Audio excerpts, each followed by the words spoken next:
the chair of North York Community Council. I will be chairing today's meeting. The clerk has confirmed that we have quorum, and I call meeting 25 to order. Welcome, everybody. Today's meeting is held by video conference. City staff are also connecting to the meeting by video conference. As civic buildings remain closed, the public will continue to participate electronically and can watch the meeting streaming live on YouTube at youtube.com/Toronto City Council Live. I ask for everyone for their patience in any delays and technical issues, and I do apologize for my hair as I'm waiting for the barbers to open. The clerk staff have connected all registered speakers to the meeting by audio. The list of speakers can be viewed online by visiting North York Community Council's webpage at toronto.ca/council, clicking the speakers box for today's meeting. Clerk's IT staff will be available to assist members with their devices. I'd like to remind staff to keep their mics muted and their video turned off unless they need to answer questions or speak to the committee. This will make it easier for me as chair and for those watching on YouTube to observe members as they participate in debate and vote on items. Members, please keep your mic muted unless you wish to question staff or speak to an item, and ensure that your video is turned on. As part of each agenda item, I will ask members to raise their hand or unmute their mic if they wish to question staff or speak. I will then create a speakers list and will call on members when it is their turn to speak. When voting on an item or motion, I ask members to ensure that they have their video on and raise their hand to indicate their vote. Members, I want to remind you that you must still submit your and prove your motions by email. Staff are available at nycc@toronto.ca to help with motions. Although we are in different locations and meeting remotely today, the committee would like to acknowledge that the land we are meeting on is the traditional territory of many nations, including the Mississauga of the Credit, the Anishinaabe, the Chippewa, Haudenosaunee, and the Wendat peoples, and is now home to diverse First Nations, Inuit, and Métis people. We also acknowledge that Toronto is covered by Treaty 13 with the Mississauga of the Credit. Are there any declarations of interest under the Municipal Conflict of Interest Act? I hear none. May I please have a motion to confirm the minutes from our last meeting on May the 21st, 2021? So moved, Mr. Chair. Councillor Carroll, all those in favor? Opposed? That is carried. So I understand the clerk has one piece of new business, and I understand it's Councillor Carroll that we will be happy to add. And I'll now run through the agenda. All those in favor of adding the new item? Opposed? That is carried.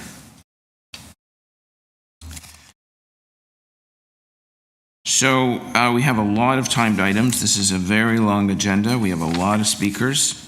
It's going to be a long day, but we're going to get a lot of city business done. So we can now go through the non-timed items, which starts at NY 25.9, and that is zoning bylaw amendment and rental housing demolition applications 2808 to 2810 Keele Street. I will move the staff recommendations. All those in favor? Opposed? That is carried. Item 2510, preliminary report, a zoning bylaw amendment plan of subdivision 1350 Sheppard Avenue West. That is the William Baker development on the Downsview lands, and there are speakers on the item, so we will hold that down. Preliminary report, NY 2511, preliminary report, city initiated official plan amendment application 20 Castlefield Avenue, 565 Duplex Avenue, and 567 Duplex Avenue, Ward 8. Councillor Cole. Can I hold the Joni Mitchell Park item for some questions of staff? Thank you. Okay, item 2511 is held. 2512, preliminary report zoning bylaw amendment application 425 Lawrence Avenue West. Councillor Cole. Okay. Move staff recommendation for NY 25.12. Okay, staff recommendations moved. All those in favor? Opposed? That is carried. 2513, preliminary report, official plan and zoning bylaw amendments for 414 Marlee Avenue and 281, 283, 285 Hillmount Avenue. Councillor Cole? I'll move staff recommendation. Okay, staff recommendations moved. All those in favor? Opposed? That is carried. 2514, preliminary report, zoning bylaw amendment, application 6035 Bathurst Street. Councillor Fillion, it's right across the street from us. Move the staff recommendations. Staff recommendations moved on item 2514. All those in favor? Opposed? That is carried. Item 2515, status report, Sheppard Avenue East Planning Review. Councillor Carroll. Yes, Mr. Chair, I have a quick amendment, and there are no speakers to the item. So if people want to see the amendment, I may be able to adopt that this morning. All right, do you want to move right now? Yeah, if we clerks have it. Yeah, okay, so we have it. We'll put it on the screen. Okay. And it is that the North York Community Council Director, Chief Planner, and Executive Director, City Planning, to include in the review when it comes back, a review of community services and facilities, including any updates to area schools and hospitals, and identify opportunities for the city to advance community services and facilities in consultation with the local councillor.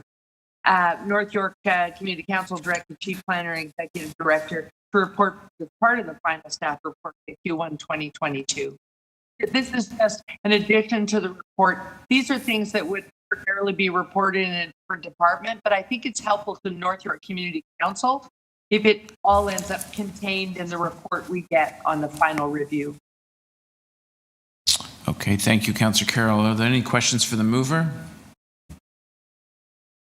All those in favor of the motion? Opposed?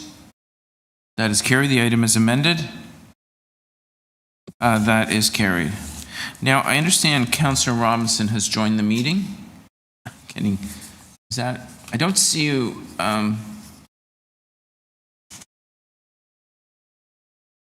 Jay.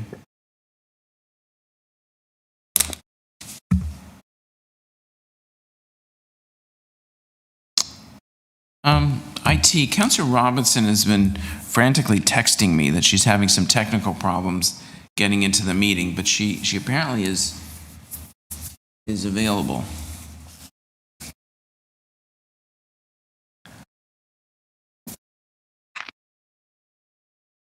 To the chair, I will attempt to reach out to the councillor to assist. Okay, Jay, can you hear us? You want to text?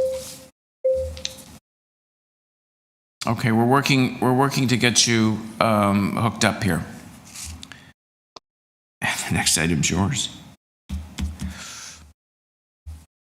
I guess we'll hold it for a minute. Item 2516 was stock control, north-south segment of Elvina Gardens and east-west segment of Elvina Gardens. And we'll, Jay, if you can hear me, we will hold that item down so we can get direction on it. Next item, 2517, designation of fire routes, amendment to Chapter 880, fire routes 555 Steeprock Drive. I will move the staff recommendations. All those in favor?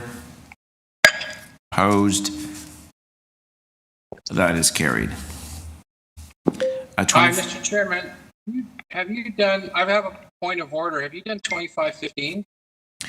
Yes, we have. There was a motion moved by Councillor Carroll, which we voted on and it carried, and then the item is amended carried. Oh, I'm sorry. Look, I need to reopen that. I think I have a conflict. Oh, yeah. All right. I have a property. It's a big area, and I have a property interest in there and around there. I did ask for declarations of interest at the top of the meeting. I know you did, and I missed it, so that's why I'm rising. Okay, no problem. I think you may need to reopen it because I'd be seen in the voting on it. So I need you to reopen it. I need to declare my interest, and then if the clerk sent necessary paperwork, I'm happy to complete it. Okay, so we're very amenable to reopening it. I will move the reopening of item 2515. All those in favor? Opposed? And Deputy Mayor Minawong, you want to declare your interest, and why you're declaring the interest, and then we'll turn off your video. I'll turn off my video. Well, yeah, I declare an interest as I have an interest in property in the area. Okay. And I will turn off my camera. Okay. We'll see you in a minute. Okay, let's put that motion back on the screen. We'll have to vote on it again. Great. Okay. The motion is on the screen. Moved by Councillor Carroll. All those in favor? Opposed? That is carried. The item is amended. All those in favor? Opposed? That is carried. So, Deputy Mayor Minawong, you can rejoin us. That item is finished, and your declaration is noted. We now jump to 2518, designation of fire routes and amendment to Chapter 880, fire routes 500 Duplex Avenue and 730 Eglinton Avenue West. Councillor Cole. I move staff recommendation. Staff recommendations move on 2518. All those in favor? Opposed? That is carried. Any word on Councillor Robinson?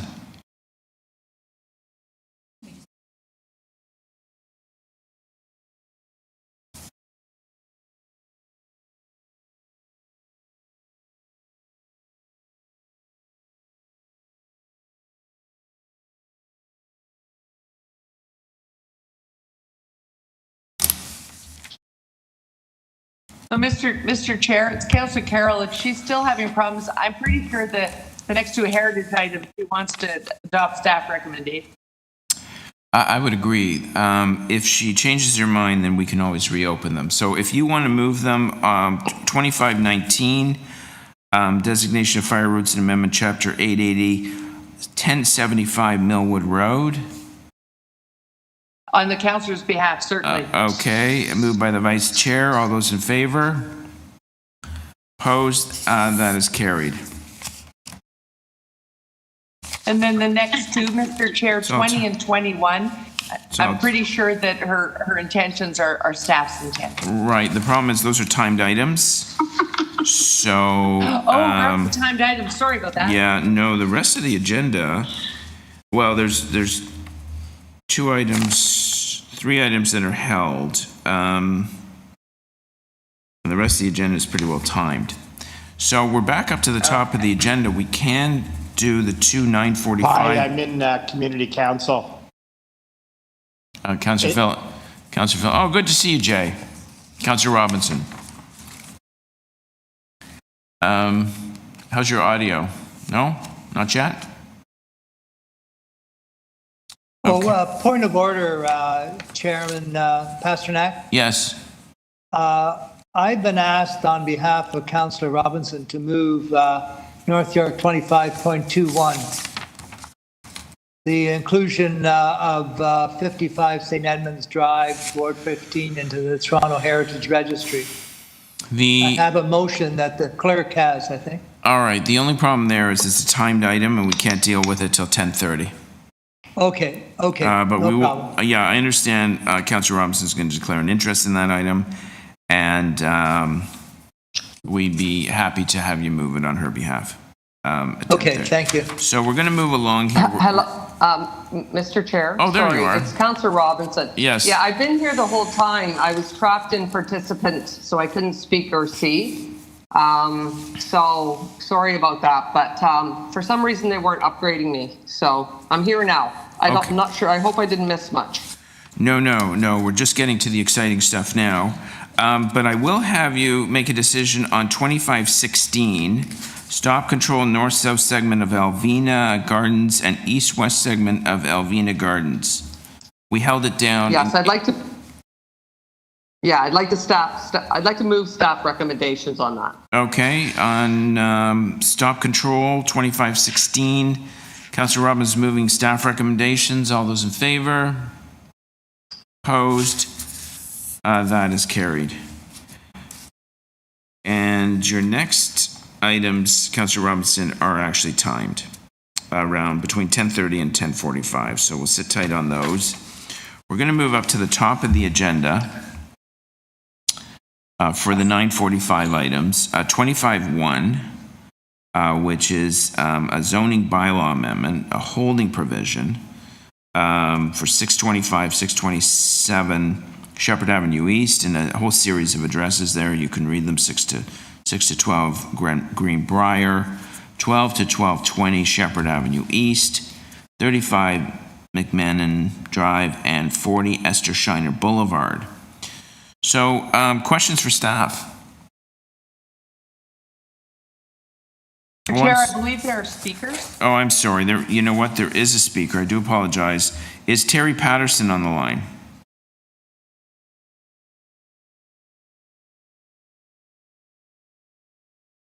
To the chair, this is the city clerk's office. Terry does not appear to be connected. Okay, so I guess my intuition was correct. Doesn't seem to be a speaker on this. To the chair, my apologies. I believe there is another speaker for this item. One moment, please.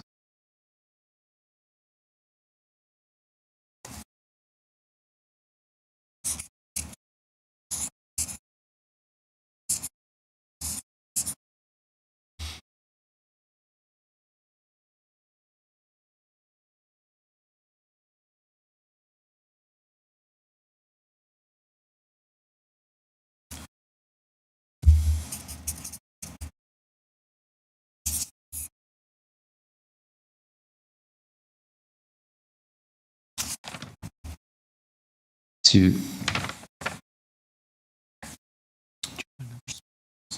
the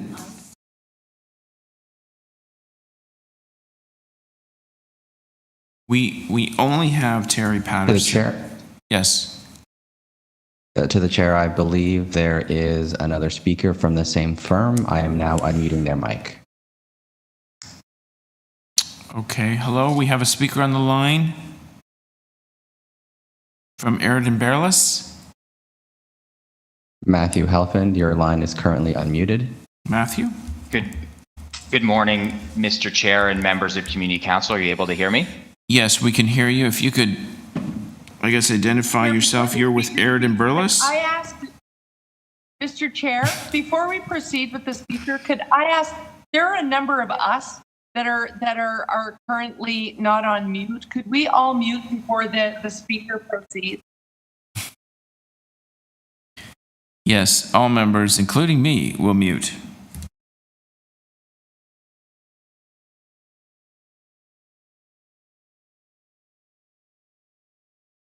Matthew? Thank you. Thank you very much. I apologize for the technical glitch. My name is Matthew Helfand, and I'm a municipal lawyer with the firm of Aird & Bearless LLP, and we're counsel to Concord ADEX Investments Limited. As the members are aware, Concord is the owner of lands that are proposed to be subject to the proposed H bylaw now for consideration. On behalf of Concord, I am urging council not to adopt the staff recommendation to impose the H on Concord's lands. For the reasons that are set out in the letter from Ms. Tomasello, which is before you, and as I will explain, imposing the H on Concord's lands is deeply unfair and will result in significant prejudice to Concord. It should not proceed. The development of Concord's lands is not proposed development, it is approved development that has been on the city's radar for more than a decade. Moreover, it's approved development based on a settlement between the city and Concord. By way of background, in 2012, city staff recommended approval of the development of a complete community on these lands, including 3,500 residential units on 7 development blocks, plus parkland, a community center, a public library, a daycare, and a school. This proposal was reviewed by city divisions, including engineering. Council then endorsed that proposal, which was approved by the OMB. No H was proposed at that time, and the approvals at that time were not conditional on sanitary sewer system upgrades. In the 8 years since development approval, Concord has had every reason to expect that it would eventually receive building permits, and by all accounts, the city has buttressed that expectation. For example, in 2020 and 2021, Concord sought and was granted variances for 2 of its development blocks, and issues respecting sanitary capacity were simply not made known by city staff in the context of their review of those minor variance applications, as one would expect if this was such a pressing issue. No conditions respecting sanitary capacity were imposed. The city has also issued notice of approval conditions with respect to one of the development blocks in February 2021, and has actually issued a conditional below-grade structural permit to permit the development, which is now at grade for one of the blocks. So to impose an H on these lands now, retroactively, 8 years after approval, without warning, is simply an about-face on the part of the city. It's completely unreasonable and will result in significant harm to Concord. Concord has relied on the Planning Act approvals and the city's non-objection, and accordingly has constructed required infrastructure, registered a plan of subdivision on title, paid millions of dollars in community benefits contributions and development charges. Concord has marketed and sold residential units for this approved development. In fact, nearly 1,000 units have already been sold, with occupancy expected to occur in 2023. The H will greatly delay occupancy, and while that delay may seem abstract now, council should know that each one of those units sold represents a family counting on moving into their new homes in a reasonable time frame. That will be frustrated. Concord has secured construction financing with 6 lenders and contracts with trades and suppliers based on an assumed construction schedule. These assumptions are now completely disrupted if this H is approved. Moreover, delays in construction will result in increasing and prolonging the length of the construction cycle and all associated impacts on area residents and businesses. Moreover, and most critically, Concord will undoubtedly suffer significant reputational harm if any of the affected projects are delayed after units have been sold to individual families. The loss of business goodwill that Concord will suffer with its purchasers, its lenders, and its trades and suppliers, should it not be able to deliver on its dwelling units or proceed with construction, in terms of its contracts that have been signed, is unquantifiable. The H should not be approved. It does not represent good planning. It is the retroactive and draconian imposition of a planning control that should have been imposed at the time that this development was approved and reviewed. If the proposed H is approved by council and applied to the Concord lands, Concord will be significantly prejudiced. Concord will have no alternative but to avail itself of every possible avenue of legal recourse, including an action for damages against the city as appropriate. Thank you for your time. Thank you for your deputation. Are there any questions for the deputant?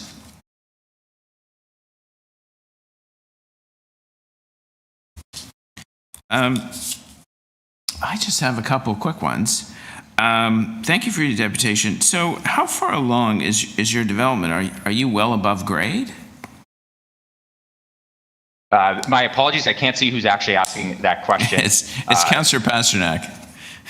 Oh, hi there, sir. The development is, as I noted and as noted in the letter, there are several development blocks. The furthest along is one of the development blocks, which is currently at grade, pursuant to a permit that was issued by the city. Site plan application has also been applied for another one of the blocks and is expected to be applied for imminently for a third. And have you, you've obviously sold units, have you made a promise of when they'll be ready for occupancy? Pursuant to the contract with the purchasers, occupancy was stated to be expected in 2023. Now, when big projects begin, usually developers have contingency plans, they run into things that could delay them, such as if there's some kind of archaeological finding, heritage issue, or maybe even a death or injury on the workplace site. Do you build in those contingencies when you start your projects for potential delays? Sir, I would submit to you that this sort of contingency is not something that would be expected. An H is something that ought to be imposed at the time that the zoning approval is made. And all of these issues ought to have been fully canvassed at the time of approval. So this does not fall into the same category, respectfully, in my submission as a death or some sort of issue arising. This is council retroactively imposing a planning control on the basis of a condition that could have been known at the time of approval. And Concord has acted in reliance on the city's continued non-objection and initial approval without noting that an H was necessary. So when you commenced, the city had agreed that the infrastructure was adequate. Sir, if you review the staff report at the time of recommendation of approval of the settlement, the exact same matters of provincial interest were reviewed, and there were no objections noted by engineering. And I'd also even just reiterate the point about the variance approvals, which included increased height, that was reviewed by city divisions, and no objections were made as recently as a year ago. So, this has just been a continued non-objection. And so to receive this notice was really astonishing and came absolutely out of the blue and represents a complete about face, given the fact that this has been on the city's radar and no objections have been raised by engineering at any point prior to this notice. Okay, that's it for me. Okay, thank you very much for your comments. Any other questions for the Thank deputy? you, sir. I have a question. Oh, Yes. yeah, Deputy Mayor? When you got these approvals, did you have to provide engineering studies and reports as it relates to the capacity of the sewers? Thank you, sir. And I suppose through the chair, absolutely. The official plan sets out the complete application requirements, which would have included detailed engineering reports from my client's consulting engineer at WSP. Those would have been reviewed by city divisions. Considering the magnitude of this development, it would have been very closely reviewed and issues of servicing capacity. No, So I didn't. I asked not about the review. I'm asking whether you had engineers prepare a study with regard to the sewer capacities and all the other things that we're talking about today. Did you submit reports saying what the sewer capacity was and whether it was sufficient for your development? Engineering reports were submitted by WSP in support of this development. And as part of your report, did those reports claim that the sewer capacity was, and all the other water requirements, that was sufficient for that site? Well, sir, I don't want to, I'm not an engineer. Oh, no, but I'm assuming that you read those reports because That's you're right. in front of us talking about that very subject matter. Question's pretty, is clear. Did those engineering reports say that what you were proposing provided sufficient capacity for the sewers and other water infrastructure? Well, yes, it did, sir, and that was accepted by city staff. So no, but I just want to make this point that you provided a report that said it was enough. I'm right. The rest of it is what it was reviewed by city staff. But I'm not talking about that piece. I'm talking about the piece where your client submitted a report that said the water capacity was sufficient and the sewer capacity was sufficient. That's true. Am I right? Yes, sir. I understand that to be true. And so now we're finding out that it's not. Is that? Well, sir, that's. There's a point of view. There's a point of view that's saying that is not correct. Is that fair to say? I believe that's the timeline bears that out. That's correct. Yes. Okay, so like you're pointing at the city we do peer reviews and our engineers reviewed it, and you're claiming that the city said okay, and now you're being injured because of it. But we can't forget in this discussion that your client told us that we were in good shape. Well, sir, That so they if were in that's, good shape. your question is then that our engineer misled the city, No, that's, I didn't say that. Sorry, Mr. Chair. I'm trying to be, I never used the word misled, which is a very strong term, and council should know that. I never said misled. So if Mr. Chair, or through you to the deputy, and if he can be, he's a lawyer, words mean things. If he can be measured in his choice of language, I'd appreciate it. so my apologies, sir. I was just trying to interpret your question as best as I could, and perhaps then you could rephrase and I could better answer. No, I think I just wanted to bring that out. Thank you, Mr. Chair. I'm finished with my questions. Thank you, Deputy Mayor. Any other questions for the deputant? No? Okay, thank you very much. Any other deputants on this item? Is this Terry Patterson speaking or no? We're done. Okay. Sir, we're Okay. Questions for staff? Councillor Carroll? So, Mr. Chair, my question is really whether or not staff would like to just give a brief synopsis. This is a very complex report to read because it has to start by first showing us the approvals of all the developments affected by this discovery, and then all the Planning Act results around it. But what it comes down to is an issue for which, unfortunately, we have to treat all of the affected approved plans. They're all approved, every address that is named here. I'm wondering if staff want to give a brief synopsis of the discovery and the sense of urgency here.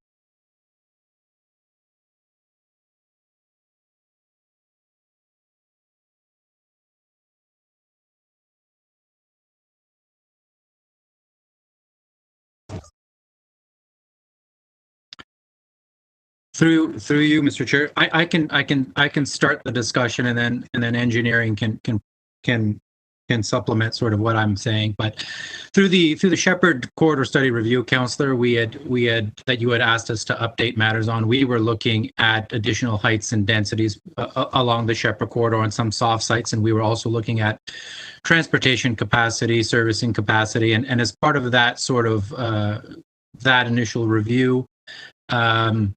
It was brought to our attention through development engineering and Toronto Water that the current system for dry weather and wet weather flow in the sanitary sewer system is at capacity and could not accommodate any additional flows. So as a result of that is why the hold was brought forward.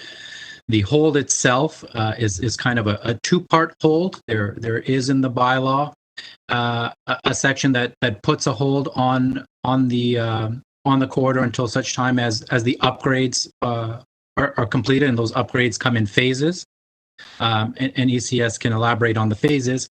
However, there is a second part to that hold as well that says if an alternate solution is found, then released. It's to the satisfaction of the chief engineer and the general manager of Toronto Water. So that hold could be lifted if an alternate solution is found. And we have contacted each of the affected property owners and applicants. Discussions are ongoing. There hasn't, I can't speak to if a solution is found to this point, but there are ongoing discussions had to try to resolve these matters. Those discussions can continue. If we adopt today, those discussions can continue. It's embedded right in the report that an alternate solution can come forward. Those discussions could continue up till City Council in July when the bylaw would potentially be adopted, and they could happen after that at subsequent hold could be lifted at subsequent community council, city council meetings. Okay. And I'm wondering if I believe engineering ECS is here today. If they could speak to the haste with which the sewer upgrade project itself is proceeding?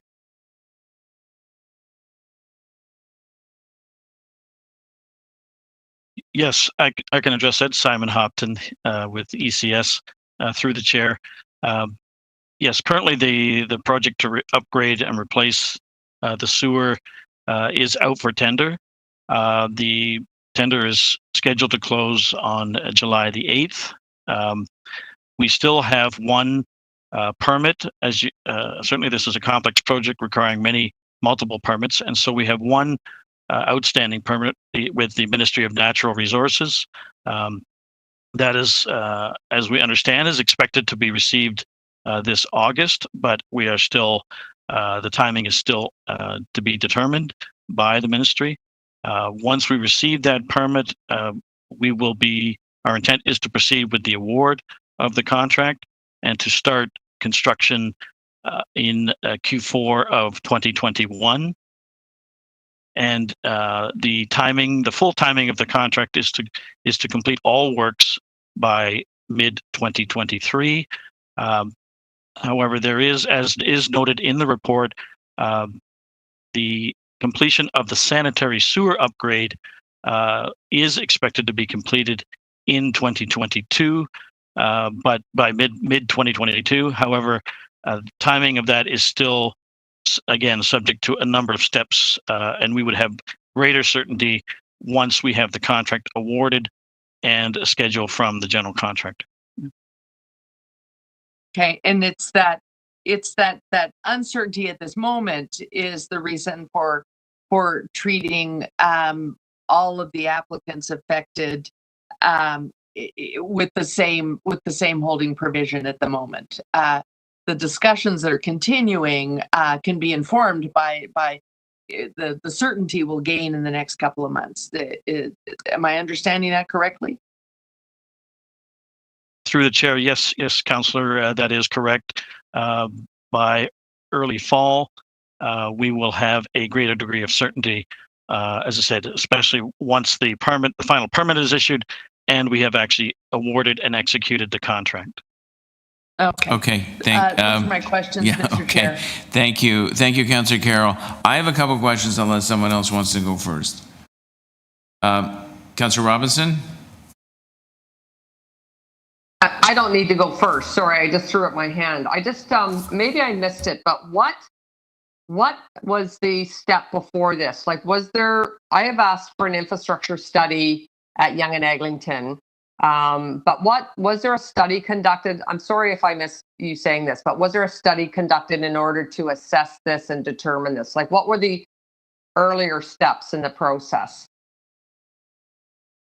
This is to staff, obviously. Yeah, so it's Lou DiGeronimo here. So maybe I'll jump in and address the question of the assessments that were done in the past. So this issue of having to do the upgrade has been known for some time. And in fact, there was a staff report that was presented to Planning and Growth Committee, I believe, back in 2018, that identified that there's sufficient capacity once these upgrades are completed. Toronto Water had put the work into its work program many years back. And in that report, we actually laid out a timeline of the construction completion. The work is a little bit behind, about a year or so behind, and that's what's causing the issue. There's been delays in getting the permits, as my colleague Simon had identified. So once we complete this upgrade, and it's only 3 sewer segments, so it's not a lengthy run. It's only about 90 meters, but it's complicated because it goes down into a valley and it has to cross the East Don River, and we have to be careful while we're doing that. So that is really what's triggering it, as well as the fact that we're bumping up against a myriad of planning law and building code law, as well as the concern of making sure that we do not have any problems with the environment and sewer capacity. So this is why you get this approach of having to put a hold at this time, because we've seen significant growth and flow in that sewer. Just the modeling data alone that we've seen, as well as our monitoring data that we've collected, there's been about a 30% jump in flow, dry weather flow, along that segment over the last 5-6 years as growth continues. So we have to do this carefully, cautiously, and we're open to keep talking to everybody as we work through this. But timing is really what we're talking about right now. And sorry, the significant jump or growth is related to development, is it? Or have you Correct. identified that? Yeah, and that's the plan development. So for the most part, when the original plan was put together, it was recognized that you had to upgrade a large segment of sewer. Well, that sewer was upgraded when the subway was built, and so that upsizing occurred, except for 3 little components that had to go down in the valley, and that was left to be dealt with later on once the growth started to happen. So we were timing all of that in relation to the growth in the building that we saw. And in North York, if you plot out the growth, there was a big rise of growth in 2005, 6, 7, 8, 9, and then it slowed down and the growth shifted from North York to downtown. And what we saw, in fact, about 2015 is where we were behind projection on population growth in that area. Since then, it started to pick back up again. So that's some of the complexities that you have in trying to manage growth in a built-up area where we've got approved plans and you're trying to time all these construction activities. This isn't about one development. You heard one deputy today. As you noted, this affects several properties, and we're trying to coordinate all of those properties with this upgrade work that's required. And everybody knew that this upgrade work had to occur. All the engineers for those developers knew it and submitted in their documents that upgrade was necessary, as well as staff. So it's just a matter of getting that work completed. Okay, very interesting. Thank you very much for that detailed description. Thank you, Councillor Robinson. I have a couple of questions, unless someone else does as well. So, regarding the age provision, now that will that stop all construction on these sites? Will that forbid the owners to build anything above grade? They can do shoring, they can do some digging, but basically they won't be able to build above grade. Is that a correct assumption? So why don't I start, and then I'll throw to the other colleagues, because you said something there could be an issue, where if an applicant comes in and wants to start some excavation work where they haven't done excavation work as of yet. Mr. Chair, I'm having trouble hearing the answer. Mr. Chair, if we could, if others could mute, I'm having trouble hearing Mr. DiGeronimo. Okay, if everyone could mute, including me. Okay, so as I was saying, the concern could be for any new project that comes forward and wants to start excavation. They're going to have what's called construction water. As they dig down deep, they're going to have to manage groundwater and rainwater that collects in their excavation, and they're going to have to discharge that somewhere. At present, those projects are discharging into the sanitary sewer because the quality of the water isn't good enough to go into the storm, and it's been too costly to look at trucking it off site. So there could be an impact to allow new excavations to start because there's no capacity in the sanitary sewer. So a builder, if they come up with a plan to truck away their construction water, then we would probably give them permission to proceed because they're managing their construction water in a different fashion. Other ones that are underway right now and have below grade permits, they've got their agreements in place. The concern becomes as they start to build above grade, as my understanding, and I'm not the lawyer on this, but it's been explained to me, there is no provisions to stop that construction and allow them to provide occupancies. There is nothing in the law that prevents it beyond this hold. And so if we release it and there's an issue with the construction of that sewer, you could end up with a problem then in capacity on that sewer. That is probably the best way I could describe it, as the way it's been described to me from a planning law perspective and building law perspective, because it affects the building code as well. So, if my memory's correct, we had a big problem in the Tippett regeneration area where three builders wanted to continue to build above grade. They had a truck-away plan, and the sanitary was being upgraded along Wilson Avenue. It seemed to work.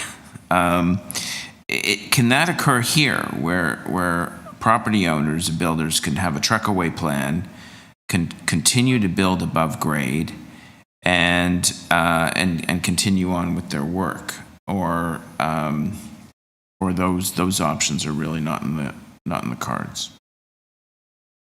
No, those options are in the cards, and it's something that we've told all of the applicants. Right? The three ways to manage construction water are simple. You get a permit, put it in the sanitary, or you treat it and put it into the storm, or you truck it away. And those are the options that the builders and developers consider. So that option is always there to truck it away. On Tippett, as you described, we did work with them on coordinating timing of the sewer upgrades with the release of their holds, and we are talking about the exact same thing in this situation, trying to coordinate exactly when that construction is sufficient. As Simon mentioned, the first thing that we're going to push for, once we get the contractor, is the upgrade of the sewers. If that happens, we can, and we got the flow, and we're now comfortable that the capacity is there. The head of ECS and myself are prepared to release the holds on capacity earlier than the completion of the rest of the construction project.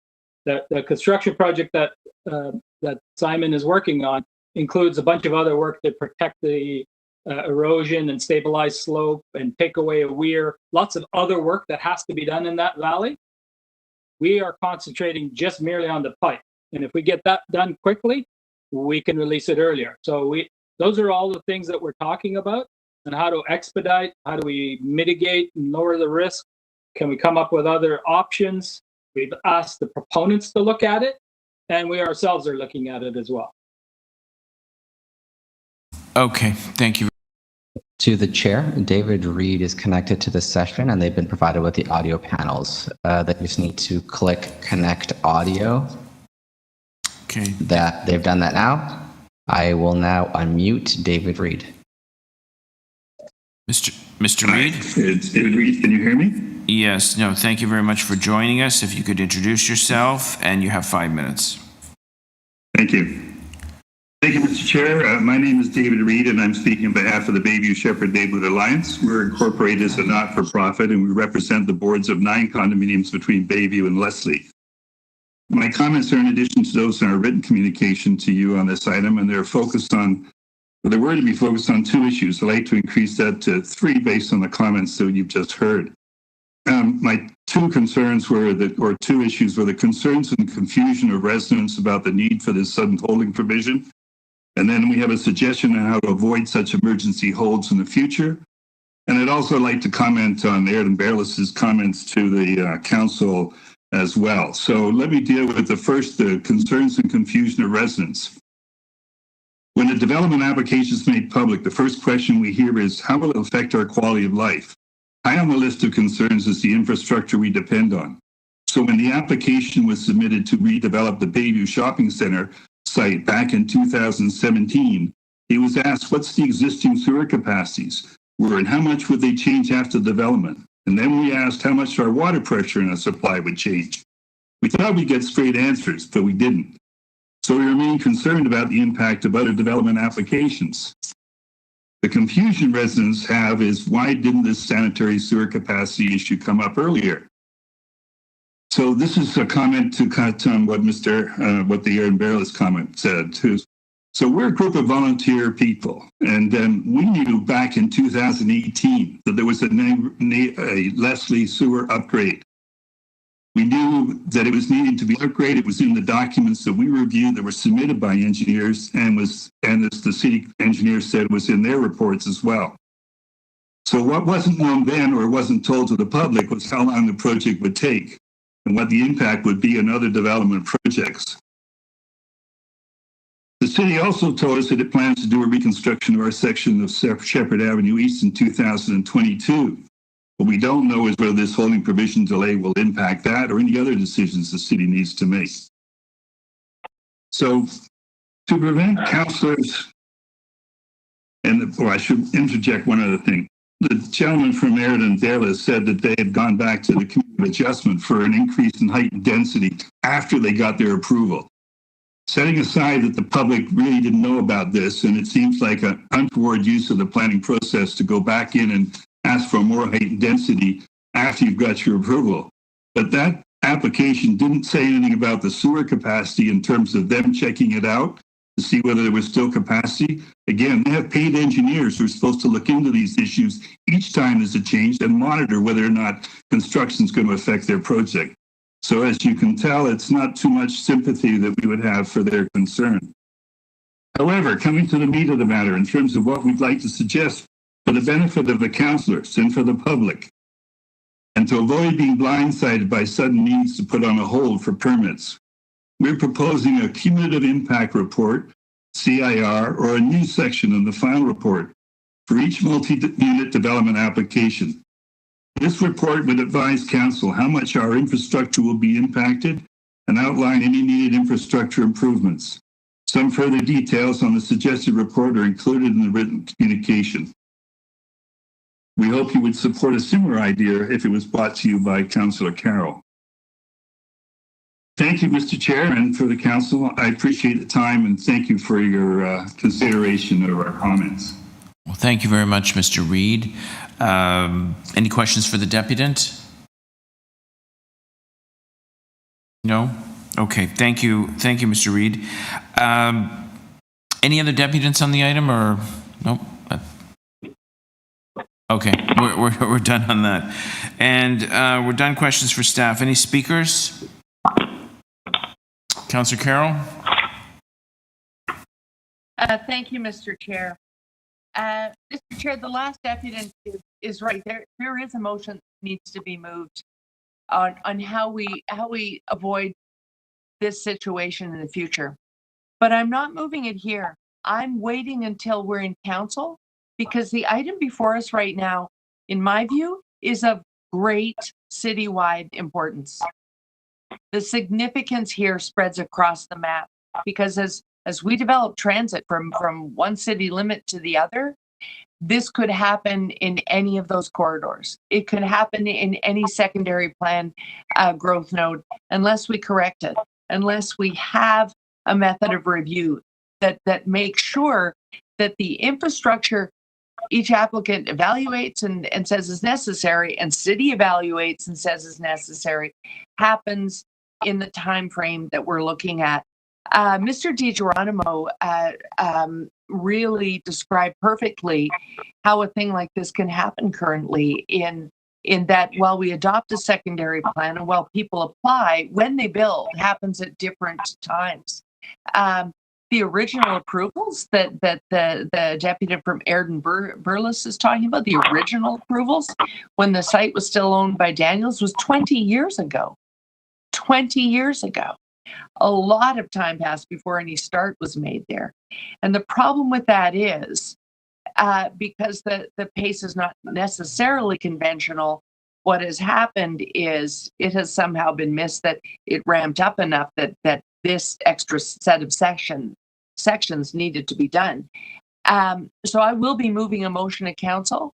I want to move it there because I want the rest of council to understand that how necessary this is and to learn from this item.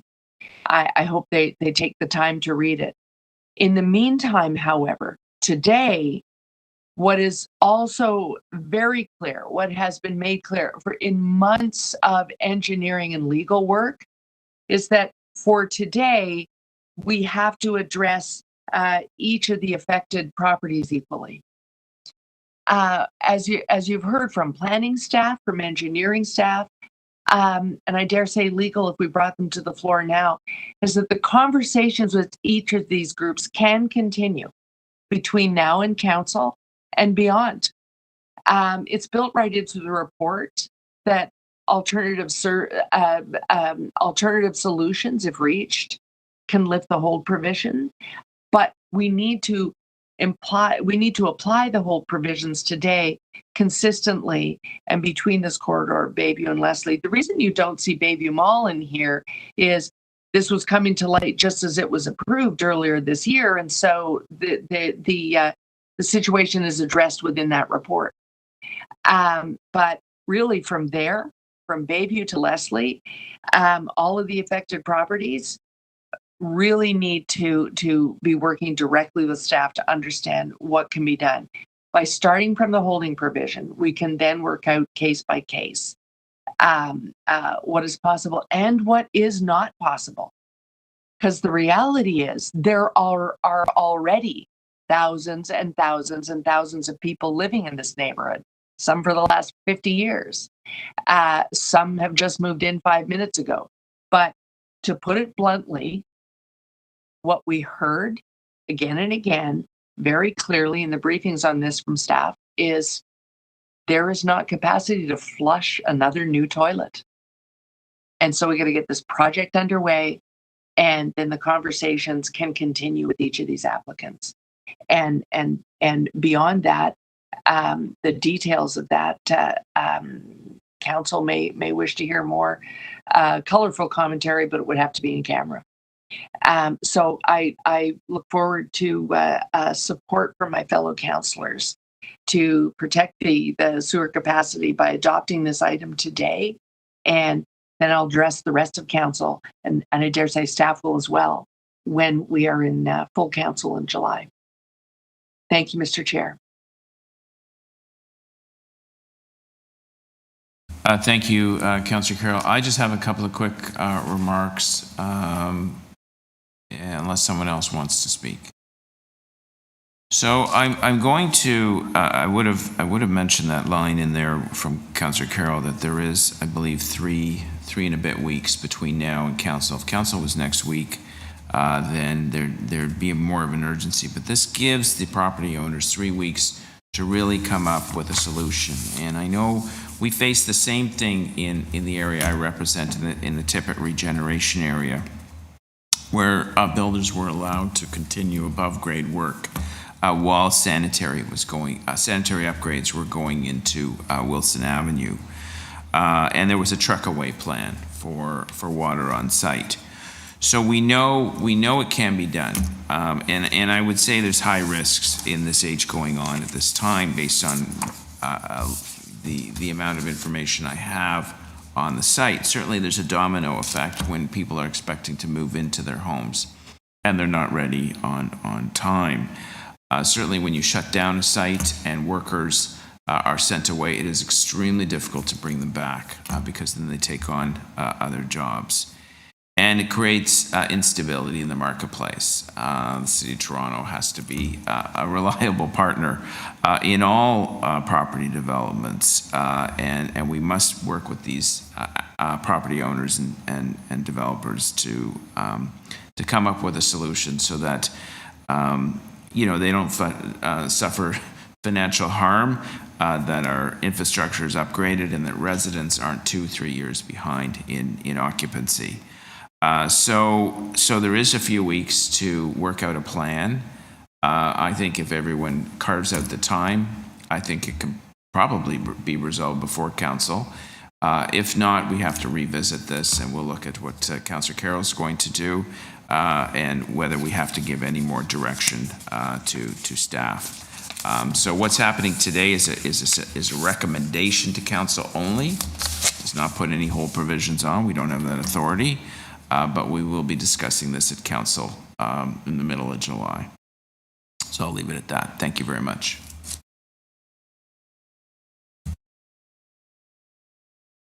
So, Councillor Carroll, did you want to move the staff recommendations? Yes, please, Mr. Chair. Okay, staff recommendations for item 25.1 are in front of us. All those in favor? Opposed? That is carried.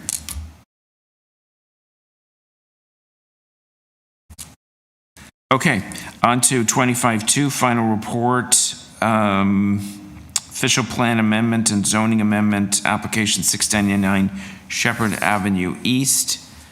We have a deputant, Vicky Bakalovsky.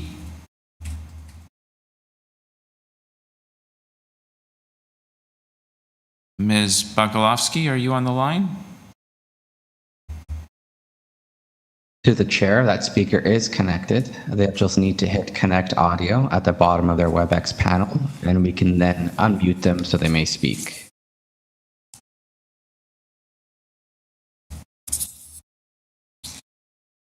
They have connected their audio. I am now unmuting the speaker. Ms. Bakalovsky? Good morning, everybody. My name, morning. as mentioned, is Vicky Oh, sorry. Good morning. Good morning. My name is Vicky Bakalovsky, and I'm a longtime resident in a neighborhood that is south of this proposed condo development. Actually, I live along with my husband and my 2 young daughters directly behind this property. What separates our property currently is chain link fence and many beautiful and enormous evergreens. These evergreens create an amazing hedge. Sorry to interrupt, Vicky. I'm sorry to interrupt. Mr. Chair, I wonder if you could mute. There's a background noise, and if you mute, we'll be able to hear Vicky a little better.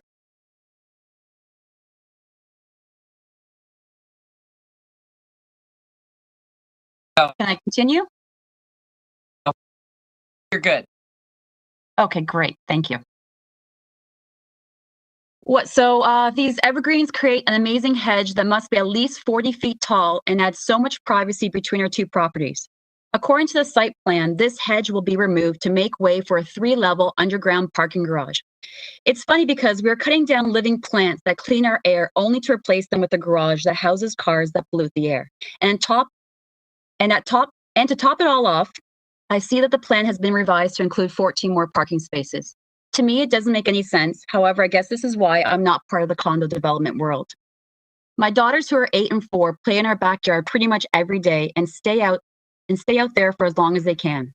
You see, once this hedge is removed, our privacy is gone. The security that the hedge provides as my daughters play in the backyard will be gone. All that will be left is a fence followed by a monstrous condo building. It's bad enough that directly behind our home, there will be this massive 12-story condo, which I'd like to say I am completely opposed to being so tall. I would love for it to be reduced, but now the hedge will be gone too.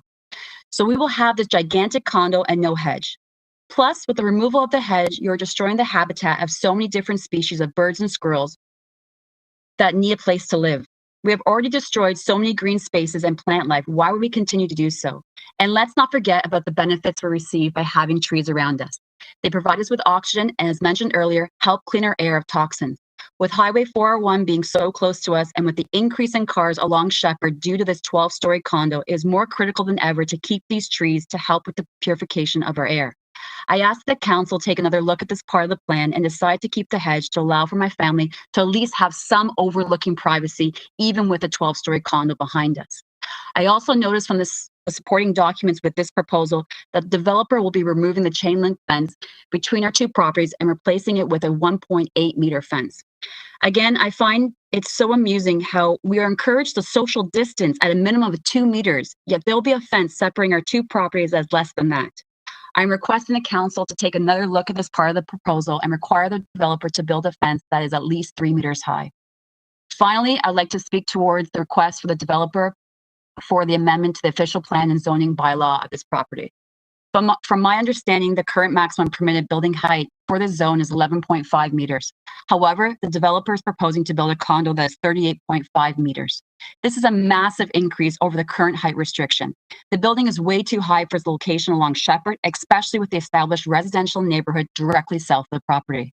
According to the Sheppard East Corridor secondary plan, this area is subject to a maximum density of 2.0 times the area of the land. However, the applicant is asking for a maximum density of 4.16. This would be the highest density for a site within the secondary plan that is not at a major intersection or at a subway. I understand this location is in a key development area. However, that does not mean it needs to be this large. Having a condo building with fewer stories on this property will still allow for the development of many new homes in that area that never existed before. As well, a lower story building will still preserve the integrity of the area. It will complement the current landscape while providing many new homes for individuals. A 12-story building, on the other hand, will be completely out of character with nearby 3 to 5-story buildings and the single-story family homes immediately south of it.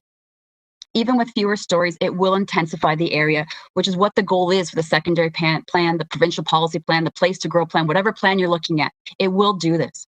Reducing the number of stories will also reduce the shadowing effect on the neighboring and the neighboring stable and established single-family homes. I couldn't imagine coming home from working all day and not being able to enjoy the sunshine on my property because of a building that didn't need to be so tall. I'm asking the council to take a little more time to really consider the implications and the effects this amendment will have on the already existing neighborhood. Perhaps this condo can be reduced in terms of the amount of stories and allow for all of us in this immediate community to continue to enjoy this great neighborhood. I'd like to thank you for taking the time to listen to my concerns. Great, thank you very much. Are there any questions for the deputant? Councillor Carroll. Yes, thanks, Mr. Chair. So, Vicky, part of our chat last night, I'm going to be asking staff questions about the rear of the property, because my understanding was different as well. They have 24 feet to play with back there. I thought that hedge was being maintained, and so I'm going to be asking staff questions about that. With respect to the fence, I'm not sure that I can move a motion on that today, though. I'm wondering, as we talked about last night, a lot can happen after the approval. If there's an approval of the building, a lot can happen after. I'm wondering if we could continue discussions about the fence, because while they've simply filled a report out with what is the city bylaw, which is 1.8 meters. I'm very mindful of the fact that some amendment to that would be much more livable for you. I'm just not sure it would be exactly 3 meters. So if I ask questions about that today, would you be amenable as a representative for the community, not just your own property, to figure out the fence height after the fact before they have an approval to build? Sure, not a problem. Okay, great. So I'm going to follow up on many of your questions and in questions to staff immediately after this. And I want to thank you for speaking today, because for the benefit of the rest of councillors, I know from the pop-up we had last night that it's very representative. You're not just speaking for yourself. Well, there's no formal association. You're reflecting the comments of so many, and I thank you for that. Thank you, Councillor Carroll. Any other questions for the deputant? No? Okay, thank you, Vicky. Questions for staff? Councillor Carroll? Thanks. Yes, if we could bring staff to the floor. The issue of the vegetation at the back of the lot, I share the residents' surprise. I understood that with the setback that we have, I thought that it was possible to save that hedge as well. The vegetation provides quite good cover, but it's in a very narrow row along the back. Is there no tree plan way of preserving it? Through to the question, I think that the landscaping will be dealt with through site plan control review. We currently have an underground parking structure, and we have a parking rate that's not to the satisfaction of transportation services. So we still have the issue of parking to work out. We try to preserve whatever vegetation we can through site plan control review. This is something that we can look at this stage. We're at the zoning bylaw stage where we're setting an envelope for the building, and certainly fencing and tree preservation, hedge preservation is something we can look at through site plan review. Okay, so I don't need to move a motion to preserve it today. It's flagged now, and it will be a main point of discussion that should not surprise the applicant if they're listening right now. Okay. Yes, we're fine with that. Okay, and then if we could go to the envelope, I'm wondering if you could briefly explain why staff, this is an OPA and is above the OP in staff support of a 12-story building. I'm wondering if you could briefly explain why we find ourselves in this position. Yeah, so what we would like is a building that meets the 1-to-1 ratio for Sheppard, which is 36 meters.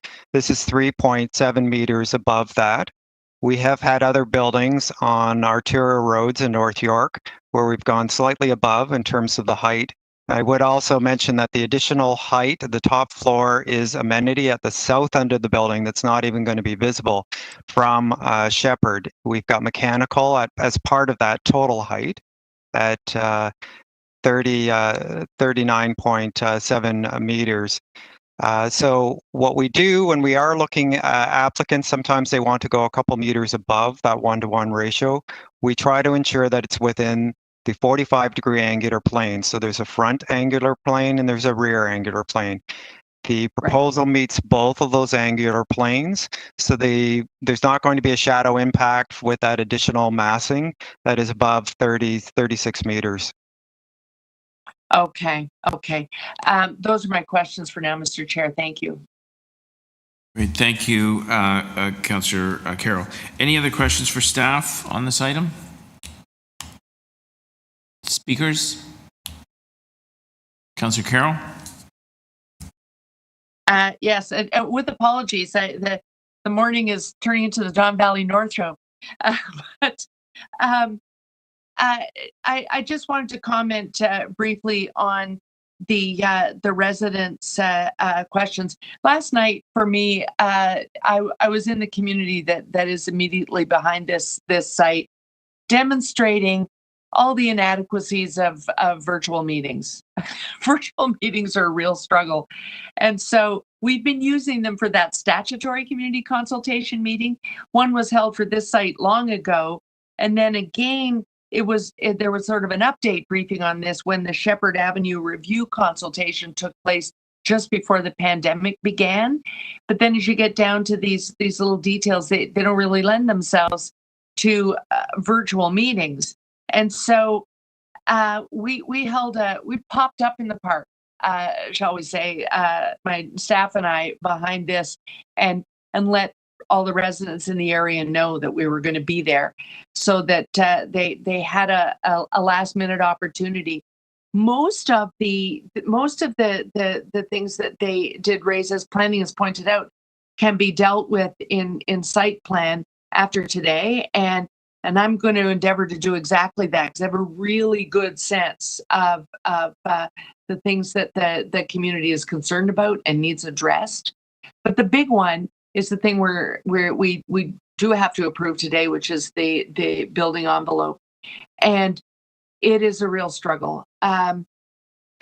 We would love it if this building was not 12 stories. We would very much have liked to have gotten him down, but there is no question that what has happened is we're now moving towards Bessarion Station, and so while we see, what has developed over closer to Bayview Station has definitely loaded up that subway, the time has come now where we're looking at buildings that are affected by their proximity to Bessarion's front door. And this is basically about 3 land parcels along Sheppard from the front door of Bessarion Station.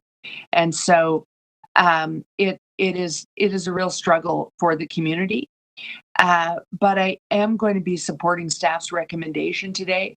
Of far more concern are people that are going twice above this in their application along Sheppard, and people who are now looking at heights 3 times this, and they aren't even fronting on Sheppard.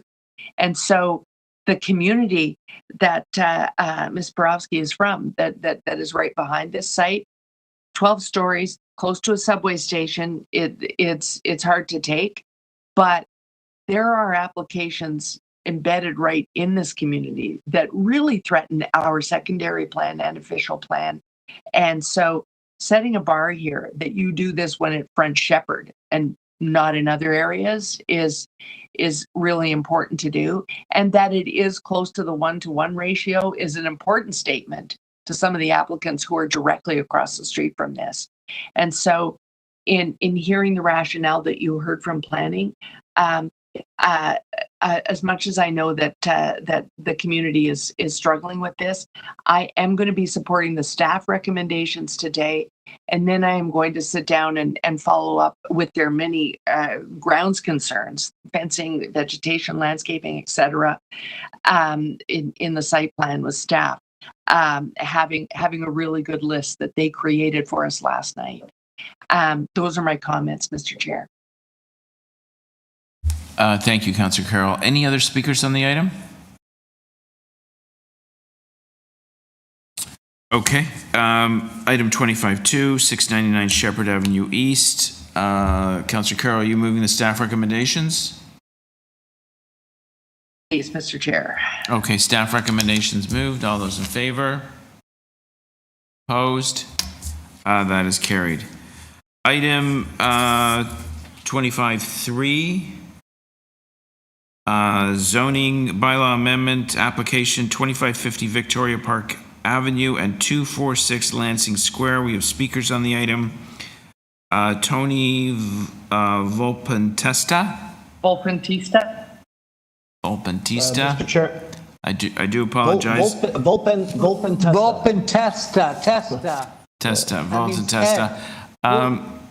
In English, it means wolf head. Tony for short. Tony, are you the applicant on this file? I am, Mr. Chairman. I'm the applicant and the planning consultant. Okay. Thanks for joining us. You have 5 minutes. Thank you, Mr. Chairman, members of Community Council. Good morning. My name is Tony Volpentessa, and at the risk of correcting Councillor Cole's Italian, it actually means foxhead and not wolfhead. But that's another matter altogether. Fox, wolf. Okay, Mr. Foxhead, go ahead. Thank you, sir. Whistling the theme to 1900. There you go. Firstly, the applicant, I am the applicant. My client and I have read the report with great interest to this, from community planning to this council, dated June 3rd, 2021, and have reviewed the recommendations, staff recommendations with our client, and can advise community council that they are in agreement with the aforementioned recommendations. I can also advise community council that we look forward to working closely with city staff to refine and ultimately agree to the final form of the implementing zoning bylaws. Secondly, we know that this new master plan community is the first opportunity to implement the considerable planning effort that has gone into the Consumer's Next secondary plan. We are especially proud of our involvement in the overall master plan and context plan. As you should know, the new master planned community will see significant community benefits, including a $2.7 million improvement to the Pleasant View Library and the inclusion of 160 affordable rental dwelling units that are going to be constructed in the first and second phase of development. So that's 10% of the overall unit count would be affordable. Lastly, and most importantly, on behalf of our client and the entire consulting team, we wanted to extend our heartfelt thanks and appreciation to Councillor Carroll for her continued leadership in implementing and executing a new vision for Consumers Next.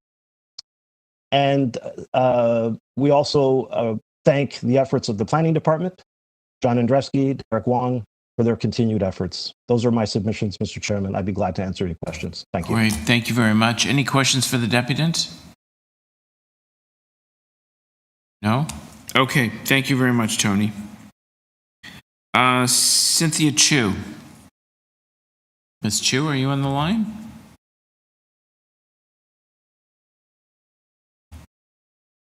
To the chair, that speaker is connected.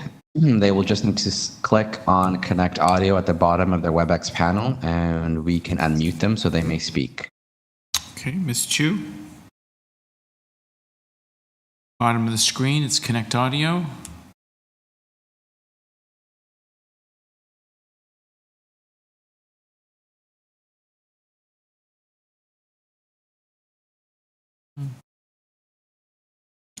Ms. Chu? To the chair, it doesn't appear that they have connected their audio, and I am receiving no messages from them in WebEx chat. I do not know if the speaker is having any issues. All right. We can always come back to Ms. Chu. We'd be happy to hear from her, even if we move forward with questions for staff. Are there any questions for staff? Councillor Carroll? I just have one, and I may continue this conversation to council, but I'm wondering if staff could speak to this. This is a huge community. This is 6 large residential towers, and in the employment zone area of it, an office building. We're always so excited to have a commitment to build office, but there is one thing left out of the agreement. Amazing things that really complement the community are in the agreement, but it comes up just a little bit short on public art. I wonder if you could describe the public art commitment that we were hoping for in Consumers Next large site developments. Thank you, Councillor. Through you, Mr. Chair. Public art always on large sites like this forms an important component. There are a number of pop spaces. There's a number of new public streets. There's a new public park. There's office. There's residential. There's a great mix of uses here. We always on large sites like this in our Section 37 negotiations would ask for a public art piece component, so we can get something within these public spaces to add and contribute to the community. As part of our negotiations, the public art component of the Section 37 was about $500,000, which would, and just generalizing accounts would probably get us through the process and a good public art piece at a location on site. I don't know if it would give us. I don't know just yet if it would give us multiple pieces, but we'd have to figure that out through the public art process, which we haven't even begun yet. But the context plan that the applicant also submitted shows potential for public art locations on the site. Right. Okay. Thank you. That's my only question, Mr. Chair. Thank you, Councillor Carroll. Any other questions for staff on the item? Speakers? Councillor Carroll? Thanks, Mr. Chair. Mr. Chair, the speaker who couldn't connect with us is a part of one of the very happy products of having the Consumers Next exercise be so community-based, both residential and the employment community, because Ms. Chu is a member of that the business association that sprung up out of doing the Consumers Next exercise. And so the employers that are already based there are really focused on revitalizing this area. What the application before us does is really sets in stone what that secondary plan asked for, because it with very few exceptions meets the vision of the official plan. This is an area where, when we first began discussing we need to do a secondary plan for the business park itself, which happened right after the last municipal comprehensive review. At that time, this was a future LRT route. Now, under the current provincial government, this is a future subway route. And so it's really important to get this right. And so we're supposed to remain neutral, but I have to say, I am so pleased that this particular applicant chose this banner sort of gateway to the park in choosing such a large site that goes right to the corner of Victoria Park and Sheppard. This is the same applicant that is just now completing the urbanization and revitalization of Parkway Forest Park. And if you need to have an example of how well that has gone in working with this particular development partner, I invite you to meet me at the Forest Cafe in the middle of that community for a latte and a croffle. And if you've never tasted a croffle, it's quickly becoming the trademark of a neighborhood that now has an amazing community feel. It's a waffle made of croissant dough. So I think Councillor Cole should meet me there to have one. But that community is working very well. The same approach has been taken. As long as you're paying, I'll be there. I'd love to be there. I would love to. Absolutely, I'm picking up the tab. It's the date, same yeah, okay. approach has been taken here, except that now we're adding not just retail employment, but a full A-class office space building. And that is what really cements in place the consumer's next plan, that along the Sheppard frontage, along the subway corridor, there should be an intensification of residences. But up until now, it's happened site by site in a somewhat random fashion. What this does is take a large section of that avenue and really set the theme for that avenue, which I think bodes well. As this proceeds, I think we're well within our rights as a council to now turn to the provincial government and say, we've seen your mobility plan, but why haven't you prioritized Sheppard Avenue? Because after you cross over into Victoria Park, there's some very exciting things happening in the Scarborough stretch of Sheppard, and the employment at this corner really asks for it. And while it will be a long build out, it really is incumbent upon us to now make clear that the mobility piece continuing on from Don Mill subway station really needs to happen with more priority than we're hearing from the Premier. In the meantime, buried in this agreement is a continuation of what's been going on there since the subway was completed. Various applicants in the neighborhood have been providing a shuttle bus to make sure that what happens here results in transit-friendly owners of the new housing units.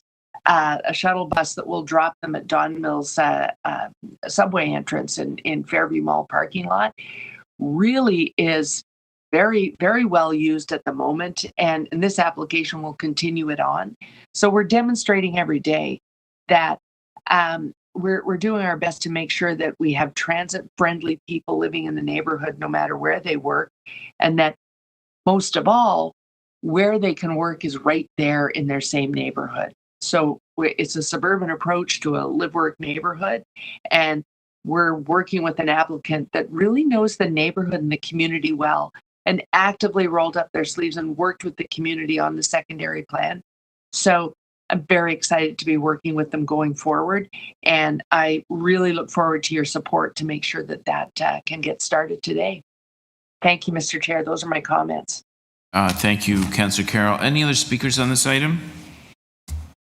Councillor Carroll, did you want to move staff recommendations on 2550 Victoria Park Avenue and 246 Lansing Square? Yes, please, Mr. Chair. Recommendations are moved. All those in favor? Opposed? That is carried. I have the next item as 25-4, final report, official plan amendment, zoning amendment application 2810 to 2814 Bayview Avenue. Madam Vice Chair, could you just run through the two speakers while I take a 2-minute break? Would be happy to, Mr. Chair. Great. So I'll turn the Clerk gap. could tell me who they have ready. Okay, so I've texted the names to you, an Adam Layton, a Ron Baird, and we did have a late entry, a Valerie Sutherland. Got it. Okay. Happy to help, Mr. Chair. Okay, thank you very much. So, Mr. Clerk, is Mr. Layton ready to speak?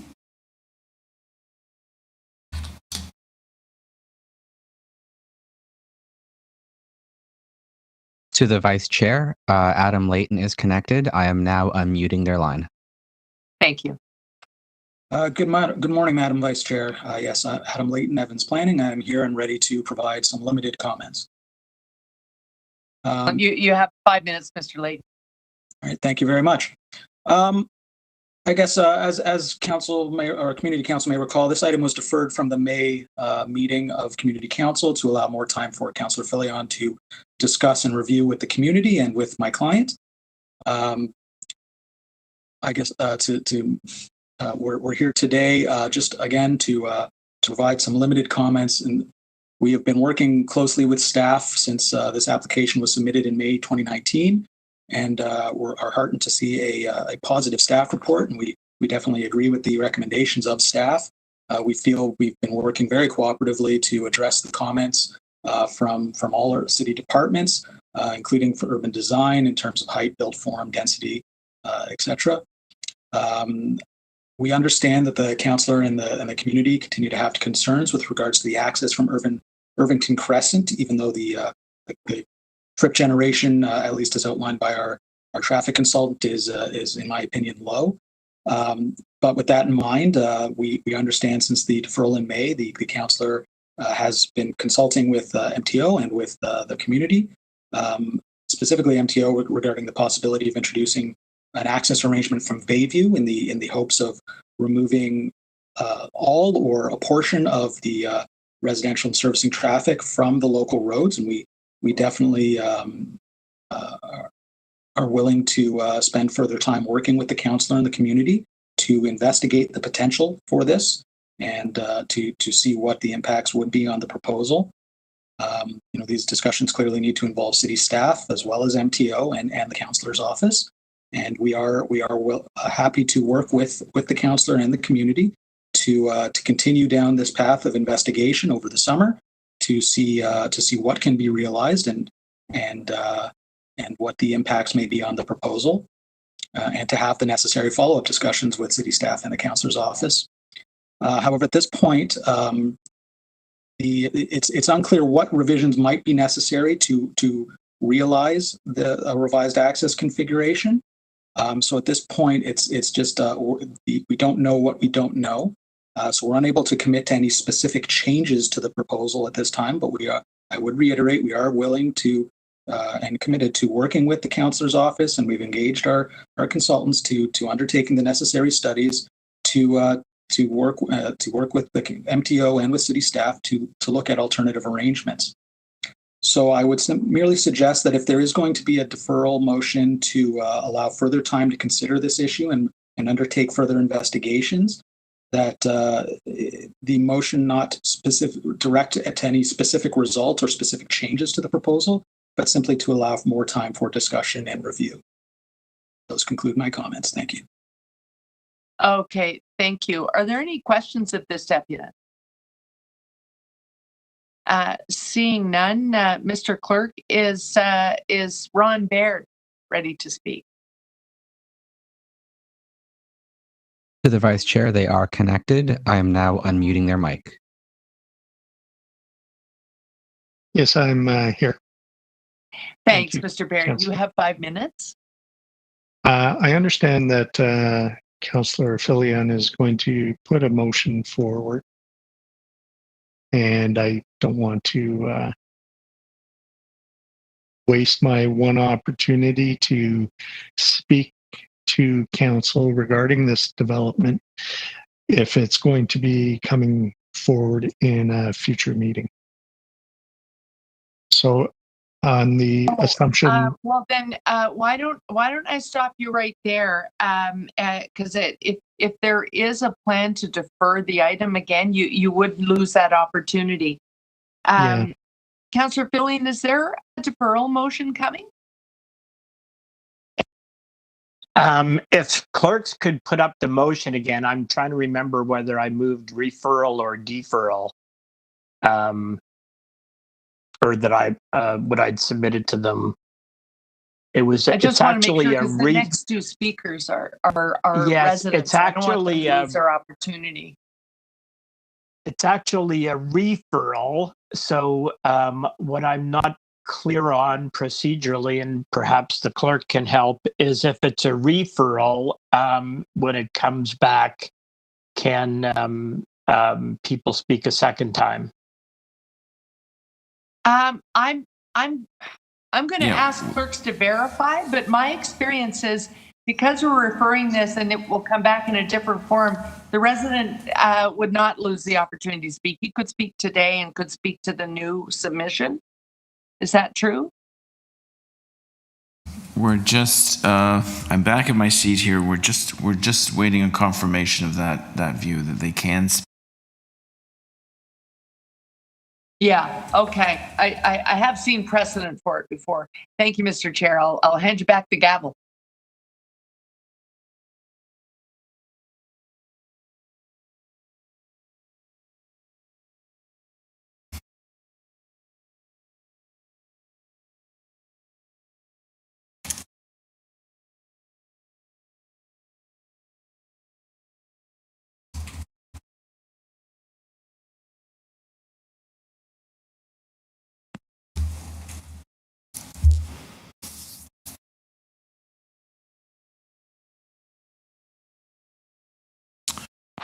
Okay, councillors, it's my and deputies, it's my understanding that they can speak when the item does come back. So they're free to speak now, and they can speak at a future date. Okay. Is this Mr. Can you hear me? Is this Mr. Baird? Baird. Okay, thank you Yes. very much. You have 5 minutes. Okay, thank you, everyone. I'd like to say that we've canvassed our immediate neighborhood, and to date, we've gathered the signatures of 80 property owners within the immediate area that would be affected by this new development. And unanimously, there is an objection to traffic entering off of Irvington Crescent.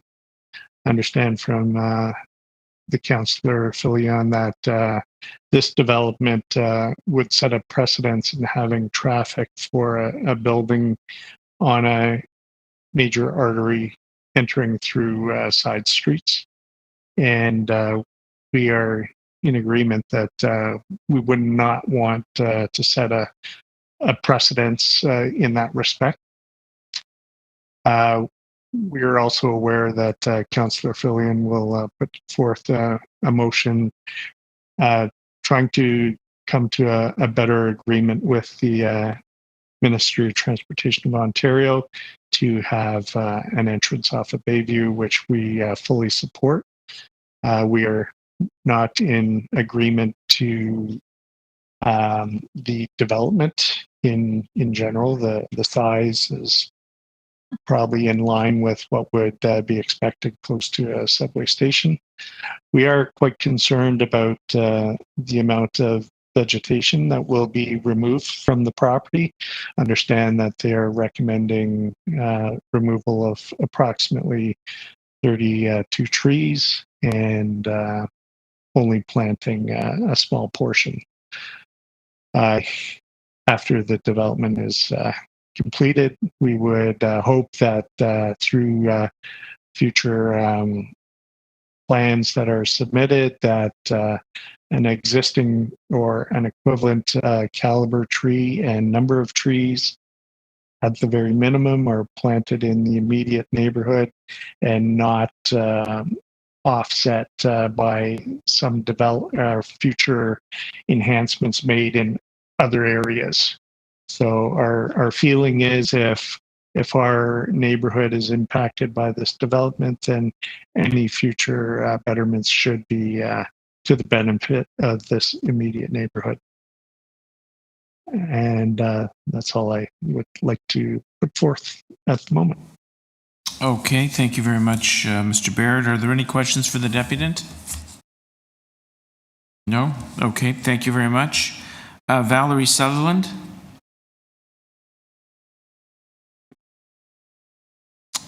Miss Sutherland? To the chair, one moment, please.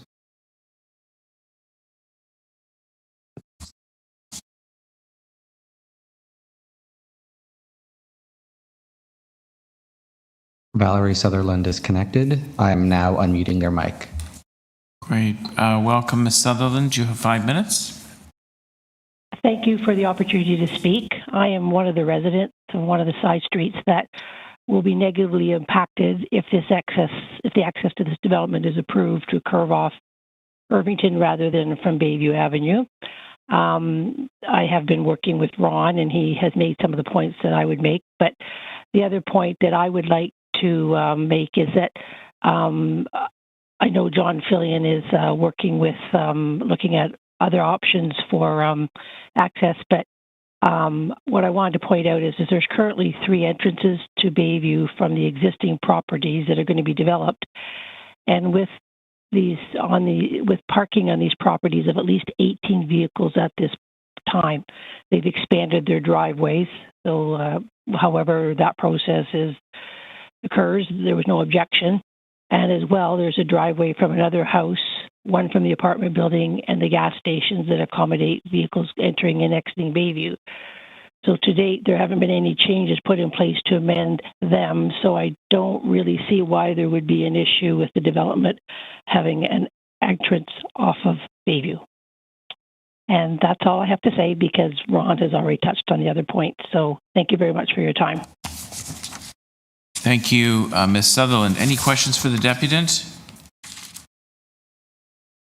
No? Okay, thank you, Ms. Sutherland. Questions for staff? I must admit, I can't see everybody now. So, shout out? No? No questions for staff? Questions of staff? Yes, sorry, Councillor Keller, I can't see you. I'm sure. Sorry, I lost my video. Oh, there you are. Okay, you're back. Okay, questions for staff? Yes, please. Okay. I just want to ask. I'm not trying to be difficult, but I'm wondering if staff could comment on this issue of the Bayview access and egress, because what I heard the applicant say, it's a relatively short number of trips if it goes through a neighborhood street. What I'm concerned about is everyone in the neighborhood has concerns about the load on the Bayview Sheppard intersection. Is examining going with a Bayview access, is it taking into account all current approvals, including Bayview Village Mall? Hi, through the chair. Hi, Councillor. It's Luigi Nicolucci from Development Planning Review and Transportation Service. I can answer that question at least initially. The number of trips that will be generated by the development, in strictly from a transportation perspective, are, in my professional opinion, are relatively small. They're approximately the projected trips are approximately 20 to 25 two-way trips during the AM and PM peak hours. Those are relatively small volumes from a transportation perspective. As a general rule, we try as much as possible through development applications to secure access off a lower order road. That complies with the official plan policies for one, and it also complies with the policies in our road classification system, which speak to that regard. Are there cases under current conditions where there's access off Bayview in this instance? Absolutely. One of the deputants mentioned that. I can't provide any history, any comment on how those access driveways were approved. Maybe they were approved many, many years ago when certain policies weren't in effect. All I can tell you for sure is that through development applications, we try and secure access off lower order roads as much as possible in order to comply with current city policies. Okay, so if the referral back is adopted, you would give the community a really good picture of what that intersection can handle. It would include improvals. Would it be appropriate to also show them some not yet approved but applications up and down the Bayview corridor so that they have a real picture? Through the chair, yes, I think it would be more than fair to do that. Okay, thank you very much. Okay, those are my questions, Mr. Chair. Great, thank you, Councillor Carroll. Any other questions for staff? Any speakers on the item? Councillor Carroll. Yes.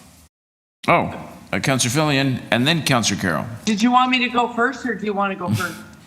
Well, we'll let the local councillor.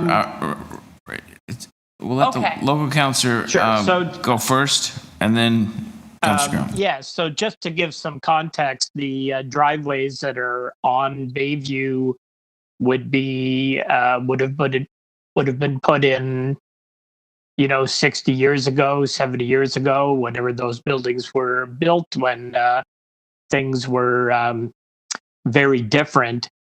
what's important to know is that the neighborhood here, when the discussion is about the development traffic coming in through the neighborhood, it's not like a typical side street. This is the entire neighborhood is enclosed. There is no through traffic through this neighborhood. So this would be if you had development traffic from Bayview all traveling through the neighborhood, that would be a major departure from certainly my view of how planning should be done and how it has been done in Willowdale for many years.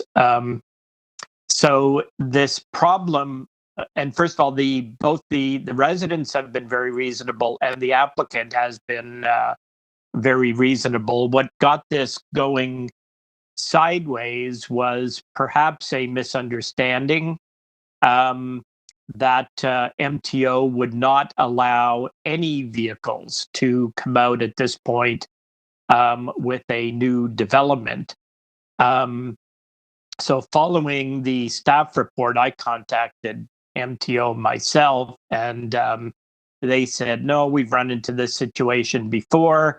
And I don't want to put words in their mouth, but they did sort of confirm this in writing, that they are looking for a study which shows the number of cars that would come out in the morning peak period, which has basically already been done, but how those could weave out from Bayview through the problem with this is it's very close to the lane going on to the 401.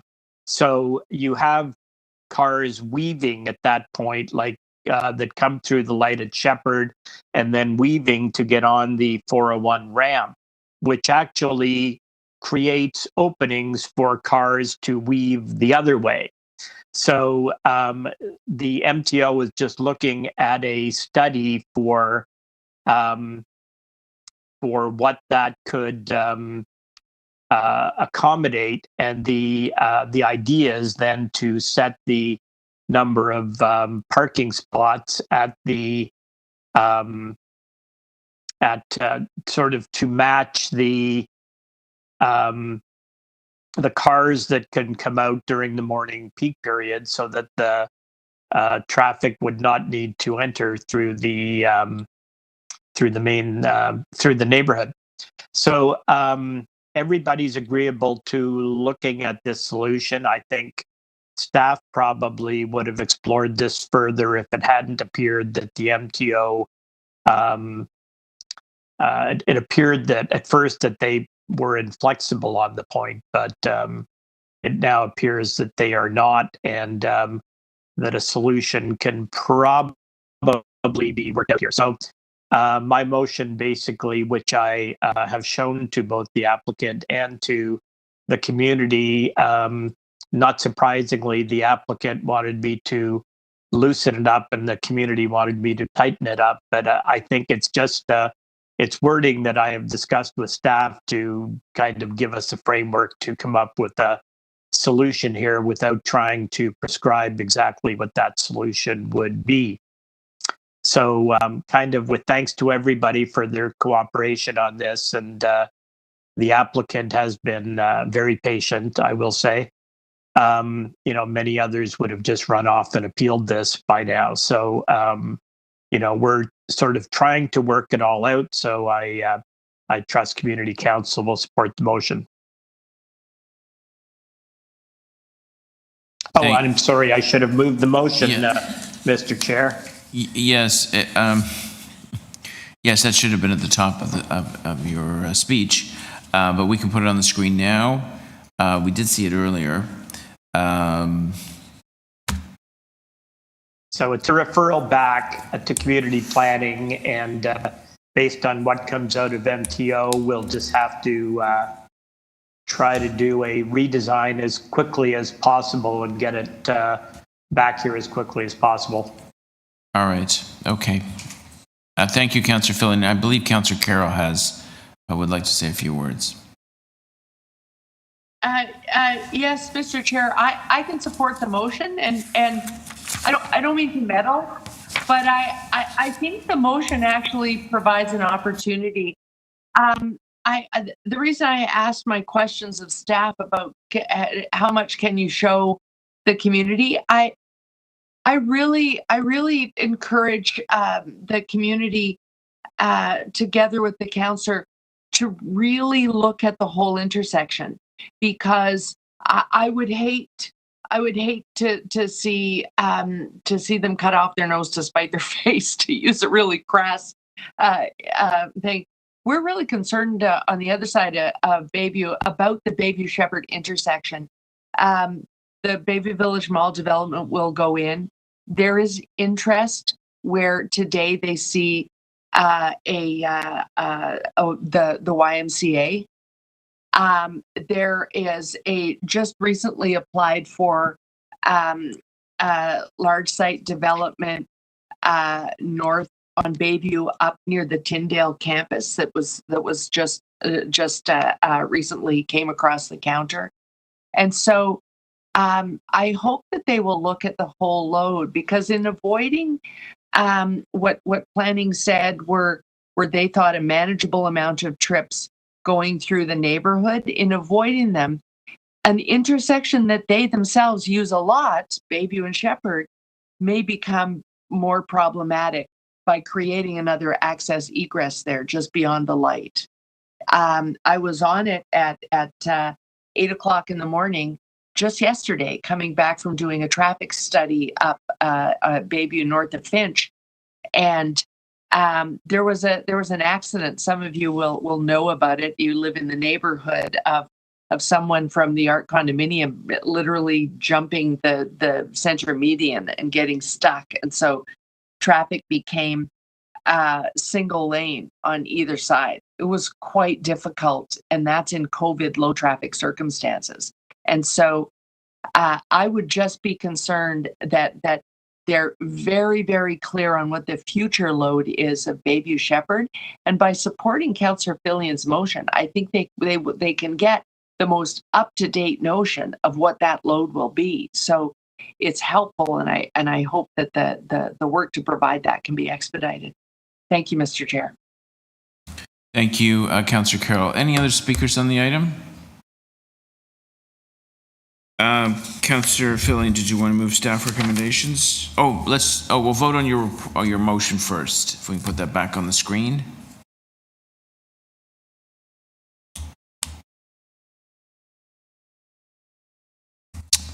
Okay, all those in favor? It's a referral motion. Opposed? That is carried. Item 25-6, Allen East District Plan. We have a number of deputants.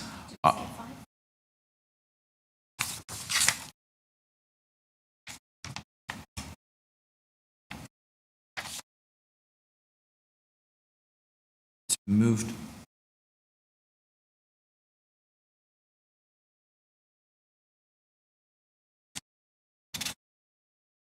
Yeah, it's been moved. Yeah. Item 5 has been dealt with.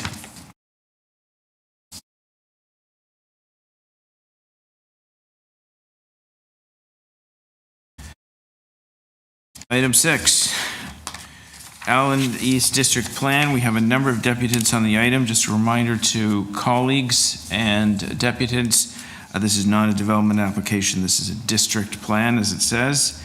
It provides some of the meat and bones for future development on these lands. Hilda Swirsky. Council Chair James Pasternak and members of this North York Community Council. We are all in this together to build better and drive beneficial, equitable, transformational change. Therefore, I thank you for this opportunity to present to you this morning.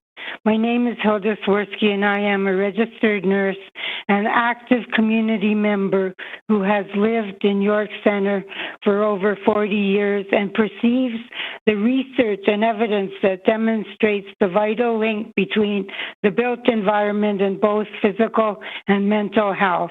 From conception onward, it is our children who will be the ones who are most impacted by the benefits or harms as this project tackles climate change and pollution.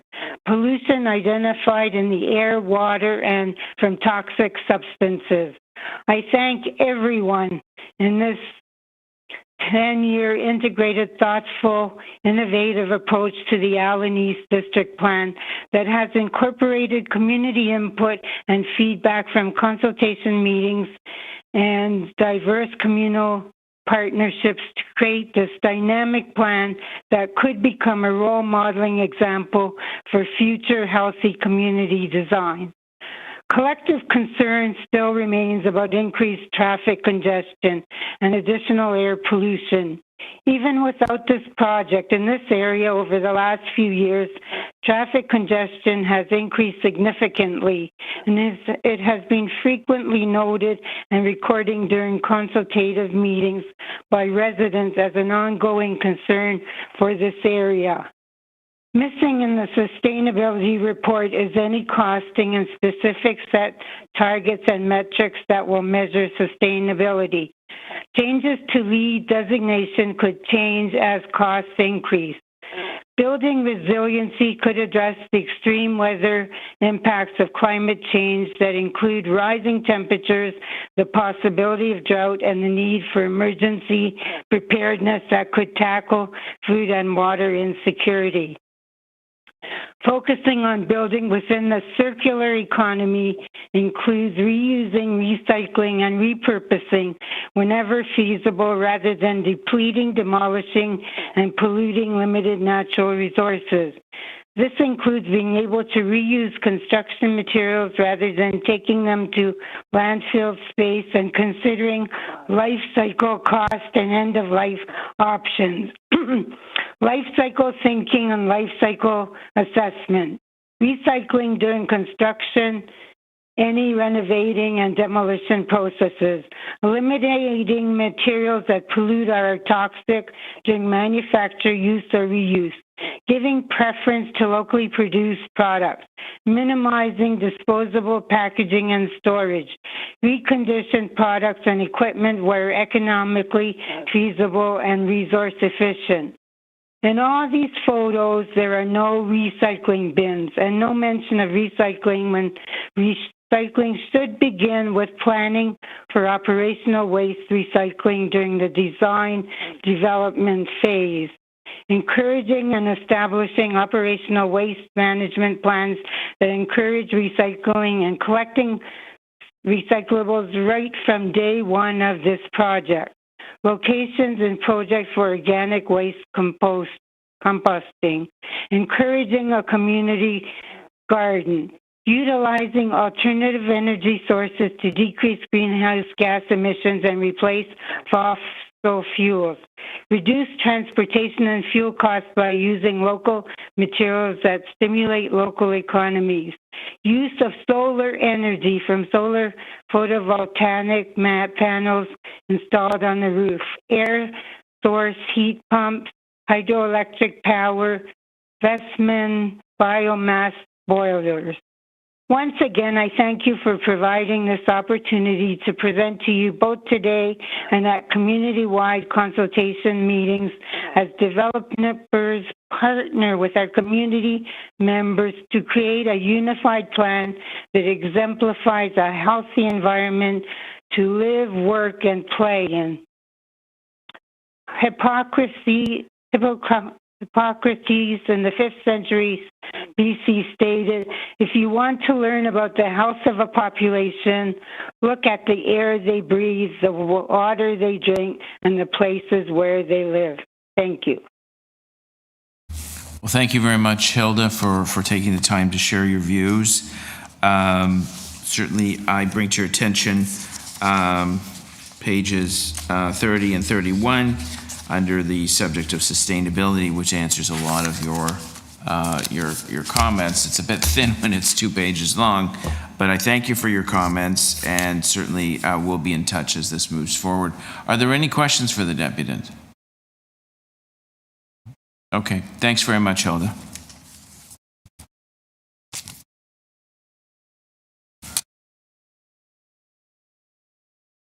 Nicole Dyson? Hello, everybody. To Councillors Carroll, Cole, Filion, Min and Wong, Pasternak, and Robinson. My name is Nicole Dyson, and I am the president of the Banting Park Homeowners Association. I started this association as a direct result of the proposal at hand today, the Allen District East Plan. When I moved to the neighborhood 6 years ago, I couldn't believe that at the time, Build Toronto, now Create TO, was trying to put together a district plan without consulting any of the residents that directly abut the lands in question. The residents of Banting Park, many of them original residents, had no idea what was occurring in their own backyard, and many of them had strong points of view. We immediately engaged with Build Toronto 6 years ago to ensure that our concerns with the Allen District Plan were heard. To be clear, we are not the typical homeowner association that is looking for swaths of empty land to exist infinitely in the city, when that can absolutely not be the case. We recognize that we live very close to transit and in a city that is starving for housing. However, what we were looking for from Carla Bonanni from Create TO and Victoria Foos from City Planning was to work with us in our quest to make sure that what was proposed was reasonable for existing residents, specifically catering to those whose backyards are directly in front of the new development, as well as those whose face development head on, the residents who face Banting Park directly. Remember, this is a large development of many, many condo buildings and townhomes, so the impact was severe. Although a third-party consulting firm was hired and the city planning report says that we were consulted, we were anything but. Create TO refused to meet with us for 3 years and were opaque as they put together and also submitted their plans. A consulting firm was hired and an informational meeting, because I refused to call it a consultation, was held when we were told what the submission to the city entailed. It was there that it was made clear to us that none of our asks were incorporated. Our reasonable small requests included not putting a 4-lane street next to a busy park that is used by neighborhood children and several surrounding condo buildings, and to keep it to 2 lanes instead of a major street, and to employ effective urban planning within the new district. Also, ensuring that transition from our existing neighborhood to this new one of over 3,000 units was sensitive, with no stacked townhomes abutting any of the homes on Rayner Road, and ensuring a proper buffer. Create TO had no problem digging their heels in and relying on the aged Downsview secondary plan, environmental assessments, and their secret meetings with transportation and parks when denying every single one of our requests. We are disappointed with this entire process, especially as I reiterate again, we were not fighting the development outright, and we're more than happy to work with the involved parties to make it work for everyone. I ask that you support the councillor's motion today to ensure that we continue to be a part of the planning process as it continues. Thank you. Thank you very much, Nicole. I just wanted to, you mentioned the Street A, which became a big problem. It's a 4-lane highway going through the neighborhood. Now, what did you think when planning staff was vigorously advocating for the shrinkage of lanes on Yonge Street and vigorously opposing shrinking the lanes on Street A in this development for a complete street? So not to correct you, Councillor, it's a 4-lane major street, not a 4-lane highway, but pretty close to what they're presenting here. But it seemed very hypocritical that they would shrink the lanes near Yonge and Sheppard and yet put a major street next to a park in order to flow the traffic, when there are ample opportunities to have traffic flow with the extension of Transit Road and other means instead. It doesn't need to be next to a park. Okay, and I guess the other one was, and it's pretty key principle when there's major development, it's respect for established neighborhoods. As I recall, there was just some requests for either fencing or landscaping or some kind of natural buffer between the development and the established neighborhood. Have we met those needs, or is that still an issue to discuss? It seems like as the plan stands right now, it doesn't really cover that. We would be looking for additional agreements or additional opportunities to make sure, or assurances to make sure that that was actually the case. Okay.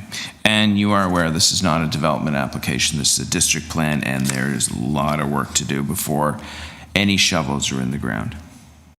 We're very well aware, Councillor, but we're very aware as well that the city planners have a responsibility to constituents to make sure that the plan makes sense. And we also know that once we get to the development stage, that the developers have less of that responsibility. So we're trying to make sure that we get what we need in now before we hit that development stage. And just to go back to your earlier question about the street and the shrinkage of the streets in the other part of North York near Yonge and Sheppard, we would consider this incredibly hypocritical if they're able to shrink their streets because of the complete streets mandate and for us to have a 4-lane street next to our community. So just wanted to be very clear about that question as well. Okay. All right. Thanks very much, Nicole.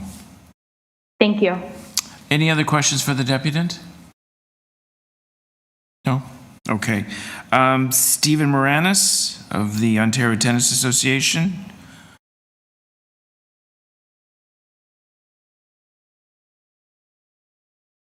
To the chair, one moment, please.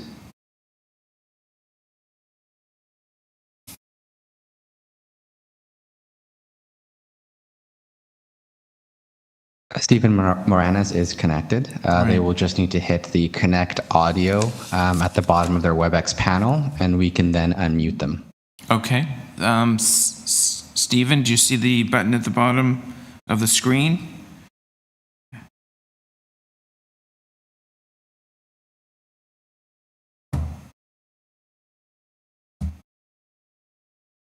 To the chair, I can attempt to troubleshoot with that speaker if you'd like to move on to the next.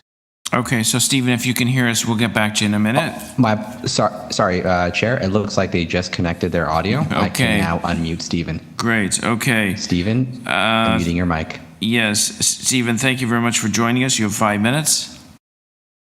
Thank you, Mr. Chairman and honorable councillors. I'd like to introduce myself. I'm Stephen Moranis, Senior Advisor to the Ontario Tennis Association with respect to our project, which we're very proud and grateful to be part of this development, the Allen East District. I submitted to the clerk our latest design deck on the project. And I just wanted to say the Ontario Tennis Association is a provincial sports governing body for tennis in Ontario. We're a nonprofit organization, and it's the largest provincial tennis association in Canada, boosting 240 clubs and approximately 100,000 adult and child tennis players. We're very excited about this project. It will be a community access facility that will include 20 indoor tennis courts. 10 will be on the roof, which will be bubbled in the bad weather.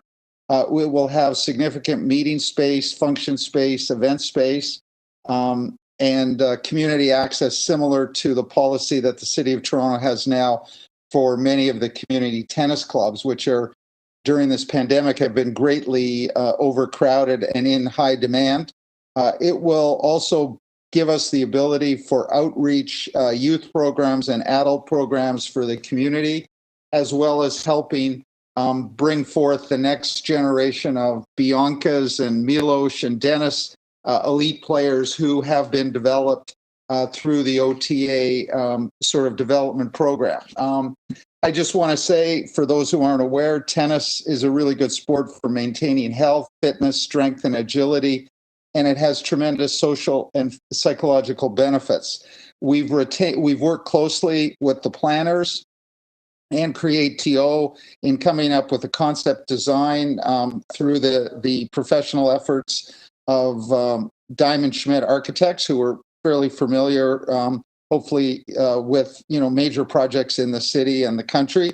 And we look forward to finalizing our ability of an arrangement and agreement for this site with respect to the city over a long-term lease. And our responsibility is to build the project, which we do have investors and funding sort of off to the side once we're in a position to finalize a permanent arrangement with the city and CREM and Create TO. So I leave it open. I appreciate the opportunity to present this project. I think it will be a very high profile, iconic facility. We're going to ensure that everything environmentally, LEED, green, etc., is utilized. And I leave it, Mr. Chairman, to any potential questions that the councillors and yourself might have.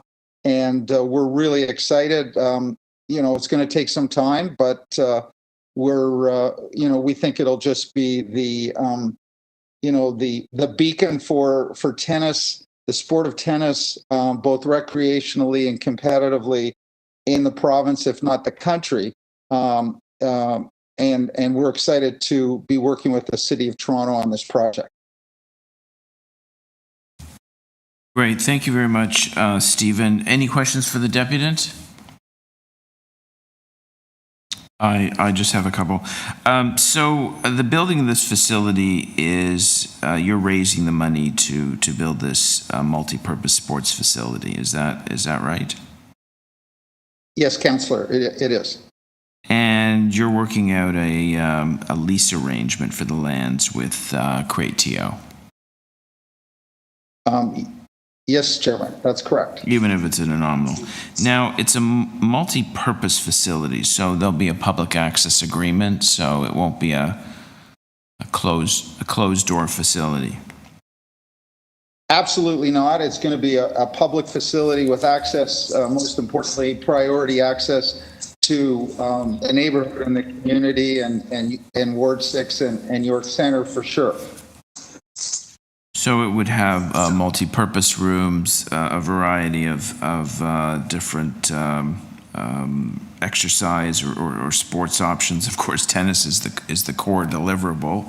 And ideally, when would you like to see this break ground? Well, we know that the development approval process is going to, whenever that gets done, and then there's rezoning, site plan approval, and building permits. We're hoping, I would think, we're going to be about a year to 18 months build.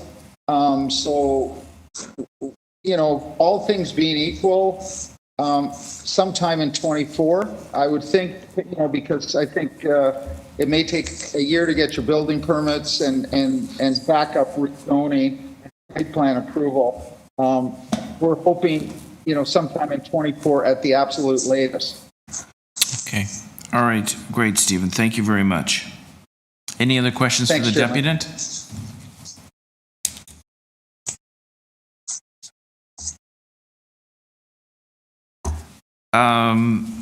Minda Davis? To the chair, that speaker is connected. However, before moving to the next speaker, I'd like to raise a technical issue with you. I would just ask that when not actively speaking, even when asking speakers multiple questions, that you turn off your mic.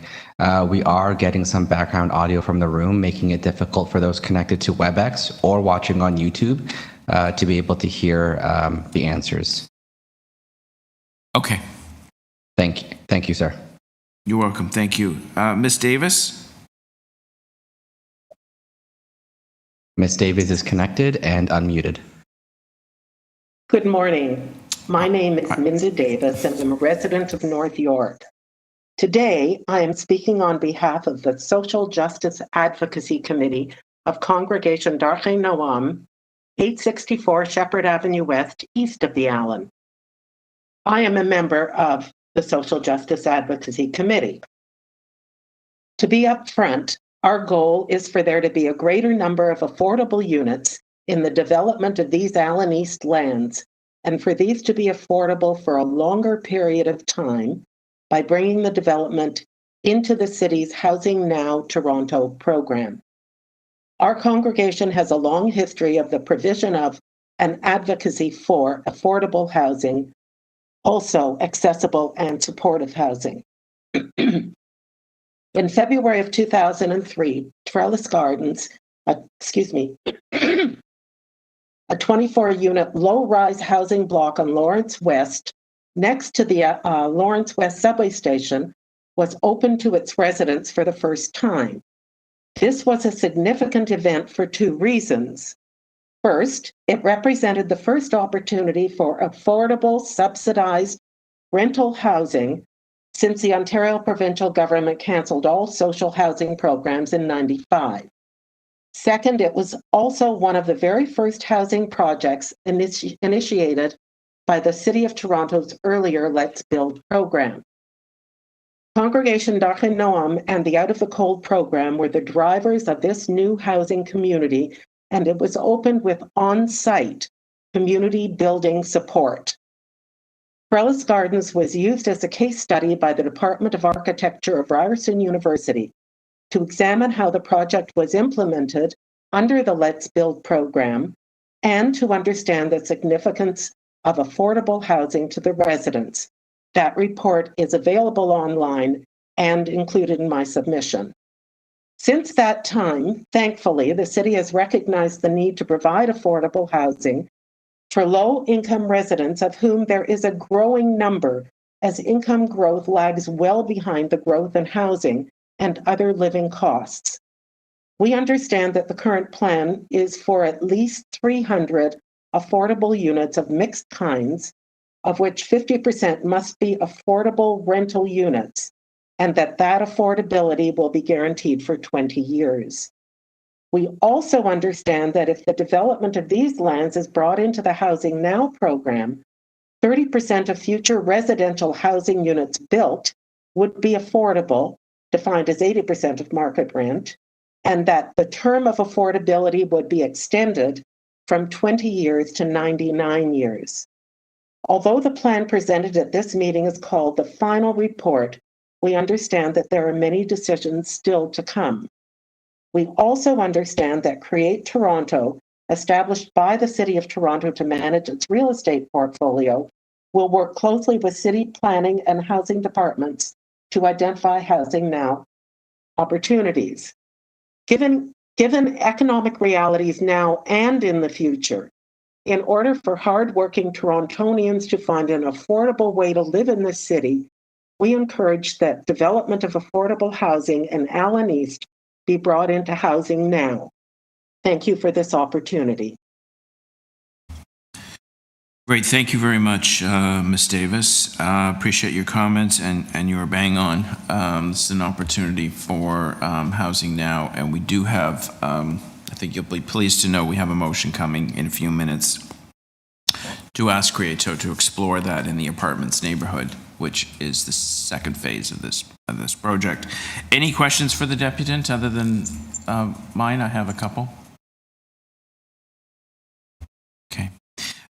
So you do see an affordable component of this plan, but you're saying it's too short and too small. Is that? Basically, yes. Okay. And the Housing Now model, I have two Housing Now sites in the area I represent. You think you're supportive of that, the longer term, and the sort of the mixed housing formula where the market units pay for the subsidized units. Is that's the gist of where you'd like to see us go? Well, I'm not able to comment on the market units paying for the subsidized units. I'm sure that's something that somebody else is much more able to deal with. My concern and our concern really is for there to be as much affordable and accessible with appropriate support as necessary for the area. Clearly, everybody knows that the cost of housing in Toronto is way, way above affordability for even many middle-class families. So for people below that level, it's quite desperate. And, this is large quantity of land, large numbers of accommodations, and close to public transit. So it's a wonderful opportunity. Yes. For,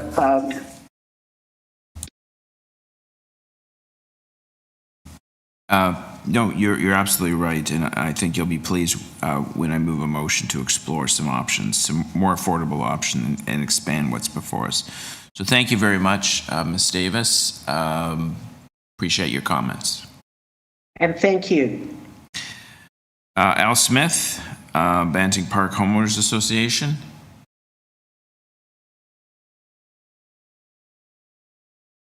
Hello, can you hear me? Al? Yes, we can hear you. Thanks for joining us. You have 5 minutes. Okay, great. Thank you, Mr. Chair and members of Community Council. My name is Al Smith of the Banting Park Homeowners Association. When I first moved into my neighborhood, I met my next door neighbor, Catherine, a sweet octogenarian who was the actual original owner of the small bungalow next to me. Over 60 years at that address when she could see Sheppard Avenue from her house. We chatted frequently. I asked her who does her lawn maintenance. She mentioned she had someone, gave me his number, and said she would talk to him when she saw him next. A week later, my wife and I came home and the lawn had been mowed. As we had not contacted anyone, we wondered how this happened. Divine intervention, the former owner of the house perhaps, a freak of nature.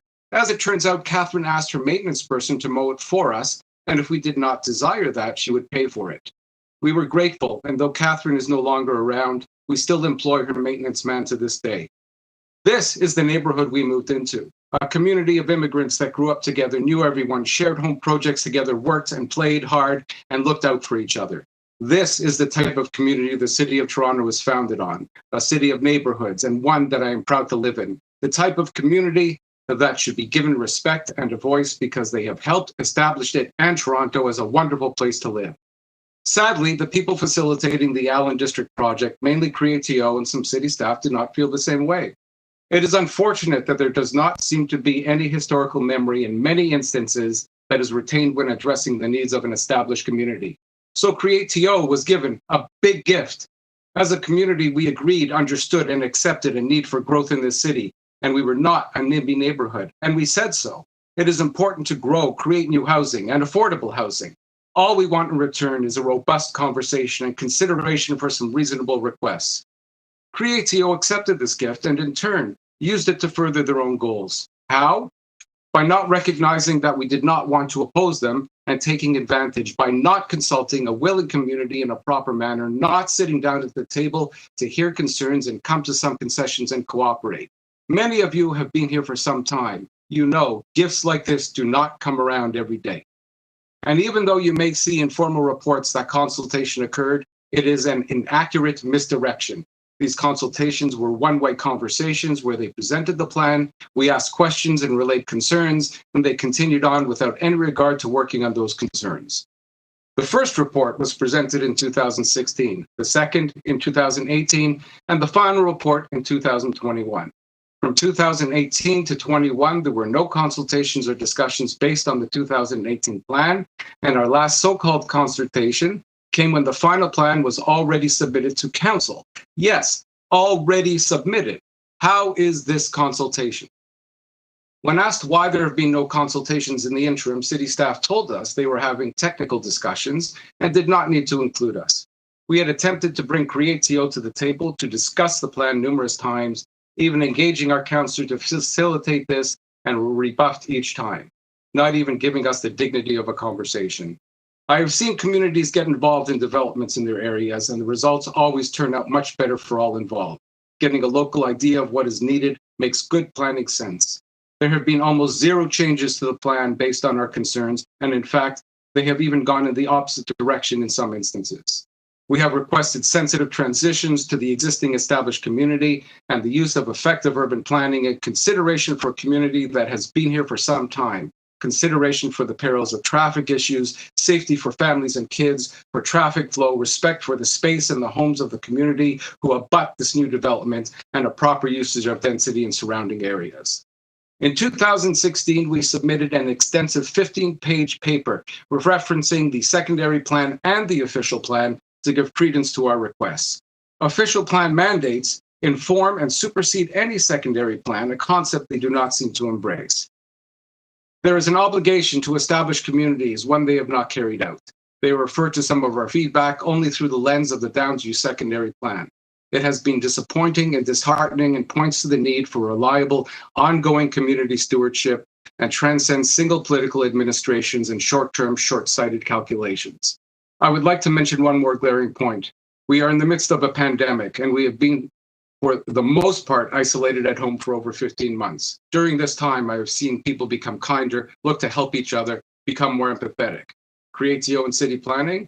Well, there was an opportunity to hold virtual meetings for a year during the pandemic and regular meetings in the 2 years before that, and include small working groups of homeowner associations. We sat at home all this last year, waiting for those requested discussions that never came.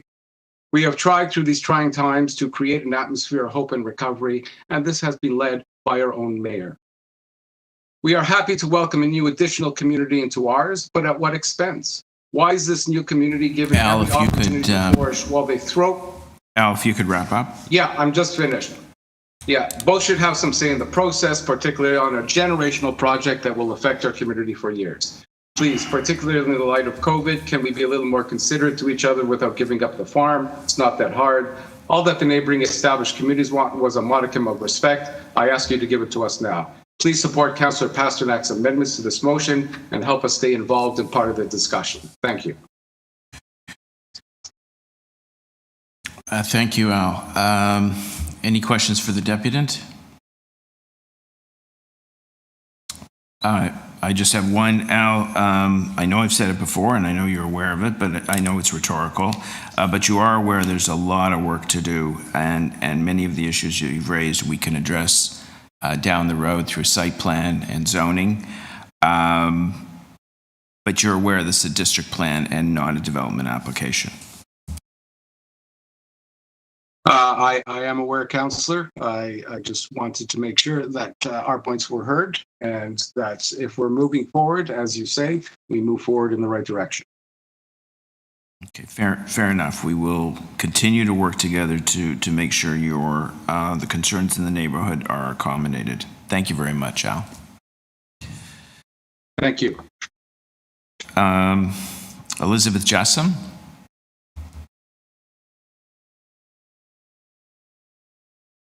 To the chair, that speaker is not connected. Mark Richardson.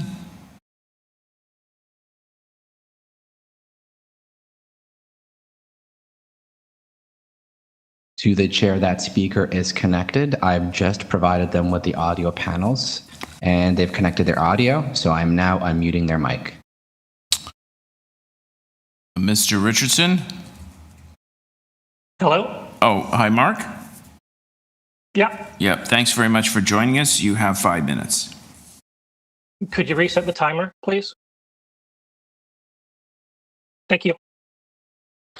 Members of North York Community Council, our HousingNowTO.com volunteers have monitored the city's plans for the Allen East District with a specific eye to the affordable housing strategy that our friends at Darkay Noam mentioned earlier.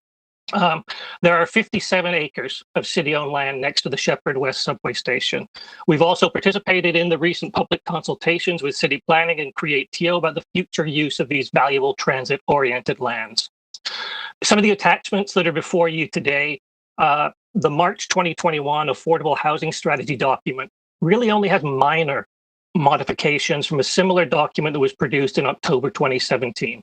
The corporate name has been changed from Build Toronto to Create TO, and the average market rent numbers have increased based on the new CMHC numbers. However, the only firmly defined affordable housing commitments today in 2021 are to require 300 units of affordable housing on these lands, with 50% of them as affordable rental for 20 years. On 57 acres of city-owned land next to a subway station, the material before you today only commits to creating 150 units of affordable housing rental. That's a low number, and it doesn't align with the city's current practices for dealing with surplus lands near transit stations under the Housing Now program. We understand from the chair that there may be a motion coming before you today. We would ask this council to direct Create TO to consider all of the residential lands, including the mixed use, the apartment neighborhood, and the neighborhood designations, into the Mayor's Housing Now program for city-owned lands to ensure that the following criteria are applied to the lands. That all residential and mixed-use lands are leased for redevelopment for 99 years. They're not sold. That the minimum of 1/3 of the total units are developed as affordable rental, and that the period of required affordability on the affordable rental units is 99 years. This is a great site. It's a great opportunity for you. We also submitted a letter on another item that's coming later today with regards to staffing your planning department. Our volunteers would encourage the council to ensure that the director of the community planning for the North York district is filled quickly, and that the role is filled by somebody who has deep experience in real-world transit-oriented development best practices. That's all we want to ask you for today. We look forward to the motion that we understand Chair Pasternak will be moving, and we're happy to answer any questions. Thank you. Thank you very much, Mark. Any questions for the deputant? Councillor Carroll. Yes, I'm wondering if in preparing to comment on the Allen District Plan today, I'm wondering if the applicant or the speaker had any meetings with the chair of Affordable Housing Committee, Councillor Bylau. We haven't had specific meetings about this site. We've been having regular meetings about the Housing Now program in general and all of the sites. In fact, North York, as you'll see in our later letter, has a lot of the Housing Now Round 1 sites. You've got the Esther Shiner site. Councillor Pasternak has the Wilson site. These are lands that we have to commit now and commit early. And in particular, we need you to set a really good example for the federal government, because their lands at Downsview are just across the street from this site. Right. So it's about leading by example here. So you've been meeting with her really on the whole program. So the concepts of that we need to look at the affordability across the whole district plan, the fact that we need to look at longer terms at 99 years, not 15, 25, or 50. Those are all goals not only of yourself and the organization you work with, but also of the Housing Secretariat and the Chair of Planning and Housing, Councillor Bylau. You share those goals after this many meetings, am I right? Yeah, the direction from not just the Deputy Mayor Bylau, but also from Mayor Tory has been that the city, you just spent $100 million, I think, to buy a parking lot as part of a land swap downtown. Right. You have to take advantage of the lands you already own. And this is a large piece of land you already own. The policies that are currently in the plan that's before you today predate Housing Now by 5 or 6 years before the last election. So we just want you to take these lands, all of the lands that are non-park use, the mixed use, the apartment neighborhood, and the neighborhood lands, so anything that's residential or mixed use, and put it into the Housing Now program, or procedurally ask Create TO to put into the Housing Now program, whatever the correct direction from council needs to be. Right. Okay, thank you. I'm clear. Thank you. Thank you, Mr. Chair. Thank you. Thank you. Thank you, Councillor Carroll. You sort of asked the questions I was going to ask, so I'll leave it at that. Any other questions for the deputant? No?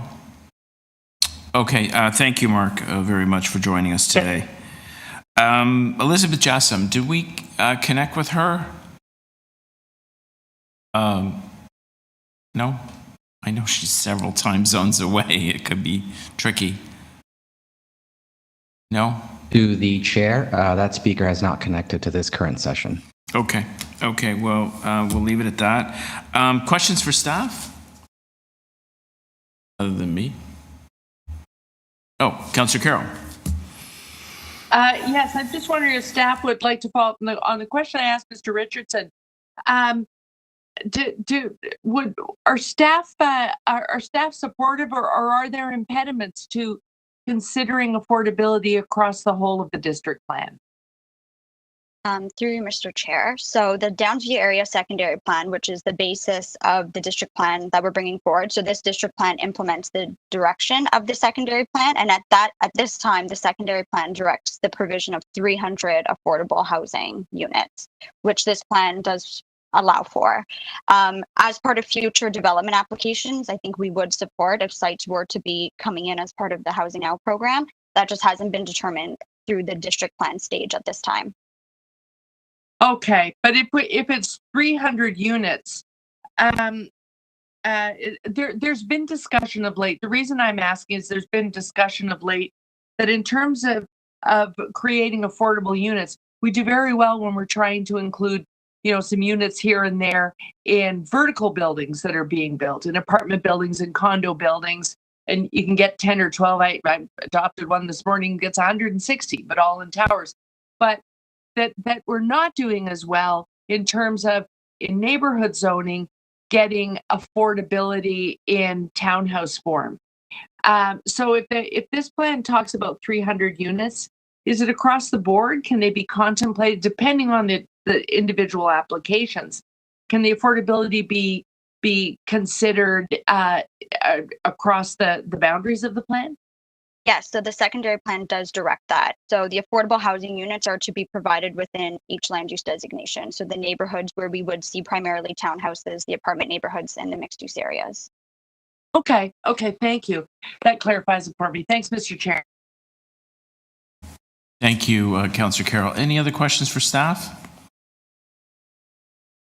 I have a couple. So, as I've mentioned a few times throughout these deliberations, this is a district plan, and how would you sort of describe the work ahead? Community still wants to be involved. They want to be engaged. They want their voice heard. Could you just outline very briefly next steps? Yeah, no problem. So as we had indicated, the district plan implements the high-level direction and vision of the Downsview area secondary plan, but it doesn't actually provide any sort of development permissions within the district. So in order for the district plan to be built out as contemplated, we would need to see a series of rezoning applications, subdivision applications to build out the road network, and site plan applications. So there's still lots of time for the community to be involved. There will be community consultation meetings held with each of those rezoning applications when they're brought forward. And there would also be opportunities for the community to participate in site plan discussions. I understand that the community is interested in some detailed design components related to landscaping and fencing. And we could have the conversations with the applicants residents at that time. Great. No, thank you very much. So any third party, this goes out to an RFP and some developer will bid on these lands, but that doesn't give them the automatic right to build. They must go through our standard application process. You've mentioned rezoning, site plan, and so forth. The build out, I guess for the low rise, the townhomes is, I don't know, within 5 years, or what's your guess on that? Yes, so Create.to has identified that the low-rise neighborhood is part of their phase one. And I believe we could expect an application, within a short period of time. And again, that would be a rezoning application and a subdivision application to build out the required roads to service that portion of the district. And whether we do whether it's the townhomes, the low-rise, or the apartment neighborhoods, anyone building there must meet their statutory obligations for public consultation, and planning staff will continue to review heights, built form, road networks, pedestrian safety, parkland dedication, the community benefit, which will replace the Section 37. That all comes under review in the future. Yes, some components are fixed, like parkland, that was directed by the secondary plan as well. So the secondary plan directed an expansion to the existing Banting Park, as well as a new centrally located neighborhood park and a greenway connecting those elements. So things like that have been established through the district plan process, but everything else that you've mentioned, the detailed design, heights, building types, block formation, those things will be decided through those applications once they come forward.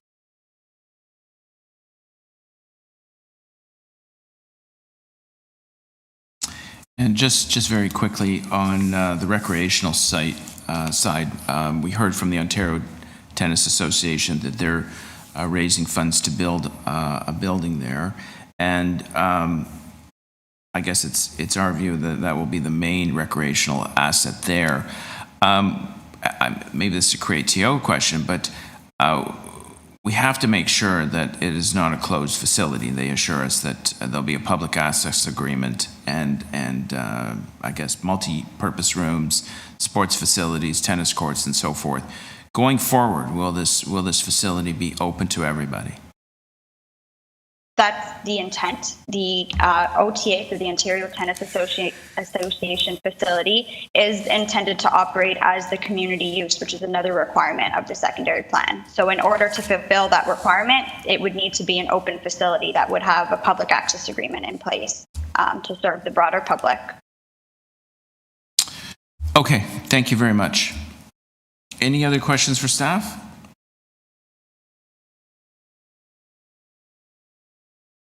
Speakers?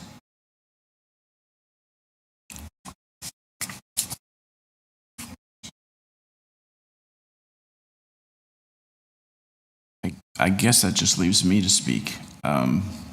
It's going to be lonely. So I do have a motion, and it's addressing much of what you've already heard today. These are mostly motherhood motions to address some of the concerns. I'll walk through it, and I'll probably use up most of my speaking time. But we'll put it on the screen so that everyone gets a clear idea of what it is. The first one is really just asking for staff to study a signalized intersection at the corner of Joel Sawarski and Wilson Heights Boulevard, and report back to North York Community Council by Q1 2022. Throughout this whole process, the Balmoral community and the surrounding Faywood community was promised a signalized intersection at this corner, and we just want to move that forward through transportation. That's a pretty standard request. As you all heard, the community still wants to be very involved in the consultations, and what we're asking the Chief Planner and Executive Director of City Planning to do is organizing an Allen District Community Working Group that will meet on a regular basis and follow and provide feedback on all subsequent subdivision and rezoning applications through the 3 Allen District neighborhood building phases. I joke to my staff that I'm on so many working groups I can't get any work done. Number C is City Council direct the City Chief Planner and Executive Director of City Plan to consult with the Ward Councillor and the Allen District Community Working Group prior to the approval of construction mitigation tenant and tenant communication plan to be supplied by future developer. This is really just to keep the community informed of what's going on, what the construction mitigation and tenant communication plan is, and making sure that they're in the loop every step of the way. So number D is asking the Chief Planner and Executive Director of City Planning, along with CRATO and the Toronto Parking Authority, to consider incorporating commuter shared parking facility with the future mixed-use neighborhood of the Allen District Plan. Now, this comes out of a promise. We have a parking lot at Wilson Station that's closing, and the promise was, as that closed, it had at its maximum 825 cars parking that day. We would consider adding commuter parking to any future developments on the Allen District lands. Here comes the affordable housing piece, number E, or letter E. So we're asking City Council to direct the Chief Planner and Executive Director, City Planning, along with CRATO and the Housing Secretariat, to bring the Housing Now Initiative's affordable housing model to a section of the apartment neighborhood and mixed-use neighborhood during the Allen District's plans, phases 2 and 3. So just to carve out a section of that, we didn't really put any size on that, but to bring Housing Now into the conversation. City Council to direct, City Council to direct Chief Planner and Executive Director of City Planning and General Manager of Parks, Forestry, and Recreation to formalize existing pedestrian pathway identified as a missing link gap in the TTC's 2021 annual service plan between Banting Park and Sheppard West Station through the installation of an east-west sidewalk. I guess that would have to go through the budgetary process.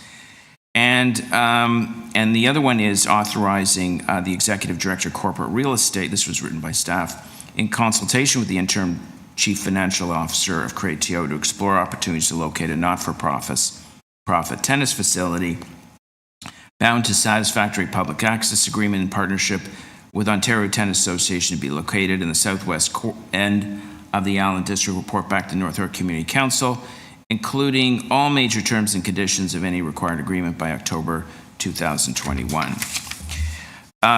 Well, I can tell you this has been a long journey.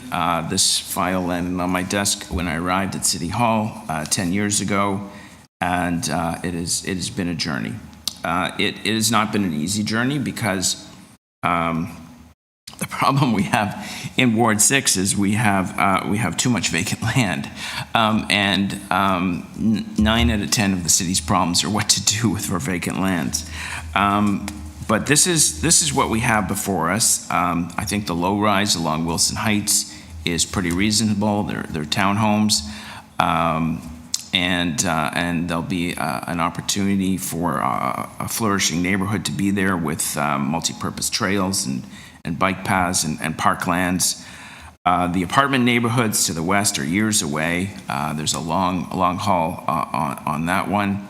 But I think going forward, we can certainly continue to engage with the neighborhood, continue to make various amendments and changes, and of course, make sure that all the parkland, recreational assets, and other investments in the neighborhood are implemented. I realize that consultation has been most problematic during the pandemic. Some people get quite comfortable with the virtual. Others, including me, I find it much more comfortable. I'm sure many of us do, to be face-to-face. But I think we heard from staff that the next steps are many years away. There's going to be a lot of community engagement. The build-out is over several years. There's a lot of infrastructure that has to go in beforehand. And of course, we'll make sure that all the local ratepayers associations are involved in that process. So, and I think we can move forward with this because we are worried when the Bombardier lands, when the airport flying rights are taken away, some of the caps on the size of the built form will be released, and we could run into bigger problems with that. So I know there was some friction between the ratepayers groups and maybe my office and staff. I know staff have a job to do. This is a very impressive report. There's a lot in there, but I also know it's the first chapter in this discussion. And I think with these motherhood motions to make sure democracy survives and consultation continues, that I think we can find that balance between respecting the established neighborhoods and building a new neighborhood. So I appreciate your support on that, and I'll open it up to any other speakers. Yes, Councillor Carroll. Mr. Chair, a question of the mover. Can I ask you a question as the mover of that motion? Yes. There's a lot of quality of life motherhood measures in the motion that I think improve the plan. There is one that's problematic to me, and I'm wondering if you've considered it in the context of policy, and that is the request to maintain a commuter parking lot. It's very much the policy currently of both the provincial transit authorities and ourselves, that inside the transit area, the City of Toronto being one of those, that people take transit to transit. That policy was adopted, I think, while you were on the commission, and John Cole was the chair of the TTC. that people take transit to transit where they're on a single fare, and the commuter parking needs to be moved to the boundaries of the regional system so that you have the option of being dropped off and then jumping on the next system and saving a fare. So there's an issue there. Did you consider that policy and adding a commuter parking lot back in through your motion? So the logic here is, if you look at the long-term plan, there's supposed to be office buildings, some retail, commercial, and the shared parking would be much on the Yorkdale formula, which has 1,000 spaces, which is shared between commuters, daily commuters, and users, shoppers of the plaza. So I believe it opens up extra early. It's paid parking till 9:30, and then it opens up for free to shoppers. So it's not dedicated commuter parking. It's what we'd like to see as shared parking, and I believe the Housing Now site at Wilson. The Wilson. But the goal of putting these uses on that site is that they are all accessible by transit. So it's a slightly different context than as a destination mall. The goal here was to be very accessible to transit and take transit to transit, take transit to the uses on the site. So it kind of flies in the face of the goals that are outlined in the plan. Yes, no, so for many people, they can get to high-level transit, but many people cannot, including seniors, the disabled, people who have to go downtown for medical treatments. Commuter parking still remains a vital component of the city's transportation strategy. And this would not be dedicated commuter parking, as I mentioned. In order for the retail to flourish at this site, or for there to be multi-unit residential, you need parking, and that's a given. So we're asking them to come up with a formula, as we did at 50 Wilson Heights on the Housing Now site, to have shared parking, where you have some people who can park all day, but share it with shoppers and people who live there. Okay, thank you. I'll ask to be put on the speakers list. Okay. Any other speakers? Councillor Carroll? I'm afraid I have to disagree with, and I know I realize, I'm fully aware that I'm also disagreeing with the community in doing so, but I have to disagree with the councillor. It is actually not the city's policy to create commuter parking.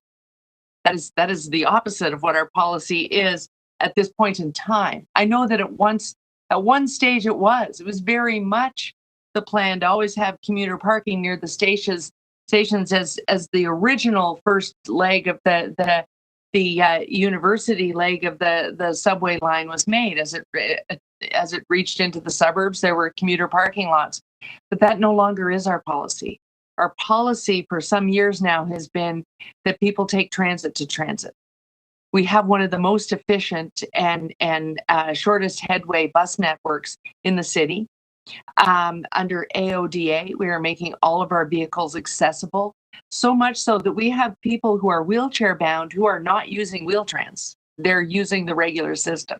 And the policy goal is that if you are inside the single fare system, you take transit to transit, meaning we don't build a commuter parking lot beside every subway station. You take a bus to get to the subway, or you walk to the subway. This plan includes some improvements to how you would walk to the subway. But beyond that, you want people to take TTC. If we're going to build office in this plan, we want people to take transit to work. All of those things are things that we promote, which is why, for instance, this morning we were talking about the Consumers Next plan. There's no guarantee of surface parking anywhere in that new secondary plan, even though if you look at that plan from the air today, Consumers Next, built under the old North York premise, is filled with pavement as far as the eye can see.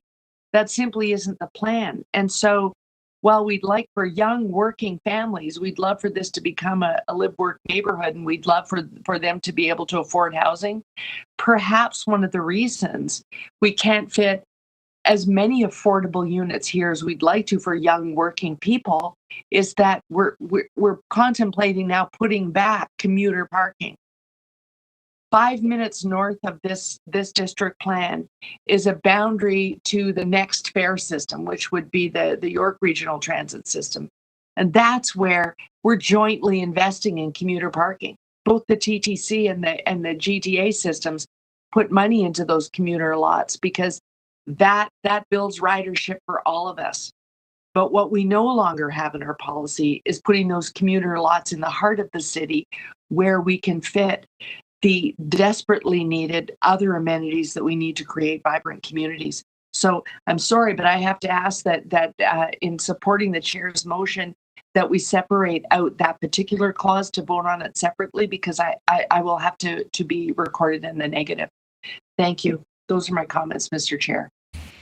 Thank you, Councillor Carroll. And just for clarity's sake, it is not a dedicated commuter parking lot. The idea is we wanted staff to explore shared parking and retail and multi. Yep, I'm quite clear on that. Thank you for explaining that again. Quite clear. I still wish to be recorded in the negative. So I need direction from councillors. We're at 12:30 now. Should we can finish the item, we can break. We're very close to finishing the item. I'll move to finish the item, Mr. Chair. Can we finish the item and do a couple of quick releases? Like, for example, I have a timed item for demolition permits that I'll be moving in favor of, rather than having people try to hang until this afternoon. Yes, I would agree with that. I have a quick release as well. Something from 10 a.m. timed. So if we can finish this item, I don't know if there's any more speakers. We can put the amendments to a vote. I believe Councillor Carroll wants a separate vote for the shared parking idea. That's fine. So we'll do. We'll pull out that item. Okay. And then we'll vote on it separately.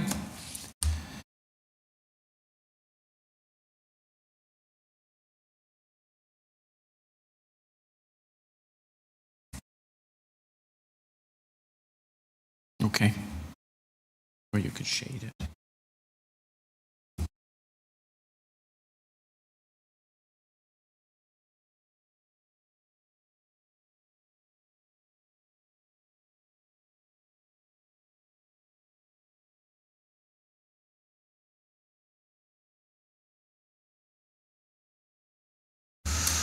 Okay, there we go. So, all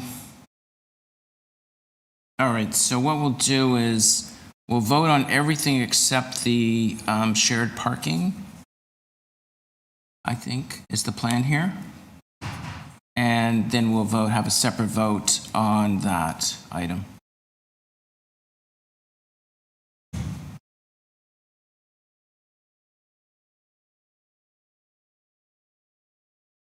So, all right, so we're voting on,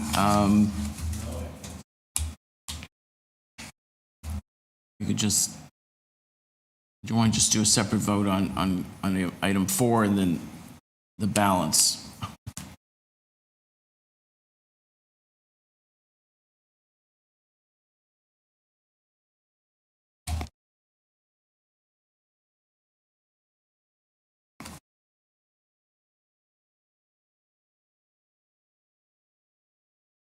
Okay, so what we'll do is we'll vote on items 1 through 3 and 5 through, if you want to scroll down, 5 through 7, and then we'll do a separate vote on item 4. So we're not voting on it, we're doing a separate vote. Does everyone got that?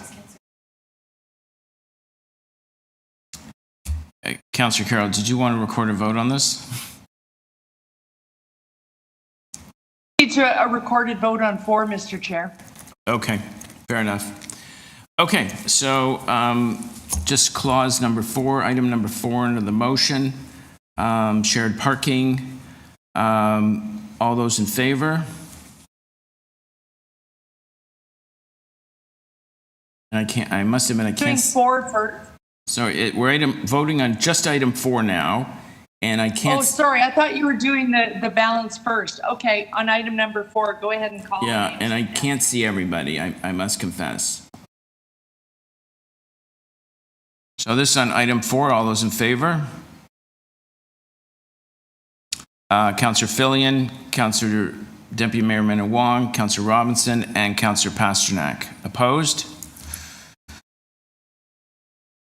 Councillor Cole and Councillor Carroll, that item carries.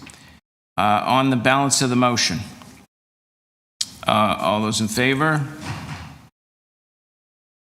That carries. And the item is amended. All those in favor? Opposed? That carries. Okay, so as agreed, we can do some quick releases. Councillor Fillion, I believe you had an item or two? Yes. They're technically public hearings, but I don't think there's any controversy. Numbers 23 and 24. So I guess you need to check to see if there's anyone who wishes to speak, but I would be moving approval recommendation number 4. And the clerks have that, I believe, in both cases. Okay, so I guess. Oh, yeah, it requires a reopening, yeah. Both are reopenings. Okay, so on item 23, all those on reopening, all those in favor? Opposed? That is carried. And Councillor Fillion is moving option 4? Yes. Okay, option 4 is on the table. All those in favor? Yeah, we should probably put it on the screen. Okay, there's option. Oh, I didn't see.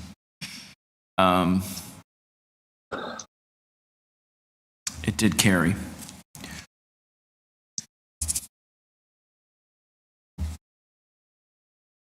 That's option. Okay, so that there you go. That carries. Its demolition with the conditions. Item 2524, 11 Pleasant Avenue. I'll move the motion to reopen. All those in favor of reopening? Opposed? That is carried. And Councillor Fillion is moving option 4, which is approval with conditions. All those in favor? Opposed? That is carried. Any other quick releases? I have one. Yes, Councillor Cole. Yeah, if I just have a quick amendment that staff has looked over and is agreement with on 2511, the Joni Mitchell Park. We just put up the quick amendment. Councillor Robinson holds her enthusiasm for anything green. We're looking for a blade of grass, young Eglinton. Are we taking away pavement? Yeah. Are we moving a parking lot? That's Joni Mitchell. Joni Mitchell. Yes, no, a big yellow taxi is waiting outside. Councillor Cole. She's on CBC right now. CBC, Joni Mitchell right now, as we speak. All right. Who's Joni Mitchell? You're too young. How old are you? That's my point. Councillor Cole, I've got some good news and bad news. The bad news is we don't have your motion. The good news is it's lunchtime. Okay. Oh, they're lunching. Okay. Okay. So I've got 2 releases. Okay, Councillor Robinson. I just hope this park doesn't end up with any coyotes in it. What do you got against coyotes? Yeah. These are my Joni Mitchell one-liners. No regrets, coyote. Look, some of my best friends are coyotes. Okay.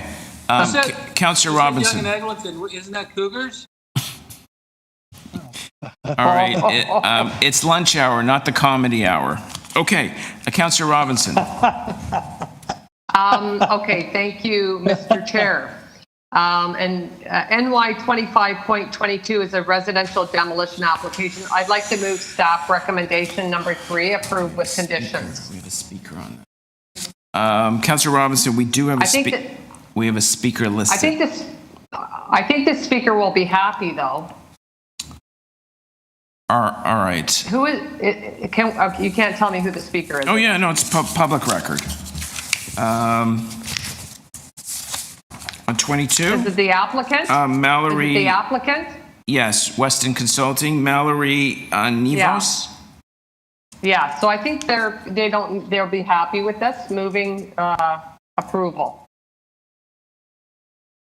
Okay. Okay. I mean that's fine. So Councillor Robinson is moving the recommendations for item 22. A residential. Number 3, approve. Number 3, approve with conditions. Option 3, and it's for 2706 Bayview Avenue. All those in favor? Opposed? That is carried. And my next one is in 2528. It's an application for a fence exemption.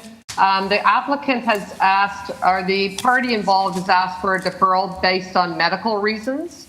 So I wondered if we could defer that to the September meeting, September 13th, 2021. Okay, so motion to defer. So, Mr. Chair, I missed which number that was. Oh, here it is. Here it is. Got it. Okay.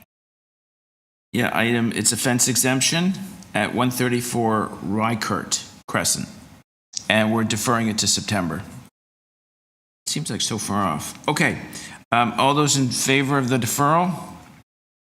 Opposed? That is carried. Any other quick releases? Councillor? There is that motion I was supposed to move on behalf of Councillor Robinson about the heritage designation. 2521. Councillor Robinson, I understand, although you haven't formally done it, I understand you have a declaration of interest in this item? I do, because of proximity. Okay. So I will turn off my screen. Okay. If you turn off your screen, we can vote on it. And a recorded vote as well. So this is Toronto Heritage Register of 55 St. Edmunds Drive. There's the motion on the screen. All those in favor, record a vote. I can't really see everybody. Oh, there we go. Councillor Fillion, Councillor Cole, Deputy Mayor Min Wong, Councillor Carroll, and Councillor Pasternak. Opposed? Nobody. Okay, that carries. So, Councillor Robinson, you rejoin the meeting. We're done with that item. Anything else that for a quick release? I have one, unless someone else has anything. We want to go back to 25.5, final report, application to lift holding provision. I think it's 665, 667, 669, and 671 Sheppard Avenue West. I'd be prepared to move the staff recommendations to lift the holds. All those in favor? Opposed? That is carried. Anything else to dispose of before lunch? I'm just wondering if they got my motion about 20 Castlefield. No.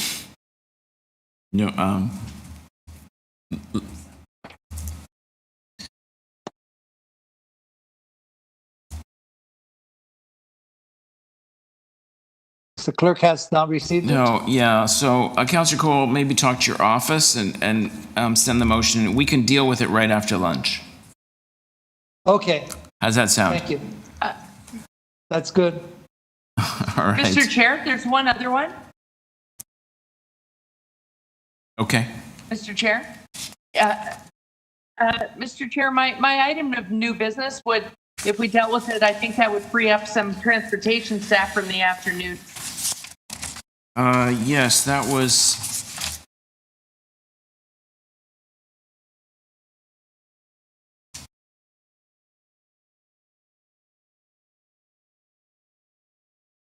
Staff provided the wording for the motion. I think the clerks have it. Okay, 2535, speed limits on Leslie Street? Yes, this is simply making the speed limit a consistent 50 from the 401 all the way to Steeles. It's choppy right now and hard to enforce. This just makes it consistent from the 401 all the way to the city limits. Right, okay. I don't know if we can put the item on the screen. It's just a speed limit issue. It's the new item. Yeah. Oh, there we go. Okay, all those in favor? Opposed? That is carried. Okay. One more thing, Mr. Chair, when I have a conflict at 2:00, I have a TO Live committee meeting that probably needs me for a quorum. So when we come back, I'm wondering if we can deal with 25.33.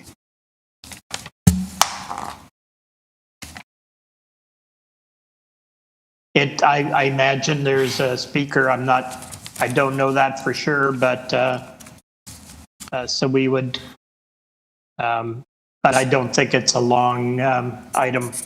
When you say when you're back, what time do you think that would be? No, when we're back. Oh, when we're back. So you'd like to deal with it right at, no one minds if we cut the lunch down to 45 minutes. We reconvene at 1:30? Yep. Yep. Okay. It'll be quick? Well, it'd be quick at my end. Okay. All right. I'll be moving the staff recommendations. We'll agree to that. Any deputants waiting on the line? We're going to take a 45-minute lunch break. We're going to come back and do item 33, which is a tree removal request. And then we go back up to item 25.7. And I know there's some people waiting for 25.10, which is the William Baker report. It's hard to say, maybe around 2:30, 2:15, just sort of guessing.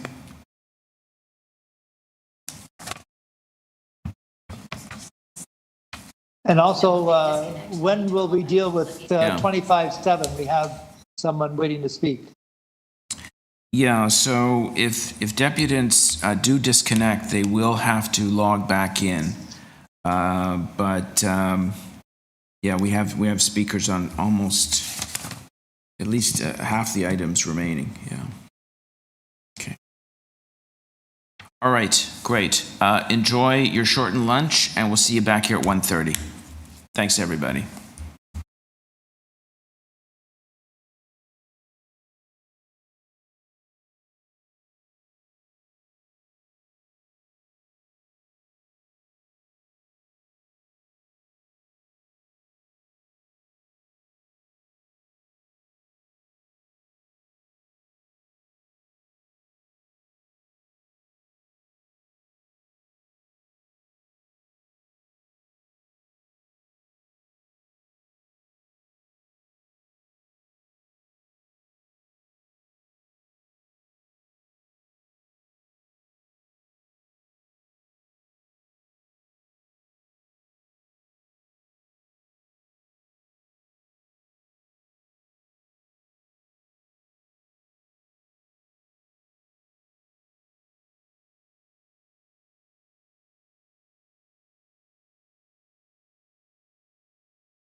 Well, good afternoon, everybody. Good afternoon, councilors, member of the public, IT and clerk. Hope everyone had a fine lunch. We've agreed to skip to item 2533, application to remove a private tree, 6 Caines Avenue. And we have 2 deputants on the matter. Jaroslav first.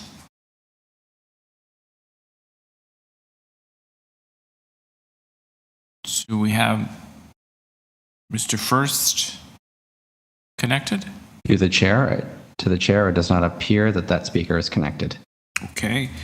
Catherine Bentivoglio?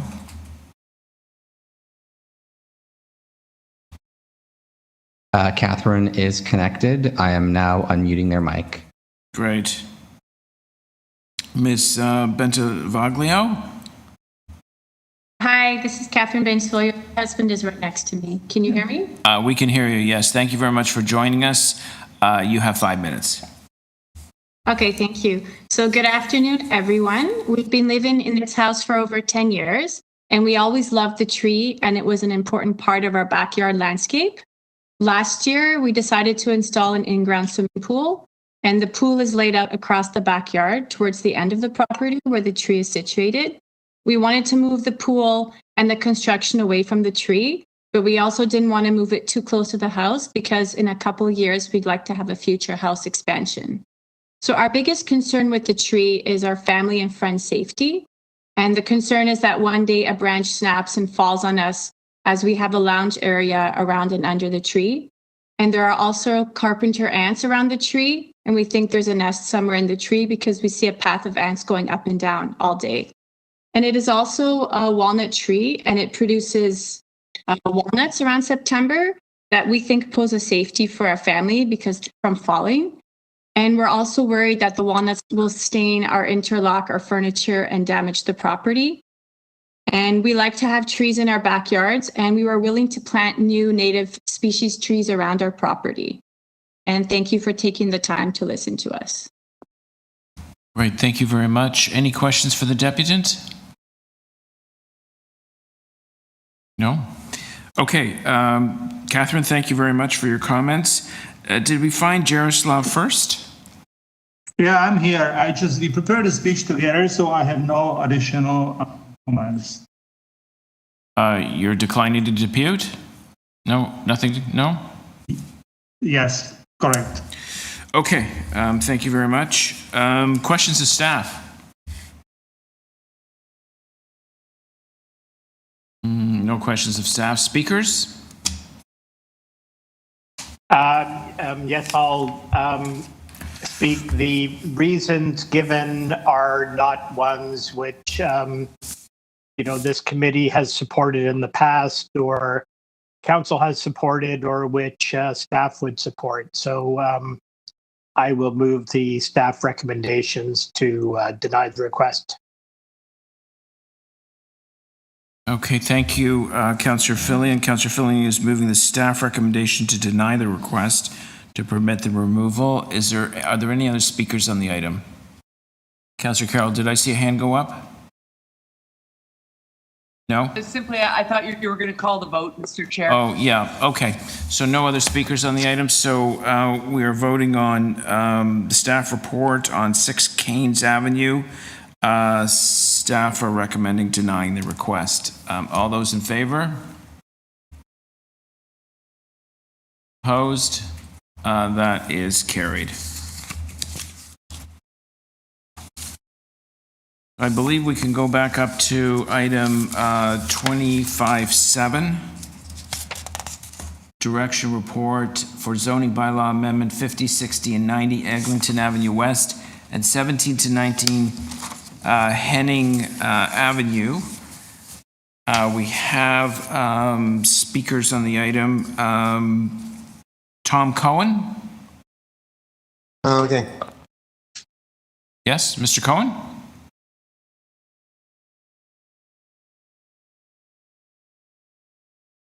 To the chair, the speaker is connected. I unmuted them, but it looks like they muted themselves. Tom, Tom, looks like you've unmuted yourself. You are now unmuted.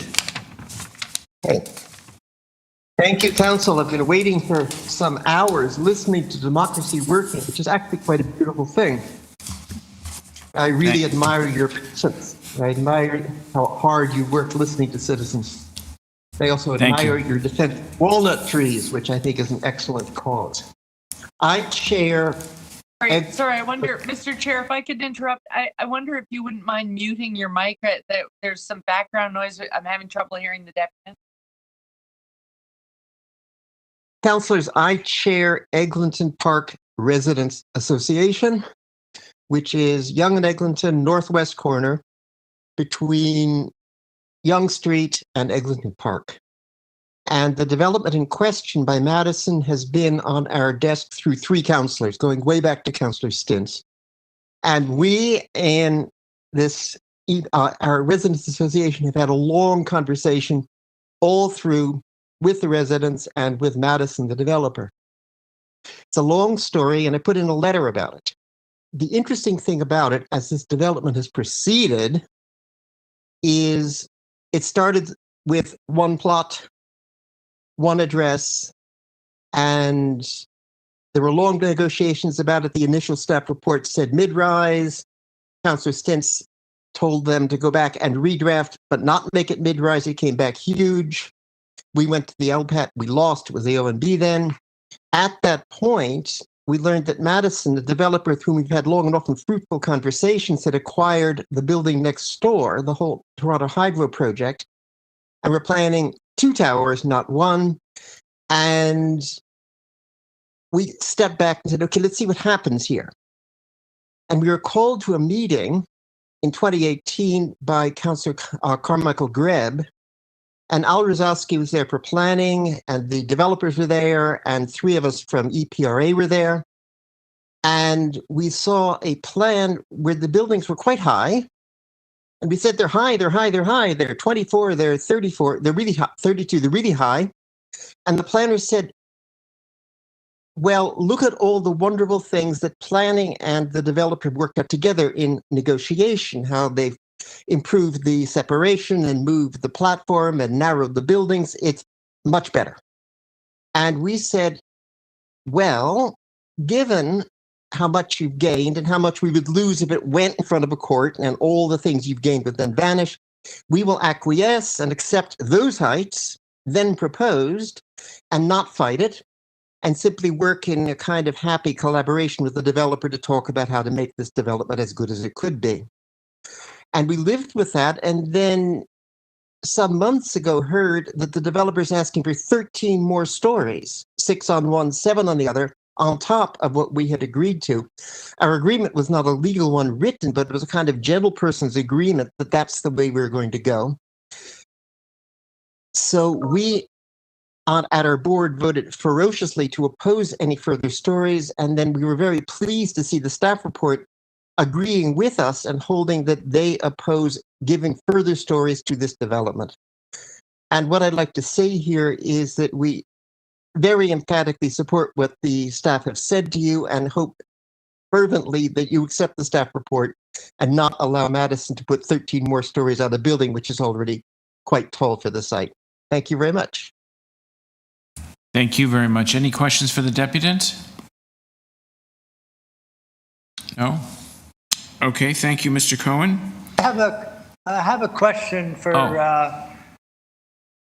the audacious Tom Cohen here. I was just wondering, Tom, Mr. Cohen, in terms of the original, what were the number of stories for the 2 buildings there, the hydro site and the other one? What were the numbers? When Madison finished its proposal, it was 24 on the one and 32 on the other. And then they came back. The most recent application was changed. And now, what are the number of stories?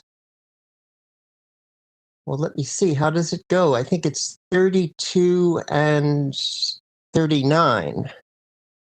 Yeah, just even myself, I'm losing track of all these stories at Yonge and Eglinton. So I was just, but again, the point being that they had been essentially come to an agreement that 24 and 32 were good. And I guess planning staff said this is a much better application. So you, the local residents, along with planning staff, acquiesced and said, yeah, 24 and 32 is good, right? Right. Then, after this series of discussions, etc., input from planning staff, Madison, the developer, comes back and they want, instead of 24, they want 32. Instead of 32, they want 39. And this is where I guess one of the main concerns for that whole area is the not only the number of applications, but the shadowing of Eglinton Park, the only park in the area. That is true. And plus, is there not an application for what, 60, 65 stories across the street at the corner, the postage size lot at Duplex and Eglinton for what, 60, 65, 75, what is it? How many stories? Oh, that is a building that LPAT set at 39, and then after the Tories came in and the lid went off, a new owner went from 39 to 65. Okay, anyways, thank you for clearing that up, because I just want to give the context of what the local resident associations have been dealing with in good faith, along with our planning staff, and why we're doing what we're doing today. Anyways, thank you very much, Tom, and to everybody at EPRA. Thank you. Thank you. Thank you, Councillor Cole. Any other questions for the deputant? No, I don't see any. Okay, thank you very much, Mr. Cohen. Richard McFarlane?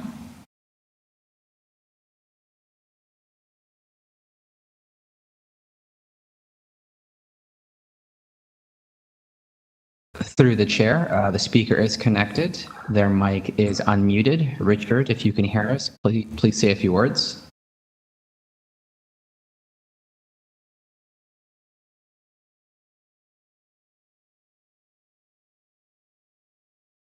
Mr. McFarlane?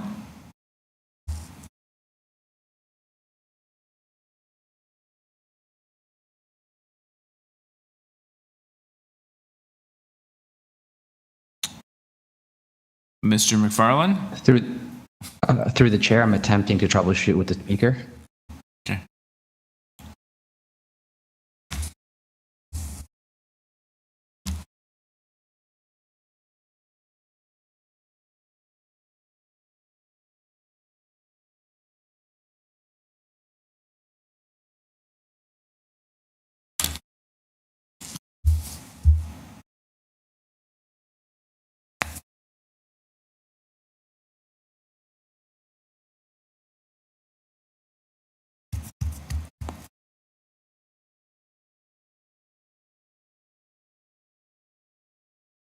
We're going to have to move on. If you can get Mr. McFarlane on the line as we're proceeding, I'd be happy to hear his comments. Okay, so that's all the deputants we have on this item. Questions for staff? Yes, Councillor Cole, question of staff. All right, yes, Councillor Cole? Okay, thank you. My question is just a continuation of the questions of Tom Cohen. So originally staff, I guess, agreed with the proposal calling for 2432. And then the latest application was for 32, 39 stories. What do you see as the negative changes that have occurred between the 24, 32 stories and the increased stories? So through you, Mr. Chair, and just as a point of correction, it's actually a proposal for 34 stories and 39 stories now. So the increase is actually 10 stories on the west tower at 90 Eglinton. As detailed in the report, I think the major concern for staff, well, there are a few major concerns, but just really speaking in respect of height, there is a height range, an anticipated height range that is set out in the secondary plan for this area. And for that Henning character area, it's 15 to 35 stories. And that's working west to east, north to south, or sorry, south to north. This site is the most southerly and easterly site. So it would, there is allowance for, heights that are around that 35-story range. However, I think where there is concern is that, one, there is shadowing in the park, and two, what the cumulative impact of approving a height above and beyond the height range is. You kind of pull the heights up as you go throughout the character area, so there's greater impact as you kind of proceed as well.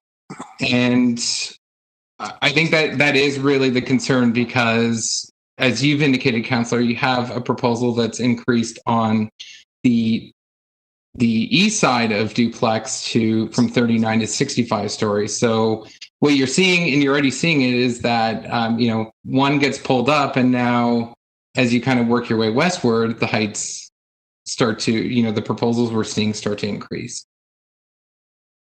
Yeah, and I'm just wondering, what has caused this double dipping, as I call it, is happening not only here in Yonge and Eglinton, the double dipping of applications where they get approval for, a pretty reasonable number of stories, 24, 32, and then all of a sudden they increase it by about 30%, whatever, 20%.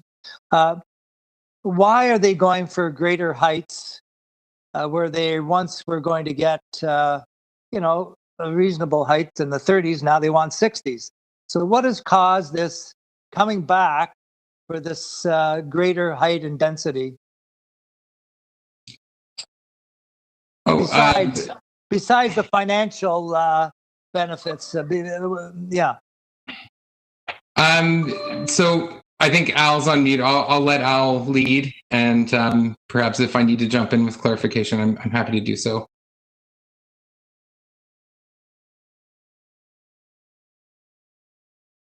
You're referring to Al Rosowski, I assume. Yeah, we can't hear. Sorry. Yes, Al, are you going to comment on Mr. Rosowski? He can't hear us. Can't hear him. Sorry. No, we can't hear him. We can't. He must be on mute or something. Al, I think you're on mute. Mr. Chair.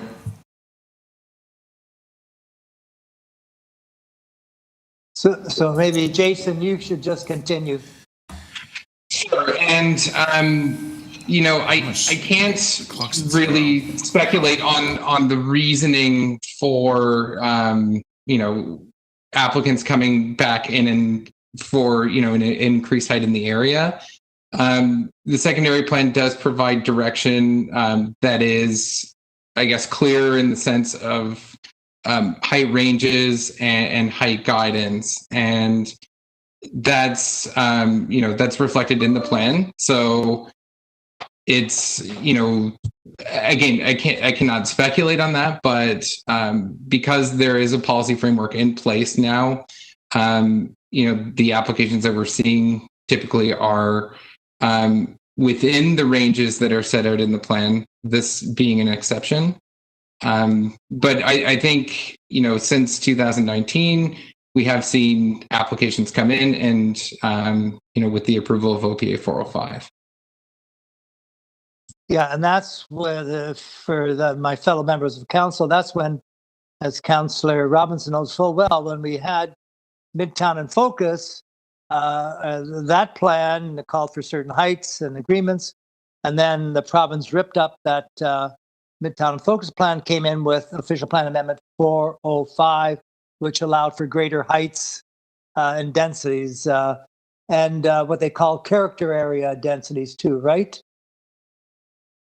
That's correct. And the density numbers in the secondary plan were actually removed in favor of a series of height ranges. So as I'd referred to, in this area, the height range, the anticipated height range is 15 to 35 stories. According to OPA 405. According to the secondary plan that was implemented as part of OPA 405, which was provincially approved in June 2019. Yeah, but these new heights for this development are now going even beyond that to 34, 39, and then across the street to 65. That is correct. Okay, anyways, thank you very much, Jason and Al. I knew, yeah, thank you. Thank you, Councillor Cole. I believe Richard McFarland is now on the line from the Oriole Park Ratepayer Association. Mr. McFarland, can you hear us? Yes, good afternoon. Okay, thank you very much. You have 5 minutes. Thank you, Mr. Speaker, Mr. Chair, Mr. Pasternak, and thank you, councillors. I'm Richard McFarland. Since 2002, I've worked with the Oriole Park Association, established in 1954 and incorporated boundaries at Chaplin, south of Eglinton, west of Yonge. The applicant has persisted with this site, as Tom Cohen so nicely said, for a long time, since October 2012. Essentially, it went from a 24 and 32-story proposal to actually, Tom, a 34 and a 39-story development. City Planning expressed their concerns in a staff report 2014. Quote, "The proposed massing of the building creates an unacceptable transition to the adjacent stable residential neighborhood. The proposed height of the building is excessive for this location and contrary to the policies of the official plan and Yonge Eglinton secondary plan." At the OMB hearing at which Tom participated, November 3rd, 2017, developer lawyer Adam Brown spoke loudly against Tom's motion, and I think disrespectfully. His words were such as, "The board knows there are many approvals outside the growth center. Approved 28 and 27 stories outside the growth center. Orchard View Boulevard, 20 stories outside the growth center. Art Shop, 28 stories outside the growth center. This is the kind of rhetoric we hear at the OMB." Adam Brown said there's no clear boundary that says you can't propose high rises. Mr. Brown is wrong, respectfully. There are clear boundaries for the Yonge Eglinton Growth Center. Deliberate intensification area. Being outside of this area means heights must transition to low-rise residential. This has been delineated provincially and municipally. Peter Smith, the well-known planning consultant for Boost Fields, at the March 2nd Zoom meeting about this property declared, and I quote, "Oxford Properties has just filed an application, including 5 towers, 2 of them being 60 and 70 stories. Does the Oxford application justify greater height on the north side of Eglinton? Respectfully, no." Peter Smith also stated, quote, "The planning context has changed since year 2016. We think we're consistent with that overall direction by the province. I say to you, this request for greater height has little or no basis in planning principles, policy, and planning legislation." Developer lawyer David Bronskill, who I challenged at the LPAT Yitz development, appealed March 2018 for Avenue Road. In his Goodman's letter said December 11, 2020, "This zoning bylaw amendment application reflects the applicable policy regime with appropriate consideration to the evolving context." I ask, what justification is that for abusing city planning zoning guidelines and legislation? Peter Smith also said, "It comes down to the changes in provincial policy." He also declared that doesn't change the planning principles, that this is the right place for intensification. I say it is not. Peter Smith also made similar arguments 2 days later, and you know this, Denzel Minnan-Wong, for the 175 Winford Drive site in Don Mills, March 4th Zoom hearing. Peter Smith also argued for Cole Harbour Queens Quay OMB at February the 12th, 2018. And yet again, Peter Smith records, I record for Peter Smith, January 27, 2021, for the LCBO site at Davisville and Yonge, quote, "The city approved OPA 405, which permits intensification here." It should not. Developer planning consultants attempt to justify height time and again, despite approved city legislation. Now, 2 cases at the OMB, case law, Susan Schiller, OMB member, September 24, 2009, denied an appeal by Top of the Tree Developments, Inc. for a 25-story tower, 3470 Montgomery Avenue, east of Duplex. She noted the lands are not within the urban growth center in Young Eglinton. She stated, and I quote, "The proposed development fails to provide an appropriate height and setback transition. Similarly, this site fails to provide adequate transition. There are OMB decisions that support planning guidelines and limits. Bathurst and Glencairn, decision November 24, 2017, quote, while the growth plan and provincial policy statement encourage intensification, the objective of intensification is not unlimited or to occur at any cost," end quote. I submit to this council, this is not the right place for intensification to that extent. I remind you politely that this site was designated mid-rise. I observed that up to 8 area ratepayer associations, including Fonter, have opposed this application. At some point, our councillors at Community Council and City Council have to take a stand and limit development. You will note the City Staff Report, May 31st, 2021. The proposed zoning bylaw amendment application in its current form is not supported by City Planning staff. The proposal is not good planning and does not represent the public interest. That says it all. North York Community Councillors, please do the right thing and support this item. I urge you to adopt this item to allow the City Solicitor and City Planner to vigorously oppose the amended application at the forthcoming Ontario Land Tribunal's hearing. Thank you very much for your attendance and for listening to my concerns. Thank you very much, Mr. McFarland. Any questions for the deputant? Any questions for the deputant? No? Okay, I think that concludes the speakers on the item. Now, Councillor Cole, you started asking questions of staff, so you're done. Is there anyone else who wants to ask questions of staff? No? Speakers? Councillor Cole and then Councillor Carroll. Yeah, thank you, Mr. Chairman. I have a motion I want to put up for consideration here in regards to this item. I think it's really a follow-up to the same issues raised by Councillor Carroll and what was happening up in North York and what was happening with that Mr. DiGeronimo's holding bylaw up in North York. And it's also an extension of the what Councillor Robinson has been trying to do in the area. And that is requesting the General Manager, Toronto Water, to bring forward a report for September North York Community Council meeting regarding sewer and water capacity related to this application and other recent development applications in the area bounded by Eglinton to the west, Eglinton to the west to the south, north to Roselawn, and the west side of Yonge Street to Duplex Avenue. So this is just asking for a more narrow examination of the capacity of our sewers and the ability to supply water to all these developments. And so it's not just what is happening in this site here, but there's an obvious, very frightening pattern that's occurring, is that the heights and densities that are being requested are above and beyond the heights and density many of these applicants have already received. And this is a very worrisome trend. And then if you include what is happening here on this site to what is happening in that immediate neighborhood, I don't even talk about the construction jungle over on Councillor Robinson's side, but I've got my own little construction hell happening at the north west corner of Yonge and Eglinton, because I've got these two towers across the street, 65 stories, basically on a lot that's about the size of a couple of homes put together. They want 65 stories. And then if I go just up the street, there's one of the first towers ever built in Toronto on Duplex, 500 Duplex, I think it is.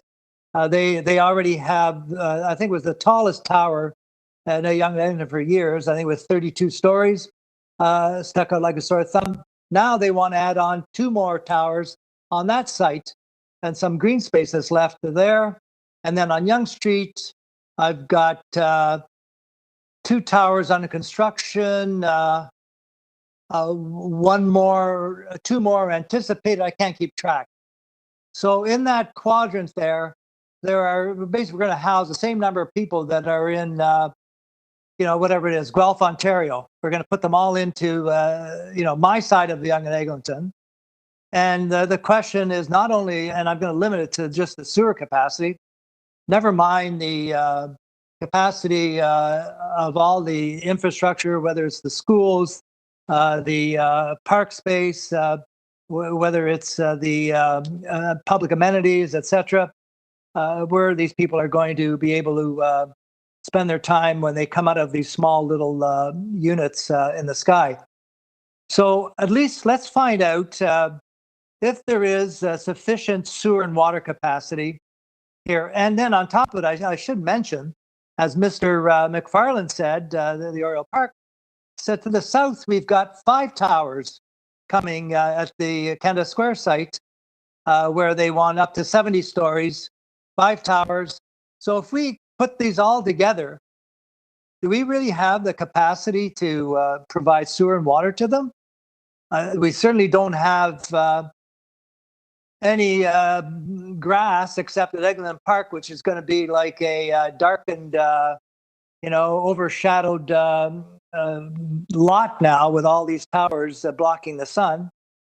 But where's the infrastructure, the hard infrastructure? I'm going to ask, first of all. I'm not going to ask all the other infrastructure questions that need to be asked. But, there's got to be a tipping point. It is, and it's, our planning staff are really put to the wall as these changes are being made at the provincial level. They're trying their best to deal with this onslaught of development, and I hear at this council, people saying, well, we've got a 10-story condo coming up, 12-story. I said, God, I wish I had 10, 12 stories. What would they do if they got our 65 stories? This is what is being heaped on the people of Yonge and Eglinton. It's not right. And please support the staff report going to the new Vatican Tribunal, the Ontario Land Tribunal, all powerful now with greater powers. And we've got to wish our staff luck, our lawyers luck, as we go to the Vatican on our knees, asking for some kind of say in what kind of city we have. Thank you. Thank you, Councillor Cole. Any other speakers on the item? Councillor Carroll? Yes, thank you, Mr. Chair. I just wanted to go on the record because this has been a huge concern in my own community, including applications in neighboring wards for them. A deputant from my own ward spoke this morning about the frustration they have when something is approved and then, when the engagement is more or less dissipated and is over, that they come back looking for more. And it's very hard. We've been listening to, on this item, a long time engaged Young Eglinton Ratepayers Association community, and they more or less have ongoing efforts. It's hard in most other places in the city to think of the community staying engaged after approval, after site plan, and then in they come looking for more. And so it comes as a great shock as the frame of the building goes up, and suddenly people are saying, "Hey, what happened here? Why is that building so tall?" And that seems to be happening increasingly.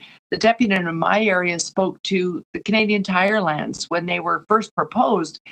That's the sort of thing where you might see an upzoning, because it was 20 years ago that it was sort of the first subway neighborhood that would be the fallout of having a Sheppard subway beyond just the Yonge corridor was to do the context plan for the Canadian Tire land. So in a way, it did fall out of date. Amalgamation and everything else happened. And so with the change in ownership of that lot, there was an upzoning. But it was followed with a full report, a re-engaging, and then my predecessor, Councillor Shiner, brought it to this community council. And there was engagement because a decade had passed. But now we're seeing something like this a couple of years ago came in. People thought, okay, well, 24 is not great, but we kept it to 24. And just a couple of years later, it's disappearing. Across the street from my ward in Bayview, one in Councillor Fillion's ward on Tea Garden Court has come back saying, oh, by the way, just for giggles, 4 more stories, please. And making the argument that such a thing should happen just in committee of adjustment. And so I want to thank staff for the position they're taking on this. And we should be rigorous and be shouting loud and clear that, you know, when we arrive at the minutes of settlement and the approvals that we arrive at, it's with great attention to context and the community engagement process.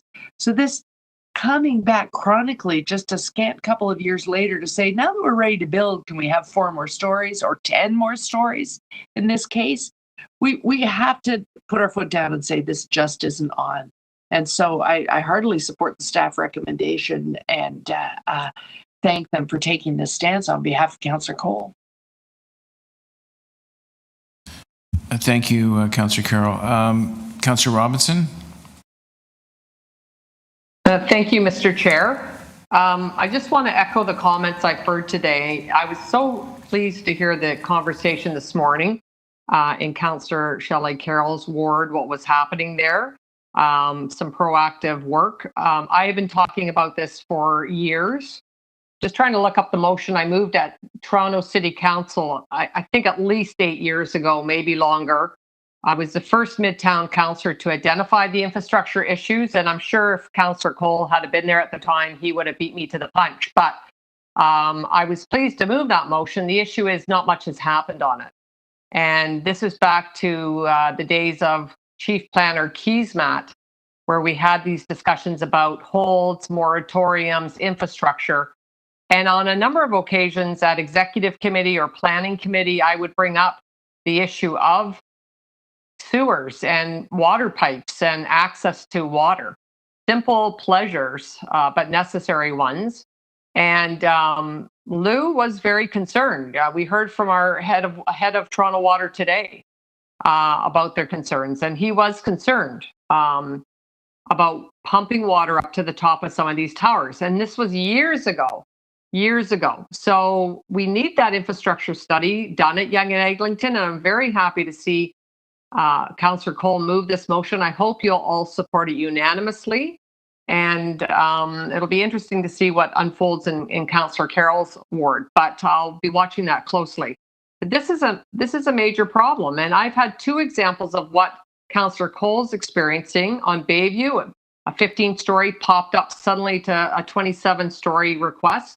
And on Broadway Avenue, a 15-story suddenly became 44-story proposal after the province had their way with the Midtown in Focus plan that we worked on for a decade. I can't even honestly count how many public meetings there were. There's no way. It was well over 100, if not more. And the level of engagement was so impressive from the Yonge Eglinton residents. And the whole plan was kicked to the curb, as Councillor Cole likes to say. So that's wrong. And here we are with these very aggressive developments being proposed and being topped by, story after story after story. And at one point, do we say, we can't take anymore? We're at a breaking point. We've exceeded the provincial growth targets by, I think, at least 4 or 5, 6 times. I'm not even sure anymore. And if you knew what was in the pipeline, you would be shaking, because I can't keep up with the developments. I know Councillor Cole can't. And we spend most of our evenings in planning meetings. And people at Yonge and Eglinton, I'm happy to hear the ratepayers stay the course, because they're getting very despondent and disillusioned. But you can hear we've got some very incredible residents who are not going to be bowled over and pushed aside. They're going to continue to fight. So I just want to say this has been, I think really a great conversation we've had today, a very important conversation, and we have to continue to have it. And I do hope that you'll support what's before us. Okay, thank you. Thank you, Councillor Robinson. Any other speakers on the item?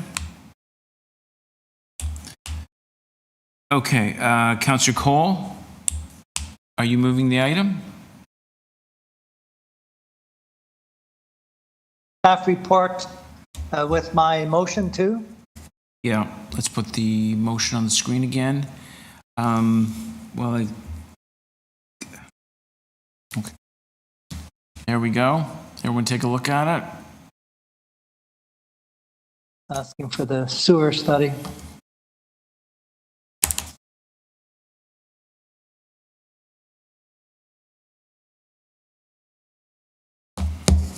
Okay, all those in favor?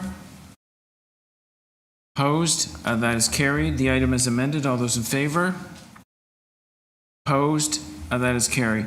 I'm going to hand the gavel over to Vice Chair Carroll for items 25-8 and 25-11.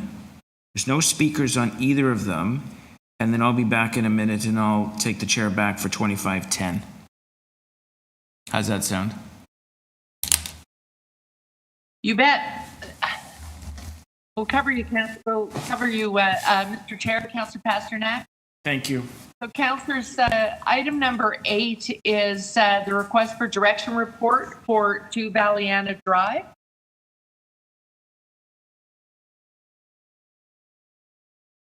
So, there are no speakers to the item. The local councillor have any? Oh, sorry, you're on mute. Sorry, I don't have any questions, but I would like to speak briefly. Oh, okay. Are there any other questions of staff from the other members? Seeing none, Councillor Robinson, do you want to speak? Yes, thank you very much. I just want to thank our city planners, Catherine Moore and Acting Director John Andreski. This is an excellent report that we have before us, and it's quite detailed. If you take a look at how the detail, it's very impressive. So thank you to both of them. They're really impressive planners. And I'm so happy they're in the North York district and on our team. There are a number of complex issues with this particular proposal. Many of you will know it. It's on Bayview, just south of Lawrence. If you're traveling south, it's on your left side. So it's on the east side of the street. And it's quite an impressive building in that it's on this agenda in a couple below here for designation. An item that's coming up next, or 25.20. So I just really happy to see it being opposed. It isn't actually, the address is not Bayview. You'll see the address is Valleyanna Drive, so it's a local street. The residents on that street very actively involved in this process, although there's been some language barriers and challenges that way, but they came out in droves for the public meeting and very concerned about this. So everybody's relieved to see this. The historic part of it is Annadale Gatehouse, a beautiful old building, unfortunately, that has not been kept up. And that's before us, as I said, a little bit farther down this agenda. It's a small lot. This application will remove 51 beautiful trees if it was approved, and that's why we're fighting it.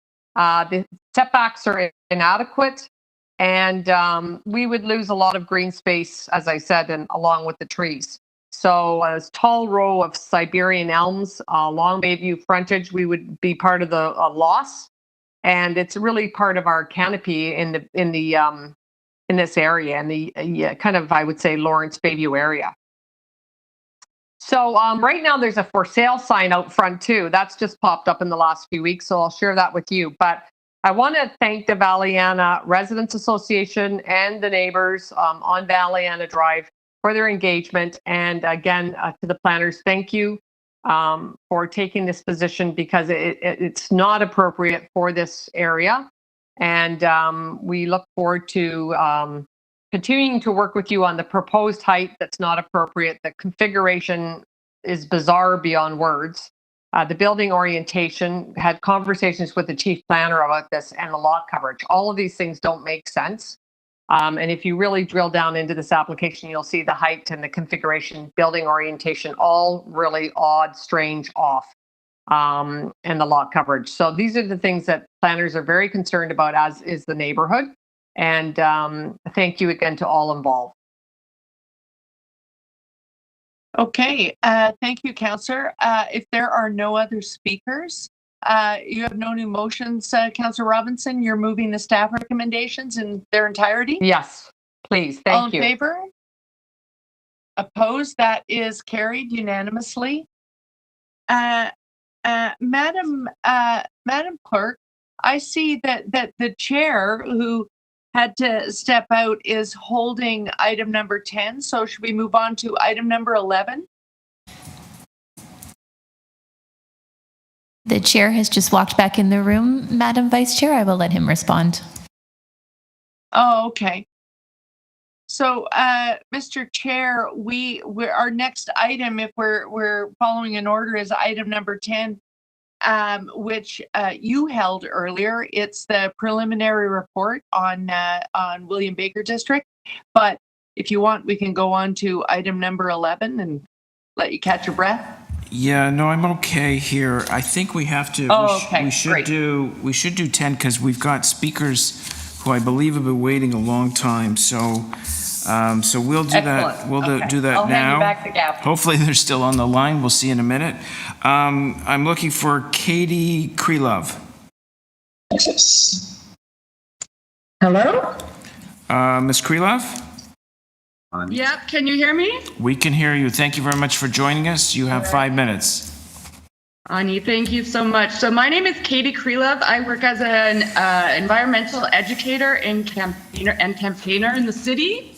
I'm here with Alan Colley, who is a member of the Indigenous Stewardship Circle of Toronto. I'm going to pass it over to him in a moment to talk. But I'll just introduce the Indigenous Stewardship Circle is a circle of elders, knowledge keepers, community members, and leaders who have come together around shared commitment to healing Indigenous lands and community in Toronto. And they have worked on ecological and cultural stewardship issues in High Park and in the Humber River watershed. And at this time, the circle has an interest in the woodlot, which is at the center of the William Baker development, and has been identified by the Indigenous Stewardship Circle as a place of historical, cultural, and ecological interest, mainly because of the old growth, very rare old growth sugar maple grove that it shelters. And so what we want to put forth or get from the council, I suppose, is some direction from council to the developers to engage meaningfully in consultation with the Indigenous Circle in planning the ecological management of the woodlot. So I'm going to pass it over to Alan Colley right now to speak. Great.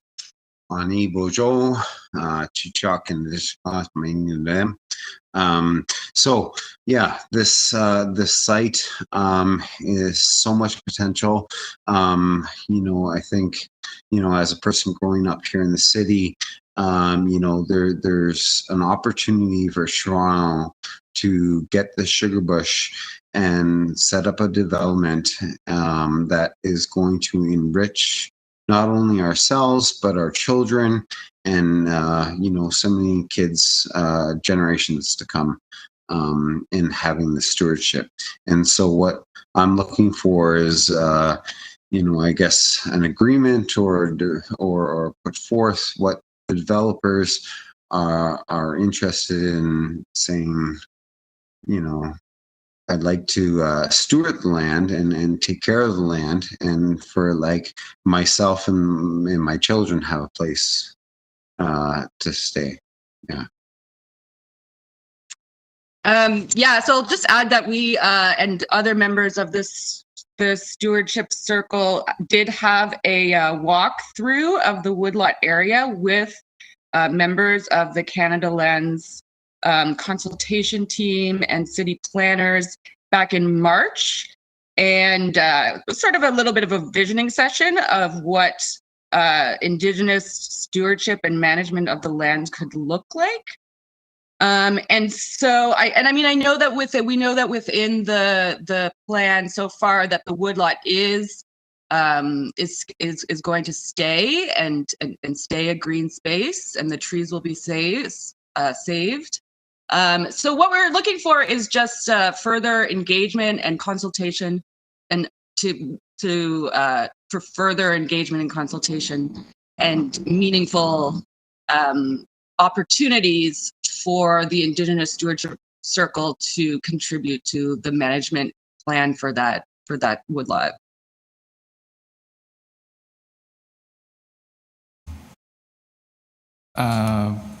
Great. Are you done? Yeah.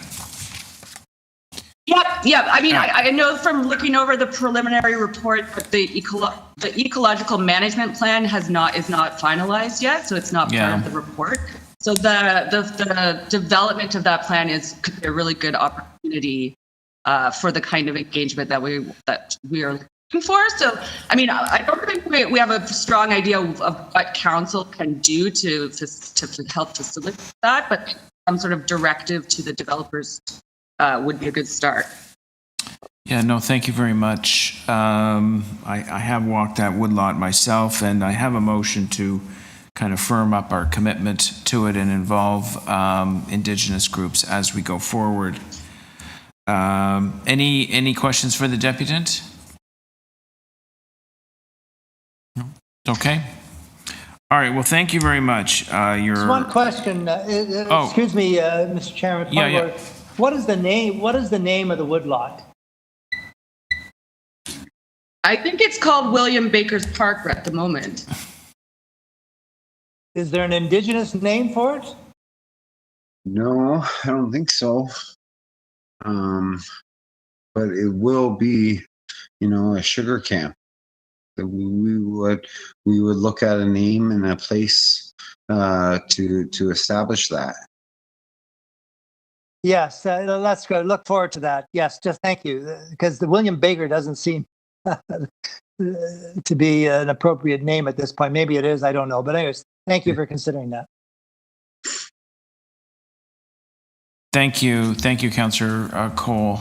Certainly an ongoing conversation, and I can tell you we've got another tour. I've walked the woods on a few occasions, and we have another tour coming up.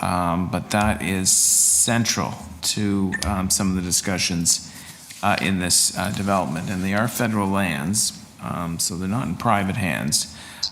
So that's something we're going to have to keep our eye on very closely. Elizabeth Jassam.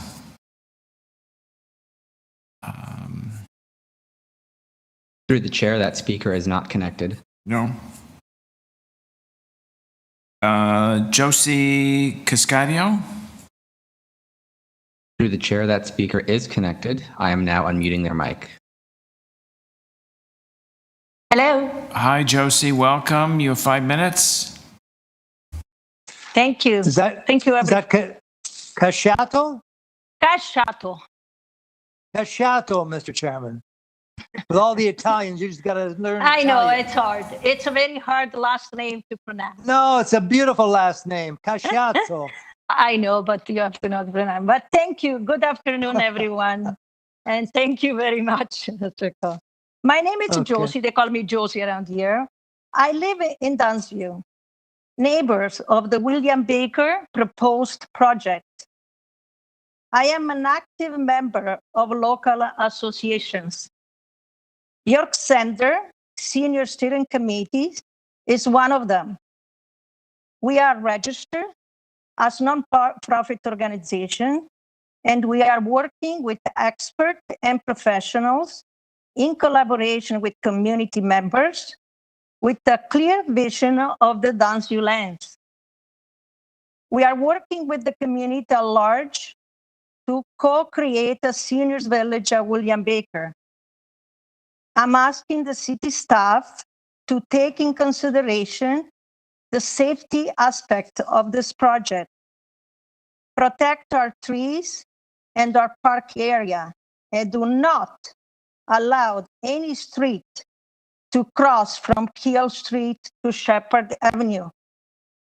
We need a peaceful place for children, parents, and grandparents to enjoy the green space. We cannot forget the traffic. Keele Street, it's not a pleasant street to walk or to drive on. It is extremely busy. Please consider the future of the existing community with many more people coming in the area. We ask you to improve our sewage system. We live in a fear every time it rains. We need to improve our streets, our sidewalk, bike lanes, and we need to connect William Baker with the existing community and the Downsview Park.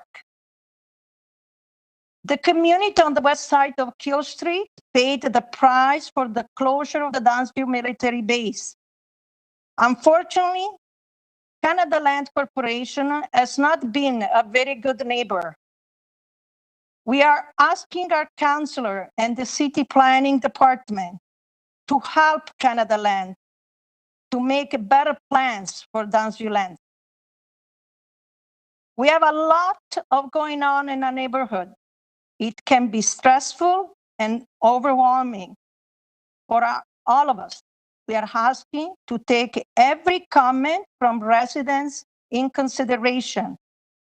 Nobody better than us can tell you what this community lost over 25 years. You all need to know that this is a very proud community, and we'll appreciate very much your good intention for the future of our old and new residents. Thank you for listening to our concerns.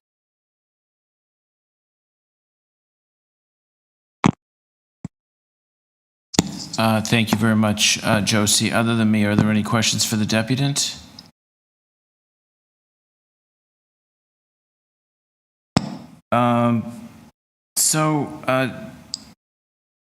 Josie, I know there's a long history there between the federal Crown Corporation against Downsview Park, now Canada Lands, over land use, how big the park would be, what should go in the park, any development on site, how much development, the type of development. How do we turn the page on that? How do we fix kind of the mistakes of the past, and we sort of, I guess, plan for a better future between the community and the federal Crown Corporation? What do you think has to be done? You asking me, Josie? Yes. Well, we are working very closely with Yara, our MP, and compared to the previous MP, looks like she is listening, and I think she's working better with the Canada Land. But if Canada Land doesn't change their mandate, which their mandate is to just a real estate company to come and sell those lands, I don't think it's going to change anything. So unless the government comes in and says, what is this park? It's only on a secondary plan. We need this park to go to Parks Canada map, and we want to see that there.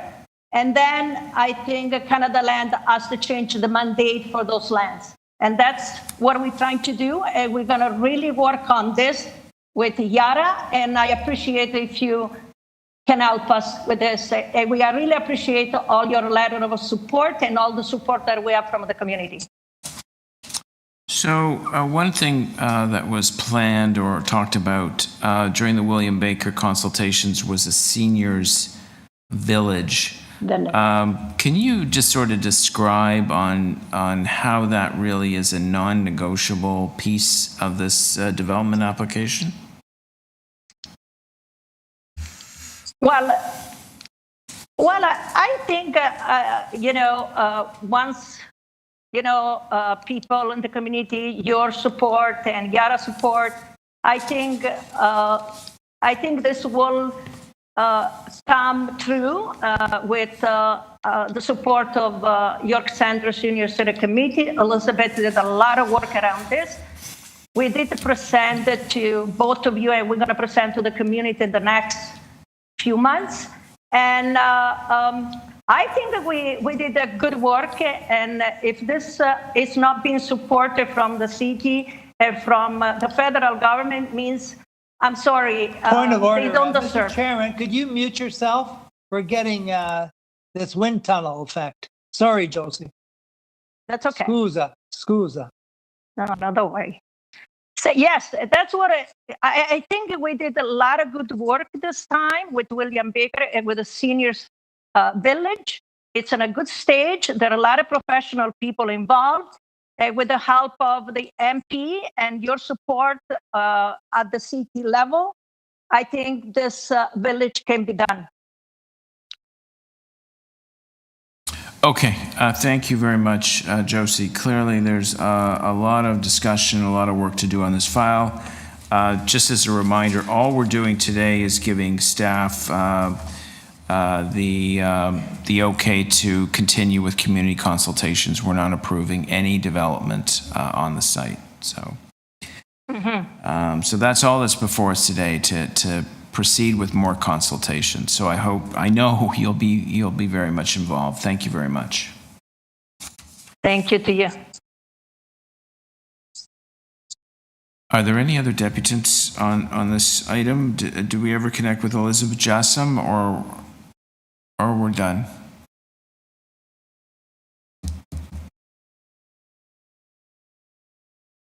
To the chair, that speaker still has not connected. Okay, so we have to move on. Questions for staff?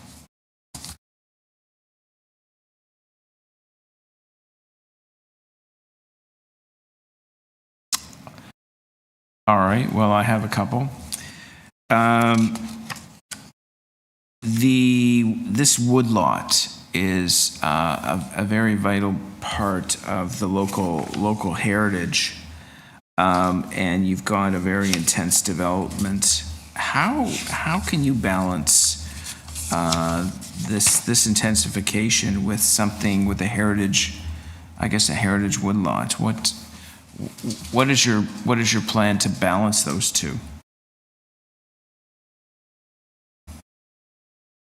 Just doing a sound check. Can you hear me? Yes. Okay, good. Sorry for the technical problems last time.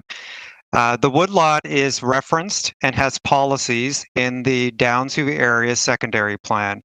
A key aspect of the development in this district is the retention of the woodlot and building around the woodlot. So it is a focal point. It's a major urban design feature of this particular district. This plan that is submitted, again, is a district plan.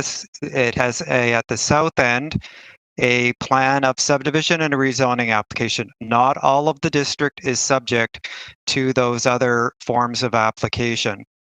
There are other work that's been done in the area in terms of environmental assessment, in terms of major roads through this district. There is some concern we've heard from the community about the retention of the woodlot, retention of trees in certain areas, and also the amount of parkland that is being provided in this district plan. The woodlot already has had walks, as has been referenced.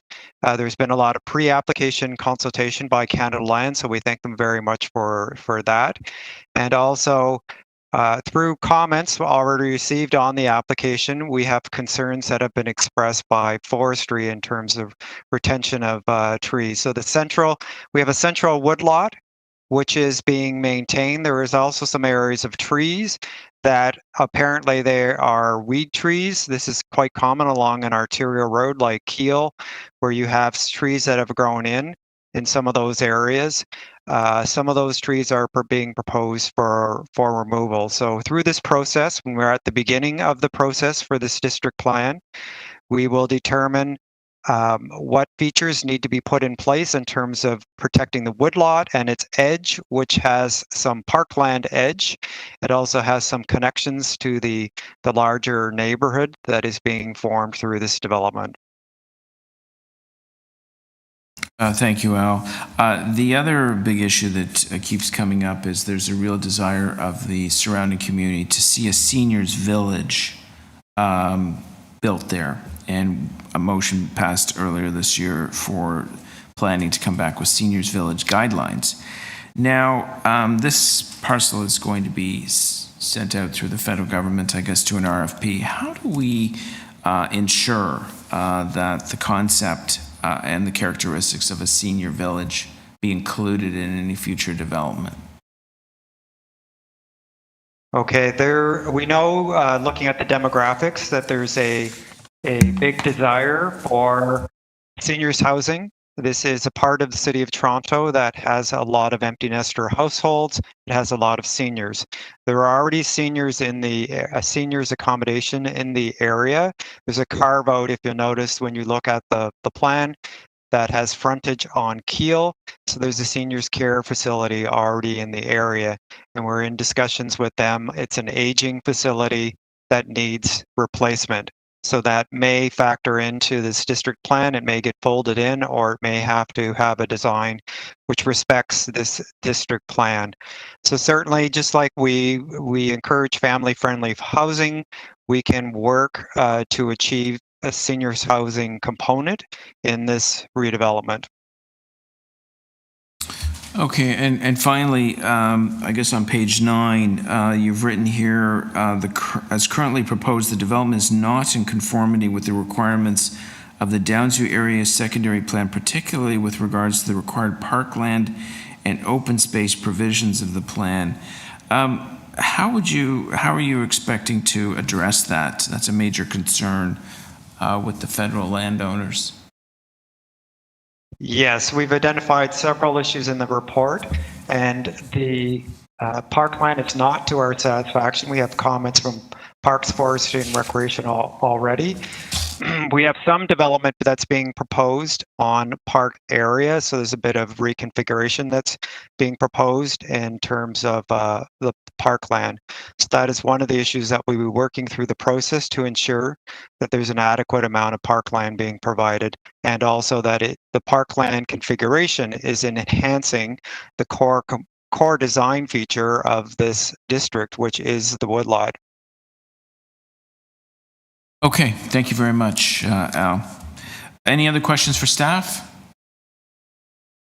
Speakers? Other than me? So I have a motion. Put it on the screen.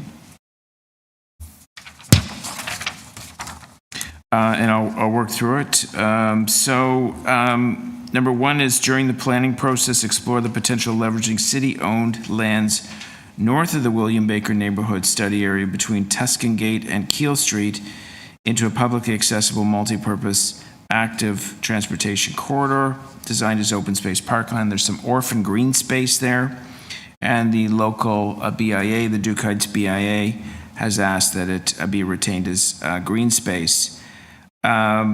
Explore the potential of integration of a road connection extending northwards from the proposed approved transit road alignment and newly proposed Street C to St. Regis Crescent. That was also a recommendation by the Duke Heights BIA. Collaborate with Canada Lands Corporation and private organizations to introduce a complete senior community village facility committed to the provision of affordable rental and affordable ownership, as well as accessible retail, wraparound, and primary medical care services with phase 1 of the William Baker district proposal. That's been discussed for a couple of years. The next one is better security for the woodlot. Work with Canada Lands Corp to resolve the numerous parkland, open space dedication, tree preservation, natural heritage, and ravine protection issues identified by planning and the Ravine Natural Features Protection Team, urban forestry within the William Baker woodlot before a final report is submitted to North York Community Council. And I believe a line was added there to include Indigenous groups in those discussions.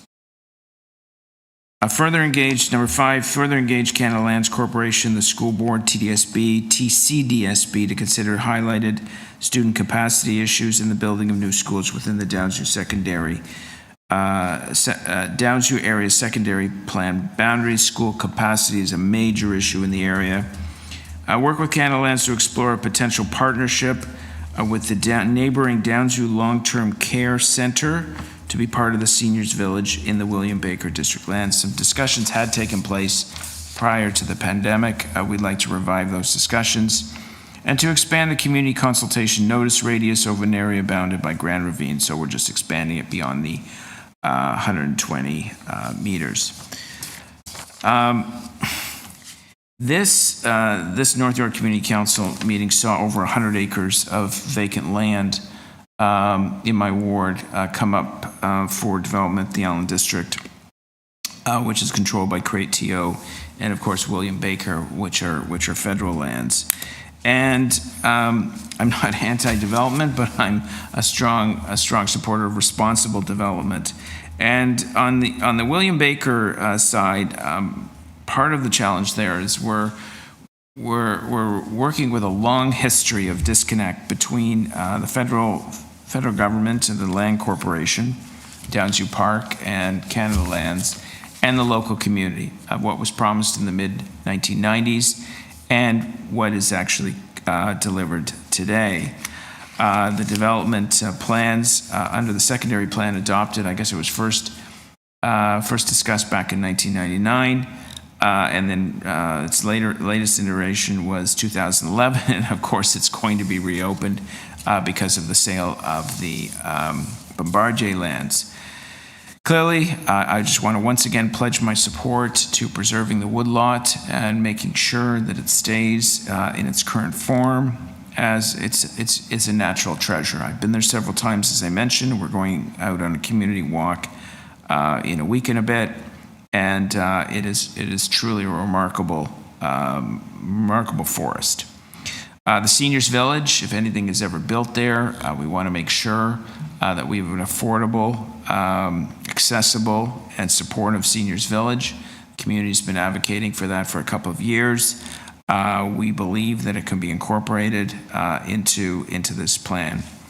If you look through some of the problems in the report before us, they're fairly acute. On page 9, as I mentioned, staff have written the development is not in conformity with the requirements of the Downsview Area Secondary Plan, particularly with regards to the required parkland and open space provisions of the plan. That will obviously have to be addressed.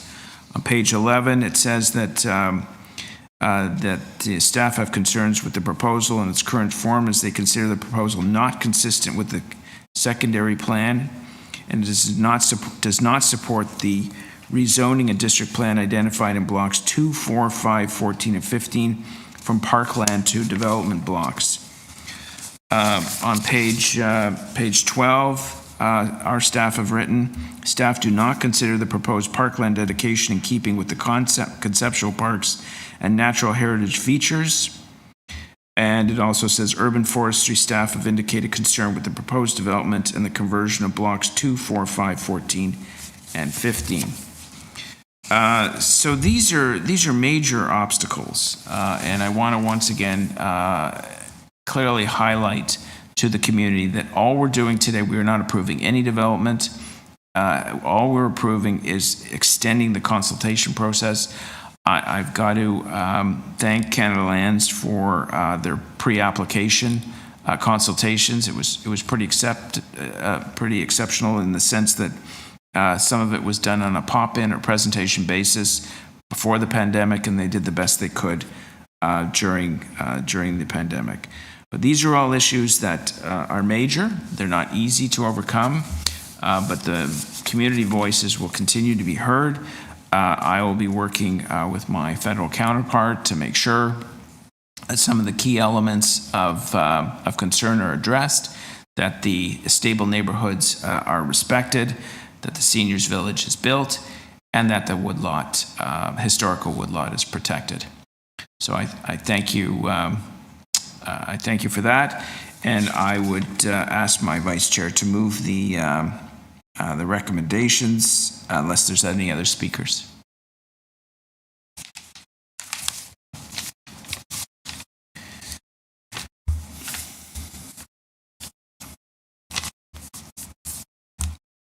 No more speakers? Okay, well then we'll have staff schedule community consultations probably for the fall. All those in favor? Oh, sorry, we have to vote. We have to vote on my motion first. I will move that. Want to put it on the screen?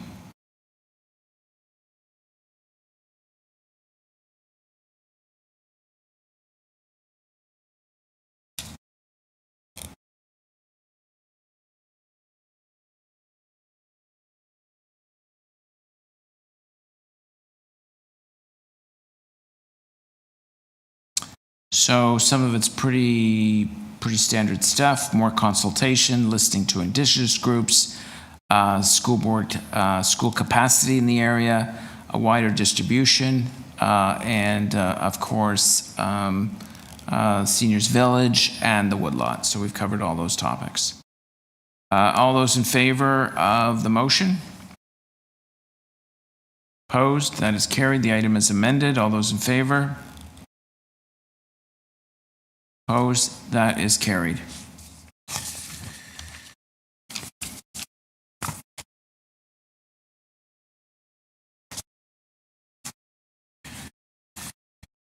I believe we have to go to 2511. It's being held by Councillor Cole.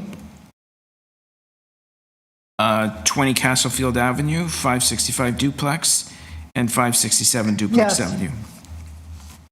Yes, I just have an amendment. Okay, let's put it on the screen.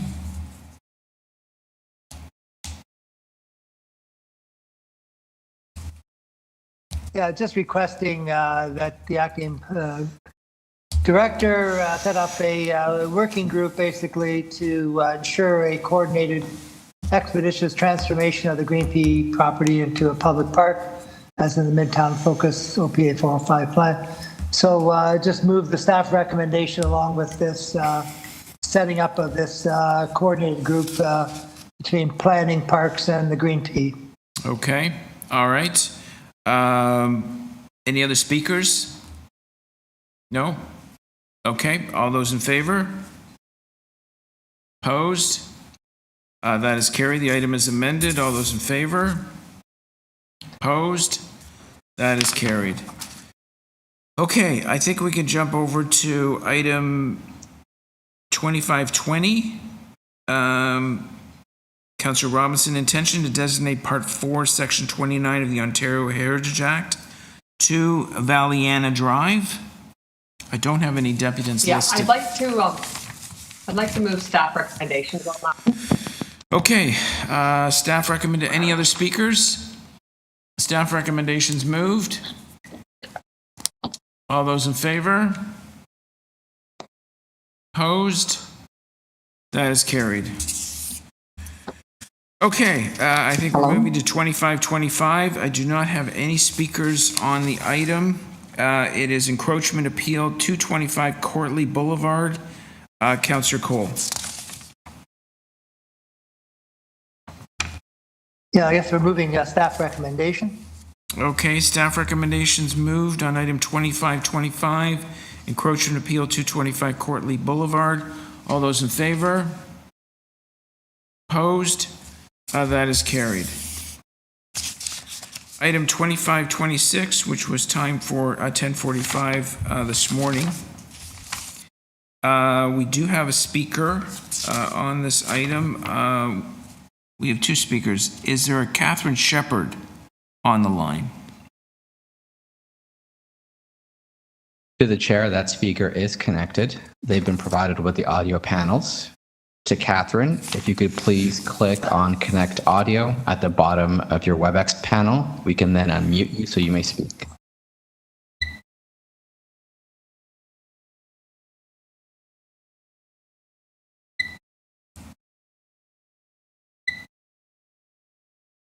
To Catherine, if you could please click on Connect Audio at the bottom of your panel and we can unmute you so you can speak.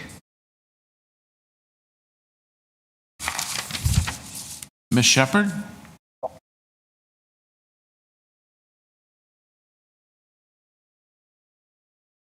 To the chair, I can attempt to troubleshoot with the first speaker if you'd like to move to the second. Sure. Is there a Neil Maroka on the line? They are, yes. I am now unmuting their mic. Oh, yes. Can you hear me? Yes. Mr. Maroka? Yes, correct. Thank you for joining us. You have 5 minutes. Yes, thank you, Mr. Chairman and Councillor, and I'd like to thank the North York Community Council for providing me the opportunity to present today.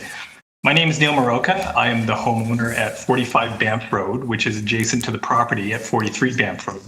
We've lived in this location since August of 2009, and the residents at 43 Banff Road have remained our neighbors for the duration of that time. In October 2020 or thereabouts, the residents I'm sorry, Mr. Maroka, can I just interrupt for a second? I've learned apparently it's just me that's hearing this. Mr. Chair, if you could mute your mic. Oh, no. I also No, we're all hearing hearing it. it. We're all It's hearing it. really hard to hear Mute the speakers. chair. Yeah. He's No, doing it all my day. mic was muted with all due respect.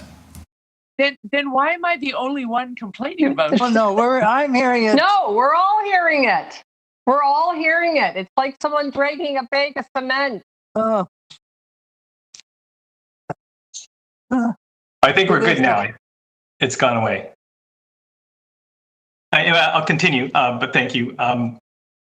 So in October of 2020 or thereabouts, the residents at 43 Banff Road began constructing a replacement deck at the rear of their house. And it was not until the barrier wall that's in violation of the City of Toronto Municipal Code, Chapter 447, relating to fences, was erected that we had concerns about the aesthetics and the obstruction of the view from our kitchen and living room.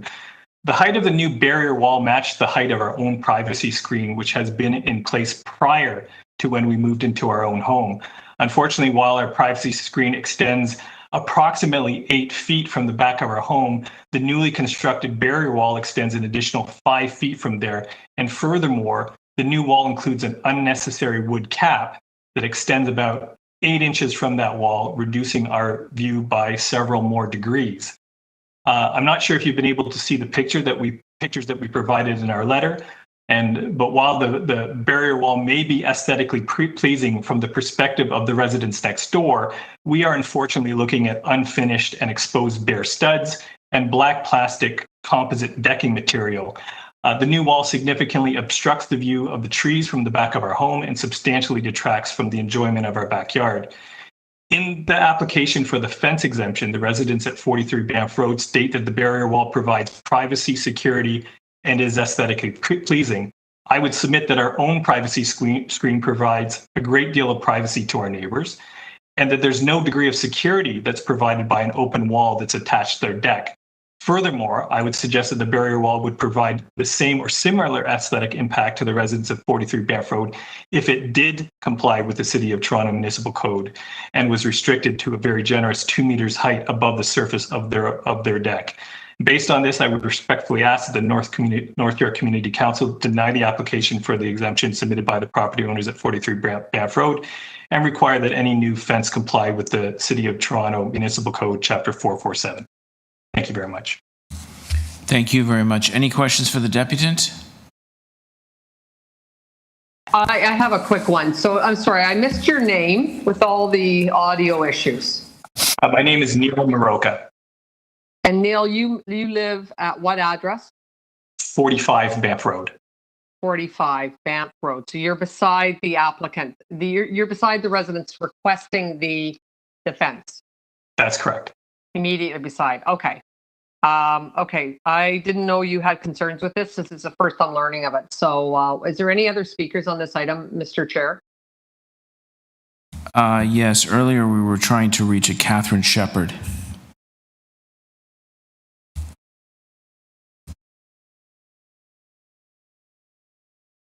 We're trying again.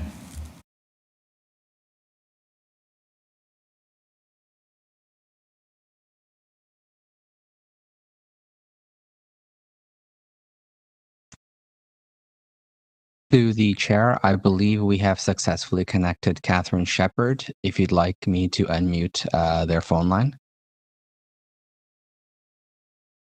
Okay, Catherine Sheppard, I am now unmuting your phone line. Ms. Sheppard?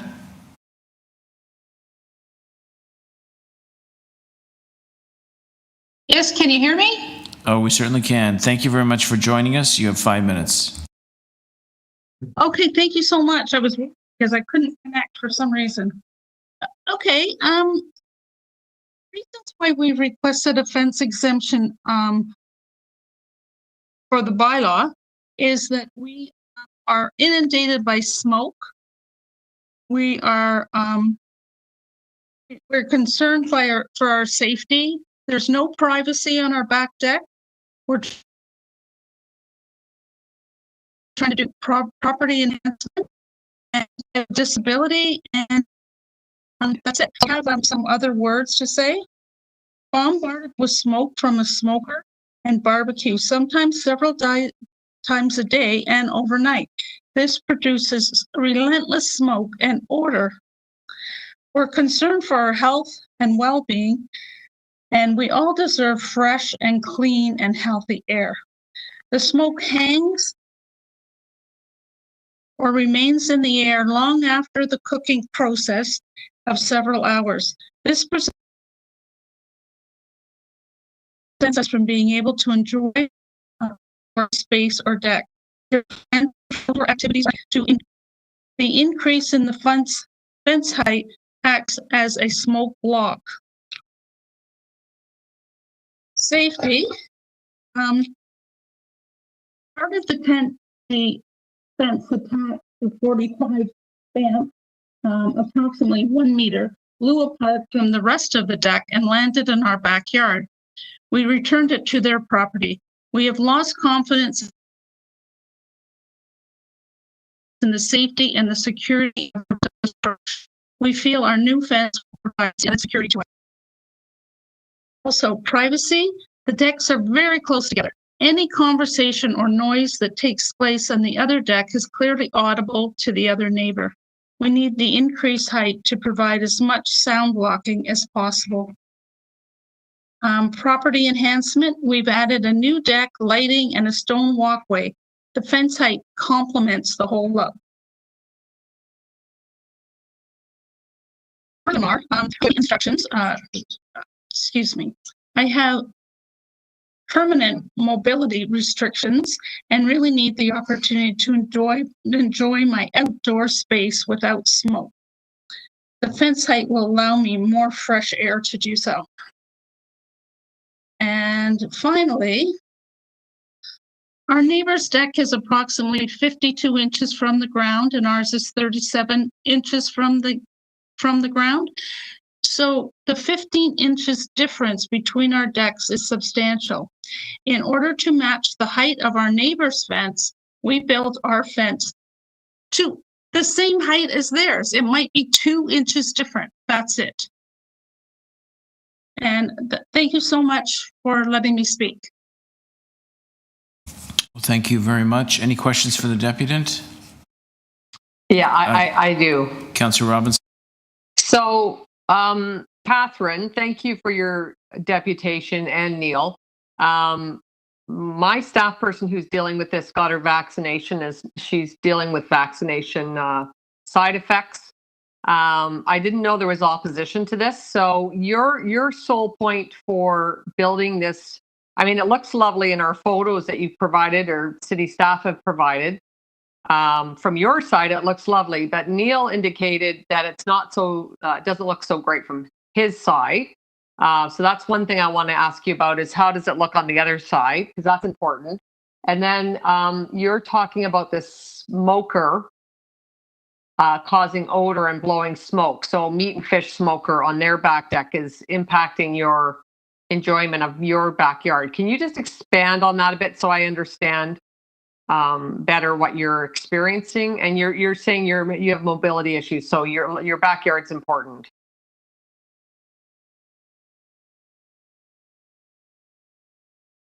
Can you hear me? Can you hear me? Now we can. Now we can. Okay.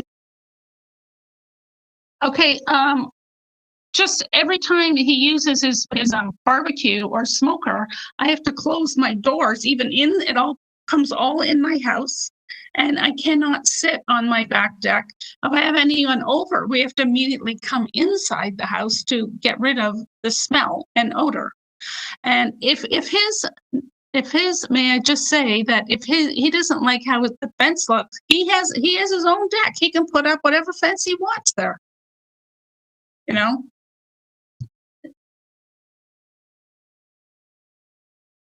Can you hear me? Thank you for that. Yeah, we can. Thank you very much. I'll ask staff questions now, Mr. Chair, if that's where we are.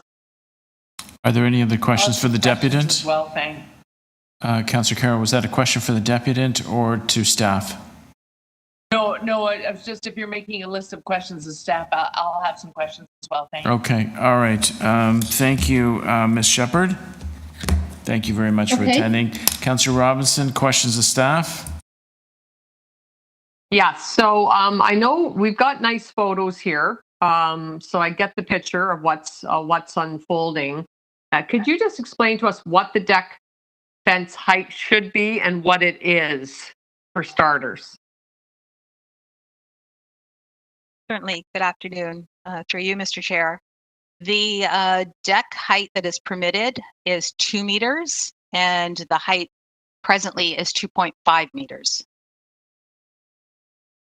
So it's exceeding the bylaw by 0.5. Correct. And I guess someone brought this to your attention and then your team investigated. Is that what happened? That is correct. It's not something you found on another related to other construction or something? Not that I'm aware of. Okay. And are you aware of the smoker issue? Do you have any of these kind of finer details that we're hearing from the residents? The smoker issue, and is that something you've dealt with in the past where it blows onto their property? Through you, Mr. Chair. I'm not aware. Unfortunately, the supervisor that wrote the report may have had a conversation with the property owner, but I'm not aware of it. We do have issues with relations to smoking. Unfortunately, there's nothing covering in our bylaws that we would be able to assist in that matter. It's a civil issue between neighbors. Okay. And I'm sorry, I should have asked Neil this, so this is backward a bit, but like 0.5, how does that disrupt the next household? Like, you're going over by 0.5 for reasons that have been stated. Is that something you hear of disrupting people, or can you give me any feedback on that? Councillor Robinson, this is Neil Maroka. Is that question addressed to me? No, it's not, because it can't be procedurally, unfortunately. No, my apologies. It's I can't procedurally. The chair won't let me vary from the proceedings, which it's for staff, for Elvina. I'm sorry, Councillor, could you repeat that? Do you often see deck fences over by 0.5? Like, is that something that's kind of happens, or do you have any, like, is that a common denominator when people are trying to find more, I guess, to feel more separated in backyards that are tight and constrained? Is that something you see? Through you, Mr. Chair. Yes, actually it is. It is a common issue with decks that oftentimes homeowners will extend for privacy reasons. However, it's in violation of the bylaw requirements. Okay, that's helpful. Thank you very much. That's all my questions. You're welcome. Thank you, Councillor Robinson. I recall Councillor Carroll also had questions. Thanks, Mr. Chair. The questions I want to ask are based on the photographs I'm looking at the neighbors, from the neighbors' view that are available to us on the clerk's portal. Do you have those pictures as well? Through you, Mr. Chair. No, I do not. I only have the photos that were included in our report. So this is very awkward, Mr. Chair, because these are an attachment to the report now. They're on our portal, and I want to ask questions about them because they give us the view from the other side. And what I'm perplexed about here, the questions I want to ask is, it would appear that the screen on the neighbor side is about the same height. They're both about 0.5 meter over. the difference is how far it extends out from the house. One extends much farther out from the house than the other. And I'm wondering, is that the issue of the infraction, or is it the half meter over height? Because they're both over height. It's just that one comes out about 5 feet more. So it looks like the neighbor who gave complaint this afternoon in his deputation has a screen as well. It looks like he's made some attempt at screen, but I'm wondering if his fence is compliant as well. But staff don't have that picture, even though it's attached to our report.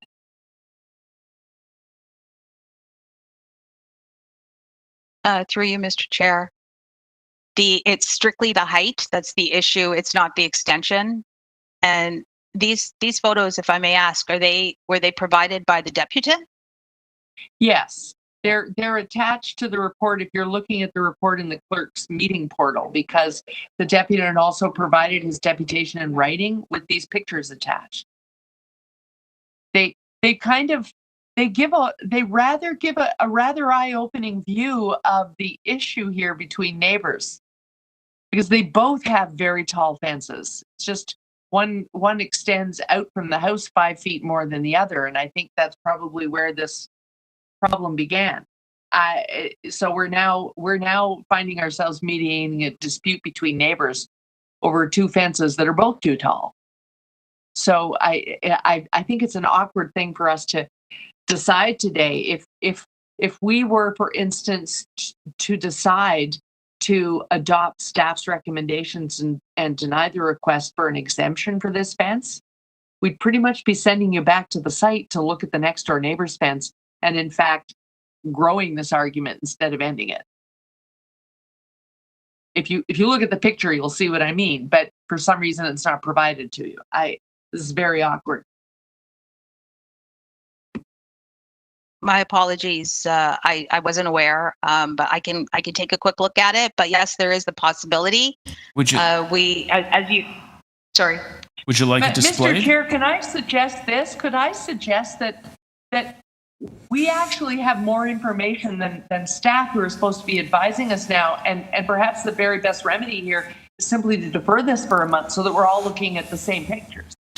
Yeah, so I'm a little surprised at this. I am looking, I see it online here, this it's quite impressive wall. But if you'd like it displayed, we can do that, or deferral's in order. If we need more information to make an educated decision, I would suggest we put it over, but that would be September. Would you like to display it right now so that I can see if you're looking at what I'm looking at? You know, I'm sure we're all looking at the same thing. It's I'm not sure we're all looking at the same thing at all. Yeah, Unless let's people display it, open the Mr. attachment Chairman. on the clerk's meeting portal, then we're not all looking at the same picture. okay. We're going to put up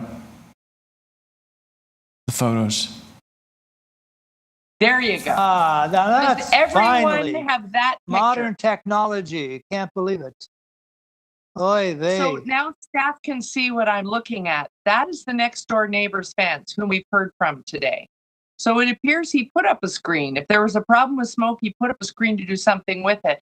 And while height is what is before us, they have the same height fences. The issue here appears to be, and probably what generated the complaint, is that one goes 5 feet further out. Well, I'm approximating about 5 feet further out. Is that an infraction of the fence bylaw? Is that a problem? If we're denying the request, what modifications would we be asking of the address that's in the item, 43 Banff Road?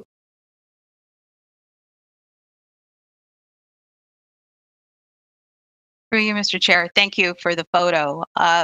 Yes, it would be a violation of the height as well, but we would have to go and measure it to confirm. We'd also have to probably look at where the grade is and the leveling of the deck. So I'd hate to make an assumption that it's in violation today, but it would be something we could look at. I think we have to also keep in mind that we are a complaint-based department. And unless there was a health and safety issue, we're not necessarily, if we're at one property, picking up violations at other properties. Unless we see a blatant health and safety issue, then of course we would pick it up. The purpose for our visit to 43 Banff was to inspect the fence and for the purposes of writing the report after the application was submitted for a request for fence exemption. Okay, Councillor, thank you. yeah, Those okay. are my questions. All right. Any other questions for staff? Yeah, I had a question. Is it possible for staff to go back to the site, measure, meanwhile, while we defer this, I hope, the two parties can come together and resolve their issue, clad the backside of the fence, work within reason. So within the deferral, let's ask them to basically talk to each other and see if they could deal with this issue, because I think both sides have a legitimate point of view. And staff can meanwhile go out there and measure and come back. And in the future, I hope that the chairman would always display these photos as a matter of course, so that our viewers watching across the internet, across the world, could see these fence photos at the same time that the clerk's portal makes it available to us. So I wonder if the chairman would take that under advisement, that he would support full disclosure and display of all these fence disputes for the whole world to see. Yeah, so thank you, Councillor Cole. I'm a firm believer in full disclosure, so I will take that under advisement. I just want to alert councillors that we have including this item, we have 3 fence exemptions and 3 removal tree applications. If we all ask questions of staff, hear the deputants, and speak, we're going to be here for some time. It's up to you. These are your items. Councillor Cole, you have 3 applications to remove trees, and there are speakers on 2 of them. And then, of course, we have the current item plus another fence exemption coming up for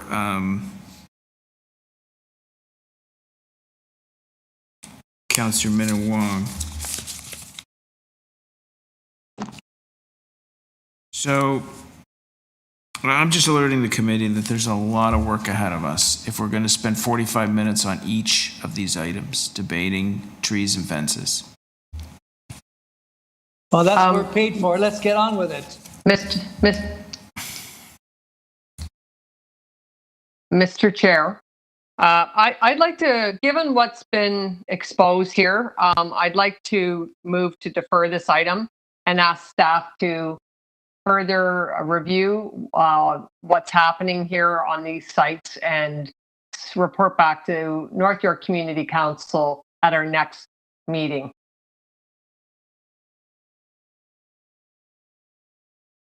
Okay. A motion to defer is always in order. Anyone want to speak to the motion? Questions of the mover? Yeah, Mr. Chair, I'll speak to it briefly. I will defer local council on this one. But what I might say is, I think we're back here, and there's going to be no agreement. Like, I listened to the first deputant, I listened to the second deputant. If the local council can find a resolution, that's great. But I don't think there's one here, right? I think you got 2 sides that know what they want and know what they don't want, and we're going to have to pick. But I'll support the deferral. If somebody wants to move another motion, I'm happy for that too.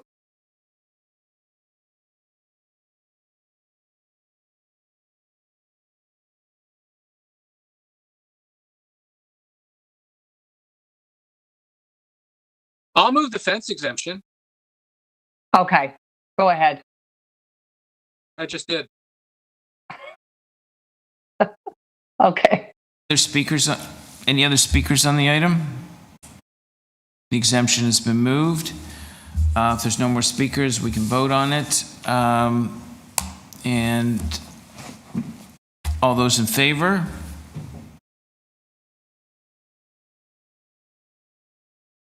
Deputy Mayor, you moved exemption. Are you supporting your? Deferral come first?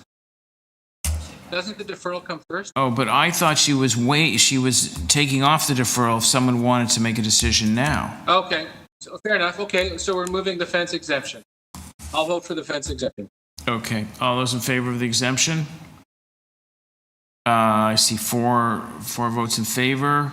Any opposed? One opposed. The exemption carries. Thank you very much. Item 2527, fence exemption 20 Ivor Road. Once again, Councillor Robinson. Is there a Leslie Gage on the line?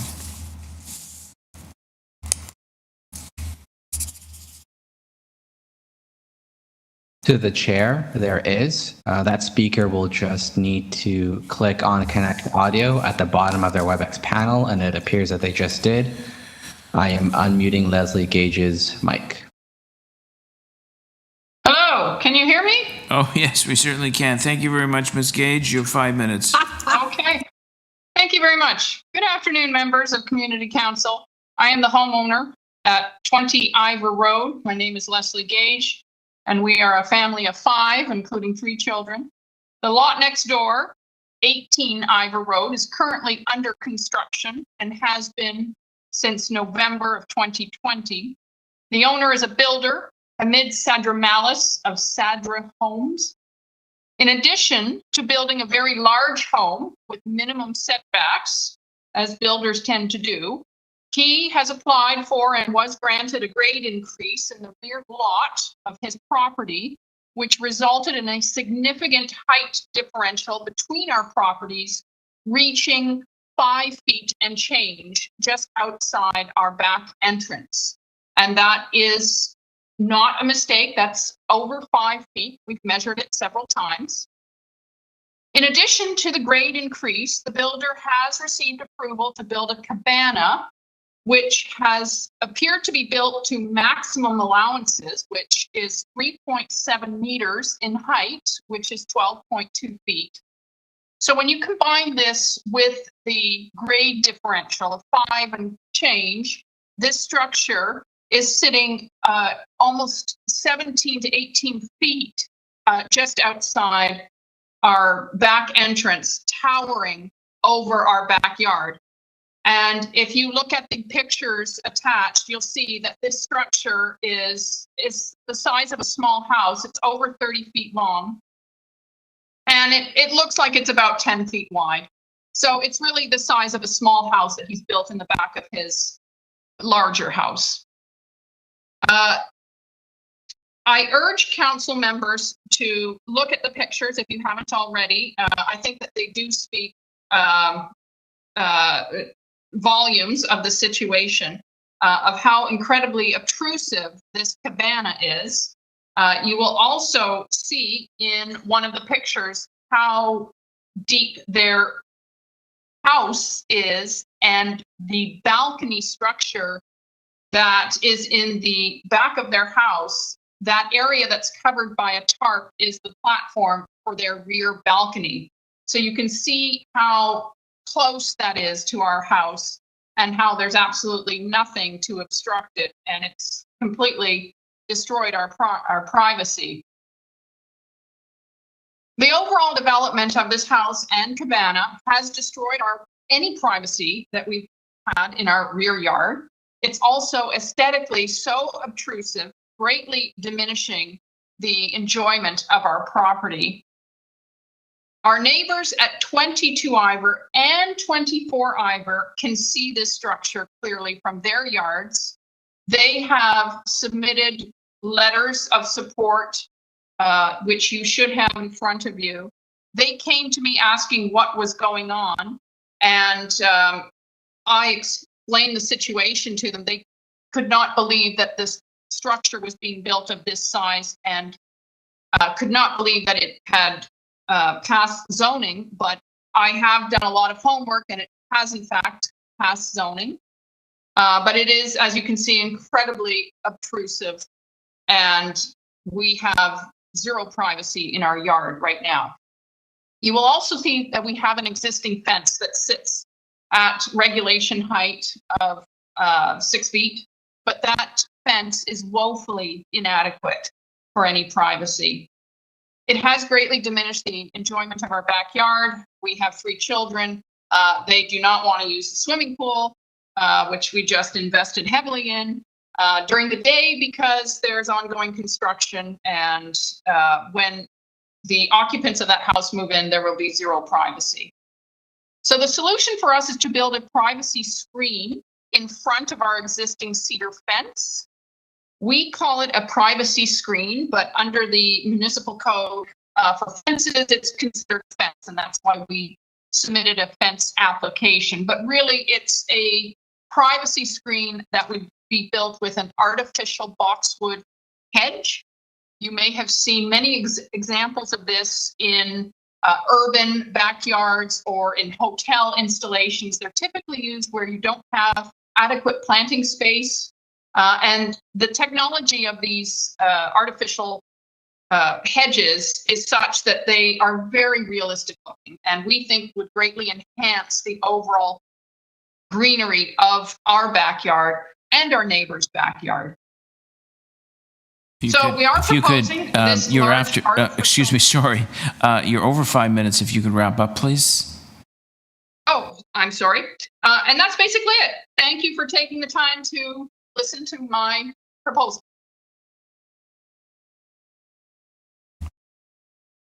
Thank you very much. Any questions for the deputant? Do we have the photos of the cabana? Just, I thought we were going to have full disclosure from now on.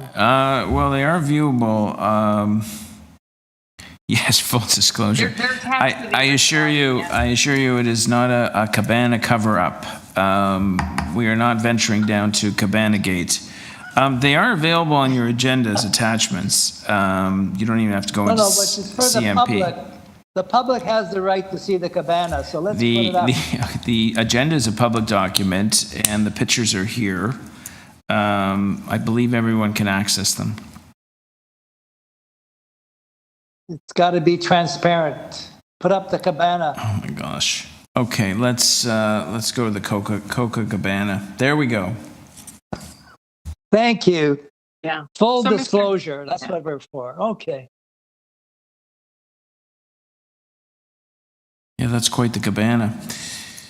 Okay, Councillor Carroll, questions of the deputant or Yes, questions of staff? Question of the deputant, and I'm sorry if I've caused extra trouble. My issue before with disclosure, Mr. Chair, was that the pictures that you showed us, they weren't available on the website for all to see. These ones actually are. People at home can see them on the website. But I just have a quick question for the deputant. You said that you thought it would be aesthetically pleasing for yourself and your neighbors, but I only have one picture of this faux boxwood.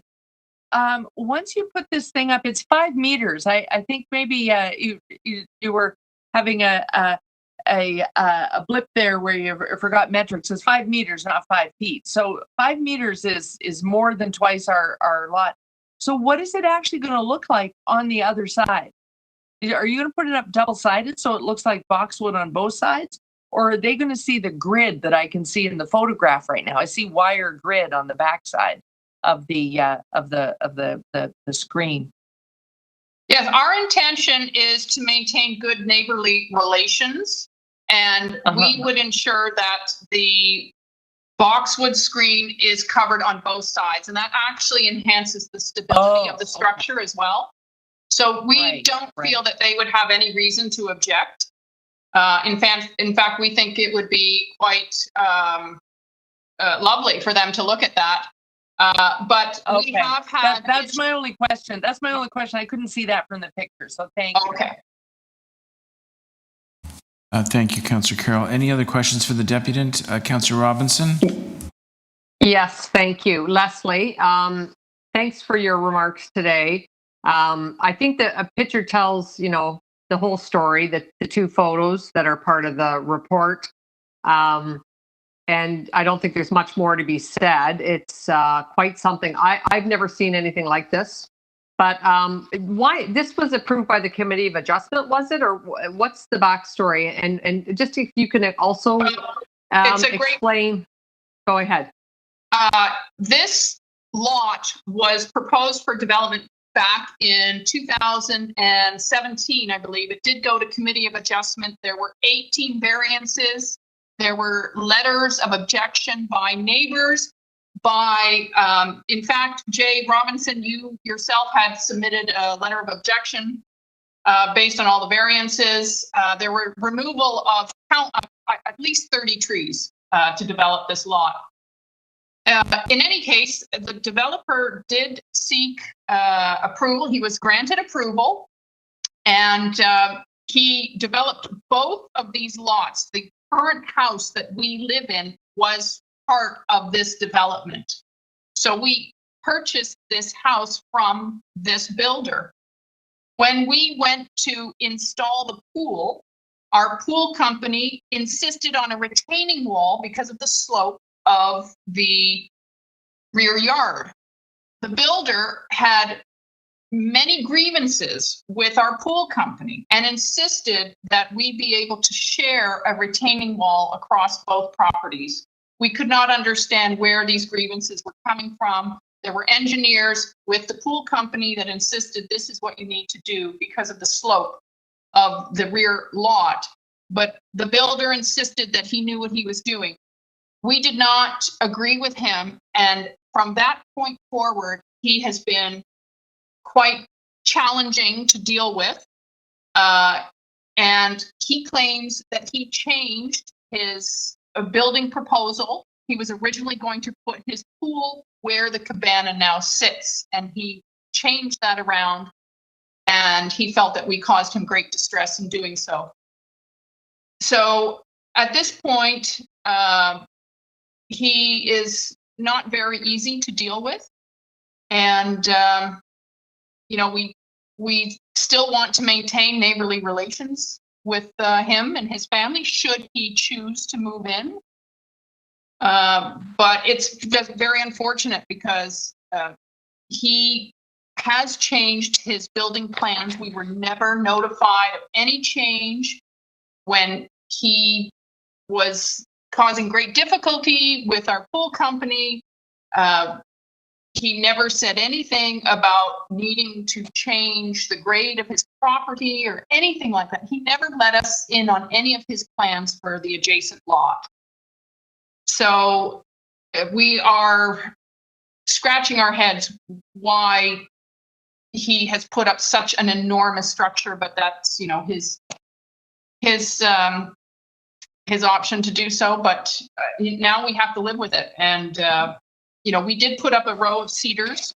Those are live cedars that you'll see in the picture, but because this planting space is quite limited, they have died and we're actually taking them out. So we are quite hamstrung in terms of what we can plant there. And the artificial boxwood hedge, which we think would retain the character of the neighborhood, being ravine property. We want to see greenery. We don't want to build a large chain link fence or cedar fence. We want to maintain greenery. We think that will be the solution. Okay, just quickly, do you know how close it is to the fence? Because in the photos it may be deceiving, but it looks like that structure is really close to the property line. Yes, and it is. And why is the grading? Like, why is his grading? You've kind of talked about retaining walls, but why is this thing so high? Because the grading is much higher than your side. Is that's in a nutshell? Okay. That's correct. Okay. In one of the pictures, you will see an individual kneeling down at the foot of the cabana. He's actually bending down. So he's standing on the grade at which the cabana sits, which, as I mentioned before, is at that point, it's about 5 feet and change. Okay.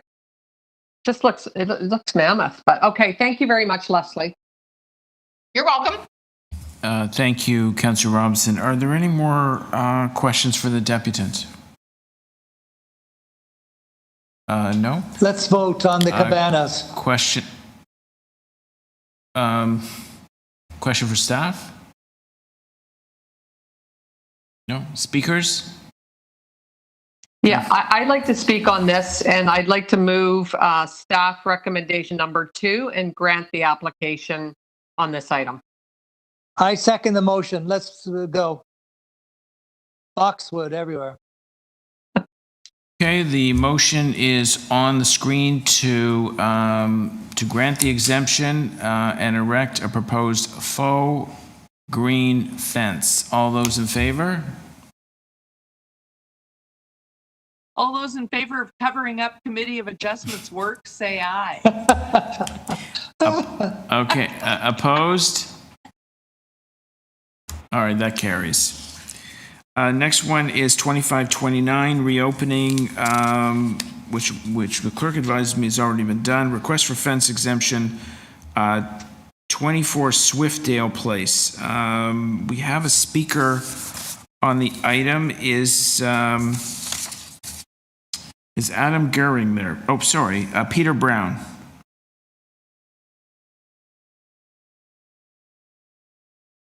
To the chair, that speaker is connected. Peter Brown, I am now unmuting your mic. Thank you, Mr. Chair. I'm here. Thank you for joining us. You have 5 minutes. Wonderful. Good day to community council members. My name is Peter Brown with Bonavista Pools. I'm representing my client, Sandra Castellato, the homeowner at 24 Swiftdale Place. I'm here today to respectfully request an exemption to one particular clause in the pool enclosure bylaw. And of course, I thank you for the opportunity to present my case. Please understand that as an established custom concrete pool builder operating in the GTA for almost 50 years, I've both a vested interest in the safety and security of all swimming pools, as well as a deep respect for the city's bylaws and those appointed to uphold them. I would never take part in any process that seeks to create an inherently unsafe situation surrounding a swimming pool or put anyone in harm's way. I'm not seeking to eliminate a safety barrier surrounding a swimming pool in any way here. Or I'm also not looking to set precedent for any future pool enclosure permit applications. I'm here simply to seek a solution to an isolated issue that I created and I take full responsibility for. I'm hopeful that you'll give my request at least some consideration. The request is straightforward. The reason for the request is not. The request is this. I'm hoping that you will allow this particular pool enclosure to allow what I call a Juliet gate, which is essentially a self-closing, self-latching, lockable gate, which is affixed to the house, immediately outside of a single door that can access the pool area. According to section 447, 1.3.C3, this style of fence is not permissible. The reason for the request involves a perfect storm of unfortunate events, which began with a decision City Council made on May 24th, 2018, to no longer permit this style of gate. Prior to this decision, these gates were permissible and were employed quite often. Unfortunately, upon making that decision or that change to the pool enclosure bylaw, the city didn't issue any communication, warning, or notice that this change was made to the bylaw. It is my responsibility as a pool builder operating in the GTA, of course, to stay current on what is permissible and what is not. And in this instance, I was not aware of this change. That's my failure. 6 weeks later, on July 13th, 2018, I submitted plans for this particular pool enclosure. At this time, again, I was unaware that this was not allowed.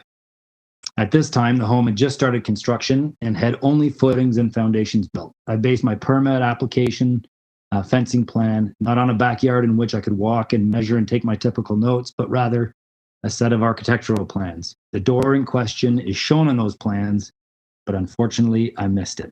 I did not see it, and I did not include it in my application drawing. If I had included it, I would have put one of these Juliet-style gates on the application plan, and I may have been told back then that it was not permissible. And that would have provided my client the opportunity to redesign their pool, their house, their pool enclosure, the whole thing. But unfortunately, because of my oversight, they were not afforded that opportunity. When considering whether or not to approve my request, I'm hoping that you'll consider a few things. One, the proximity of the original permit application submission to the change of the city's bylaw, just 6 weeks. 2, my personal history of safely and responsibly building swimming pools in the city with adequate and compliant pool enclosures. In fact, I spent a lot of time and energy going to bat for the pool enclosure bylaw with my clients who would rather not adhere to it. 3, the fact that this pool enclosure is in all ways compliant and competent, and that the gate in question will maintain the required height and construction specifications of pool enclosure gates. And then finally, I hope you consider the fact that this was just a human error and came about all because of an honest oversight that I made in the midst of a very busy time of my year, coupled with the change in the bylaw that the city made that I was not aware of at the time. I'd be more than happy to answer any of your questions. I know that pool safety is of the utmost importance to many of you, and I just want to reiterate that whether a gate is directly against a house or located 1 meter away from it, it still serves the exact same purpose. Someone will still need to unlock this gate with a key, reach the latch mechanism located on the inside of the enclosure, and operate the gate. Whether they're standing on a deck outside or on a tiled floor inside, it doesn't affect any way the safety characteristics of the gate. Many thanks for your consideration, and I'd be happy to answer any questions. I do know that my client is also on the line. I'm hoping she's scheduled as a speaker. I know she really wants to speak, but I don't know your procedures and processes. Thank you. Well, thank you, Mr. Brown. Any questions for the deputant? I can't see everybody. I'm assuming no. Okay, thank you very much, Mr. Brown. Is there a Sandra Noble on the line?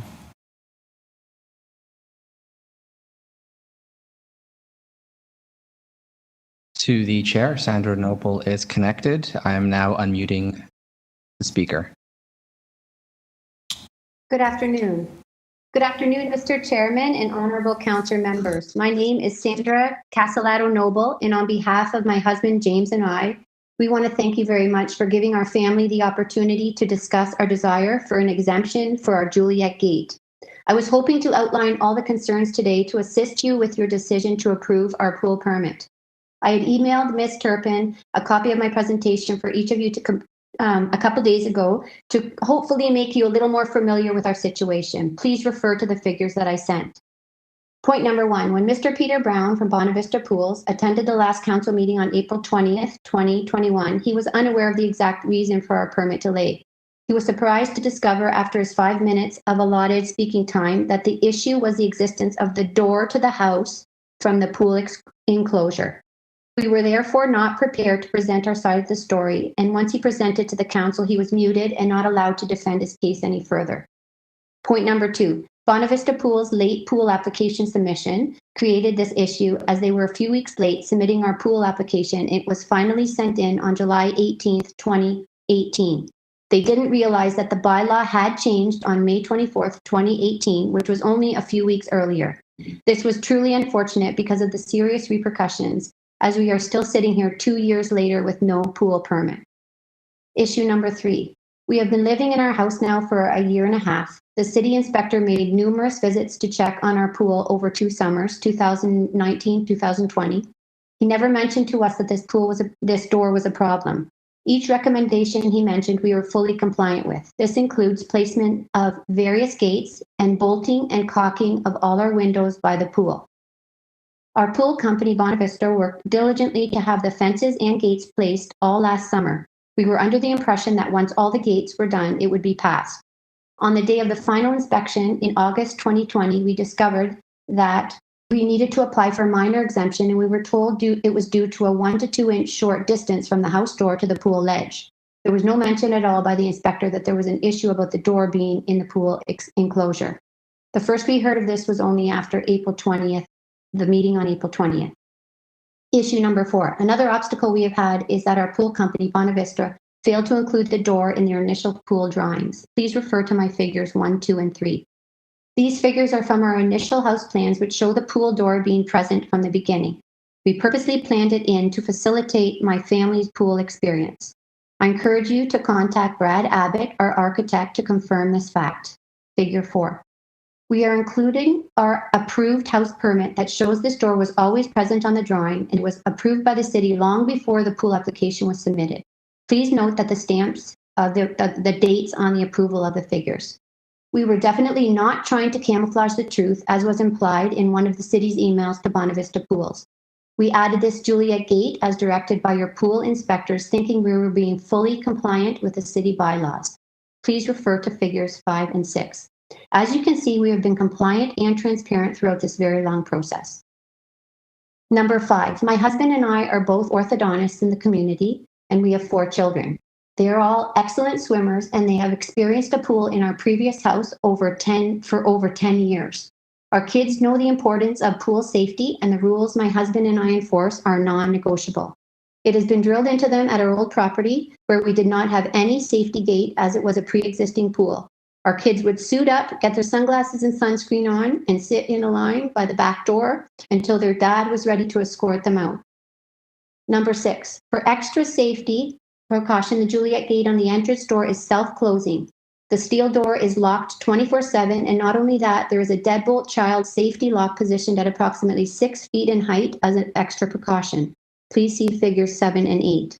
As you can see in these figures, there is a pool washroom just inside the exterior door for easy access to change and for the children to use the facilities.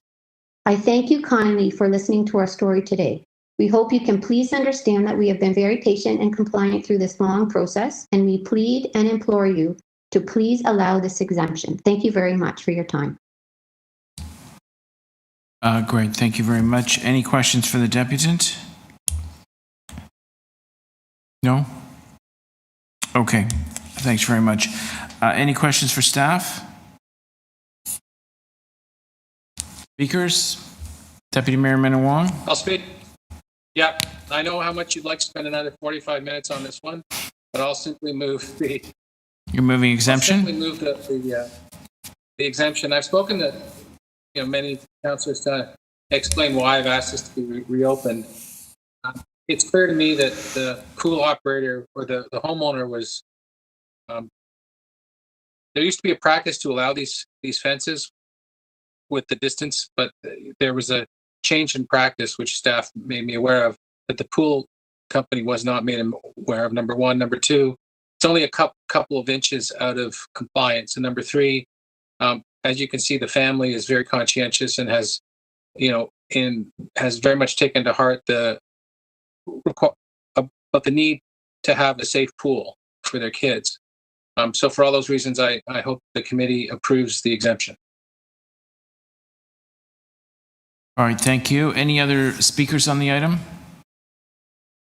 I second the motion. I approve the exemption. You don't have to second the motion. Okay, so number 2 is being moved to grant the application for proposed fence exemption at 24 Swiftdale Place. All those in favor? Opposed? That is carried.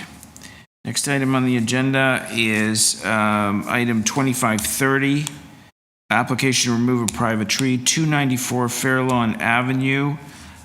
We do have a speaker on the item, 2 speakers. Adam Gehring. To the chair, that speaker is connected. I'm now unmuting their mic. Hello, this is Adam Gehring.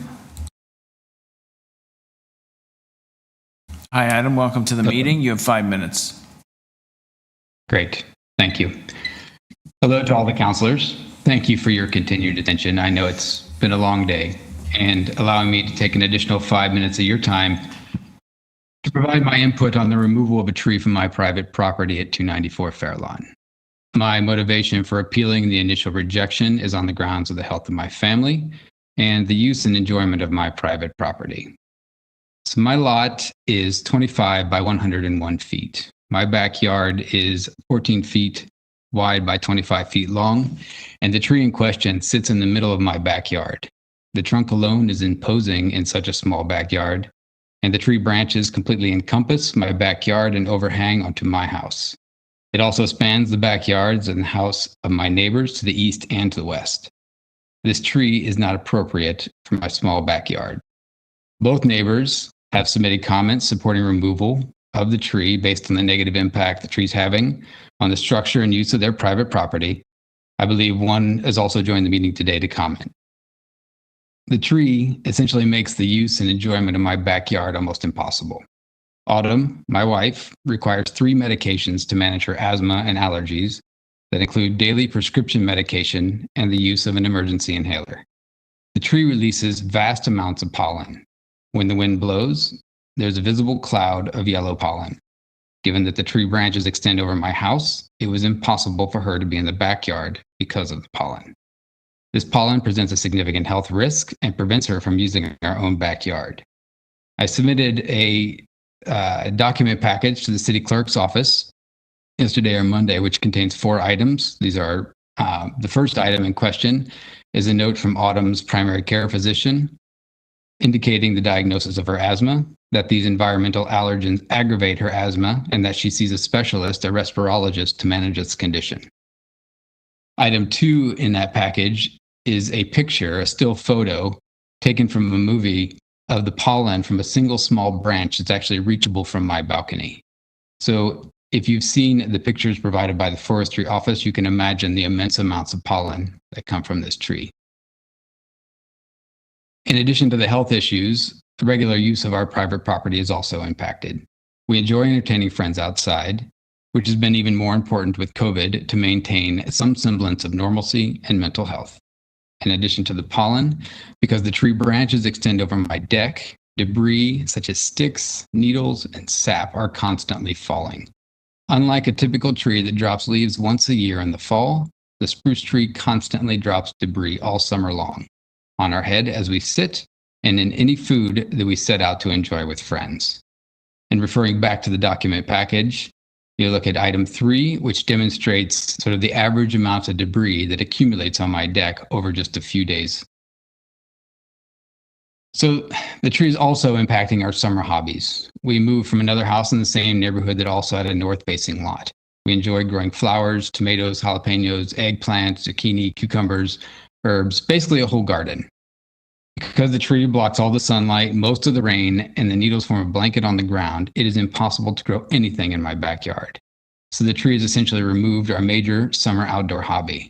And again, I'll refer to the document package that I submitted in item 4, which is a photograph that demonstrates that the tree blocks almost 90% of the light at midday. The needles have completely suppressed any vegetation in the backyard. And then lastly, I'm sure that you also have or had young children. I have 3 boys, twins that are 8, and the oldest is 10. With the inability to grow any grass in my backyard, they are constantly dirty. As a result, there is constant mud, dirt, and needles in my house, on the floor, handprints on the wall, causing more work for us and making our backyard simply a bad place to play for our kids. So in conclusion, I appreciate the important work that the Urban Forestry Office does to maintain the city-owned trees. However, this is my private property, and I hope you can see that this tree is wrong for a property the size of my backyard. It prevents not only us from enjoying our private property, but also has a negative impact on both adjacent neighbors. Thank you very much for your attention, and I look forward to a constructive discussion. Thank you very much for your comments. Are there any questions of the deputant? No? Okay. If there are no questions, could I ask a practical question to the council? Oh my gosh, no. But thank you anyway for that offer. We'll have a fulsome discussion on this, I'm sure. But thank you very much for your comments. Is Patrick Rutledge there, please?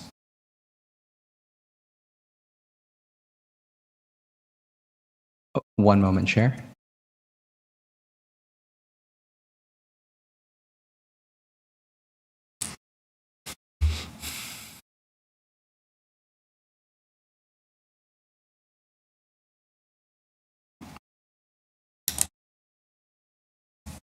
I believe they might be. We do have a call-in user 416-428. I'm now unmuting your mic. Hi, good afternoon. This is Patrick. Oh, hi, Mr. Rutledge. Thanks for joining us. You have 5 minutes. Oh, thank you. Good afternoon, everyone. Nice to see some familiar faces. Hope all are well. I live at 296 Fairlawn, next door to Adam's property. As I stated in my written submission, the tree canopy in Toronto is something that distinguishes the city over so many large urban centers. All one needs to do is fly into Toronto to see an appreciation of how trees and parks frame the city. Despite the tree bylaw, I do think trees are removed illegally, and I'm sure for the most part they just chalk it up to the cost of doing business, and fines and penalties are assessed. Having said that, I appreciate that there is an opportunity for people to address this bylaw application on a case-by-case basis. I think this is an appropriate way to try and deal with things on a case-by-case basis, and I'm in support of Adam's removal of the tree. I sense that there are cases where a certain type of tree is probably wrong for a yard. This is one of those cases. Living in the city and being able to enjoy one's backyard is important, especially considering the busy traffic on streets like Fairlawn, as Councillor Cole is no doubt aware. If the backyard was 100 feet long, as it is for other homes on the street, there wouldn't really be an issue, as you could manage your way around this tree. But having such a small yard makes it impossible to manage. I live next door and my yard is about 25 feet by 15 feet. This spruce overwhelms the area. Unlike leafy trees that drop their leaves once in the fall, this tree is shedding needles constantly. Leaves are organic and will become mulch over time. Needles are not. They plug up the gutters, cover the ground and driveway like snow. I'm up on a ladder several times cleaning out my gutters due to the collection of the needles there, and I will sweep and power wash the driveway several times during the year just so I can try and keep down how many needles are brought into the house. It's a constant battle. I understand my neighbor Adam would likely replace the tree with a different type that would not aggravate his wife's medical condition and would be more suitable. I see this as a decent compromise and would support it, and would hope that the city will allow this as well. As I said, I agree with the bylaw by and large, but I do think that there are case-by-case situations where some compromise can be held, and hopefully in this case, I think we've presented a pretty good argument for that, and that the city will agree. Thank you, and have a very good day. Thank you very much, Mr. Rutledge. Are there any questions for the deputant? No? Okay. Thank you very much, Patrick. Questions for staff? Councillor Cole? Yes, for staff. Is this, it says it's a Norway spruce. Is this invasive species? Through you, Mr. Chair, just sound check. Can I get a wave or a confirmation that you can hear me? Yeah. Thank you very much. Through you, Mr. Chair. No, you may be mixing this up with Norway maple, which in some contexts is classified as an invasive species, particularly in ravines. Norway spruce is not an invasive species. It is non-native to our area, as its name would suggest, but it's a fairly common large-growing spruce tree. But it is not a native species. That's correct, yes. Okay, and in terms of the difficulty here is, I guess, the not so much the tree is healthy, right? That is correct. And it does take up a huge part of the rear yard, right? I believe that would be a bit subjective. I would agree with it. The footprint of the tree is large, and particularly large for this species. As you can see from Urban Forestry's staff report, there are a number of large branches that, sort of grew out at a relatively low height originally and have turned up to become large leaders. This is somewhat atypical for this species and for most conifers. And it has the effect of creating a larger footprint or canopy footprint for this particular tree, if you will. Yeah, so that's the sort of unusual feature here, is that the footprint has been enlarged because of the unusual growth of the lower branches or roots, whatever. Yes. And in terms of the this fair lawn, there's obviously a lot of small lots.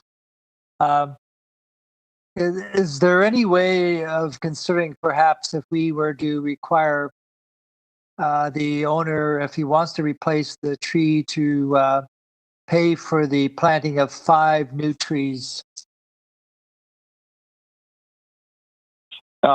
Through the chair, if our staff report recommends 5 replacement trees would be appropriate if this tree were permitted for removal through the will of council.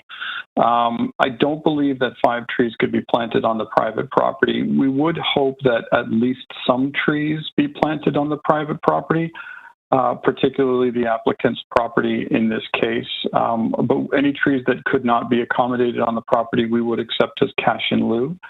That cash in lieu is directed to planting on city property, such as road allowances and parks.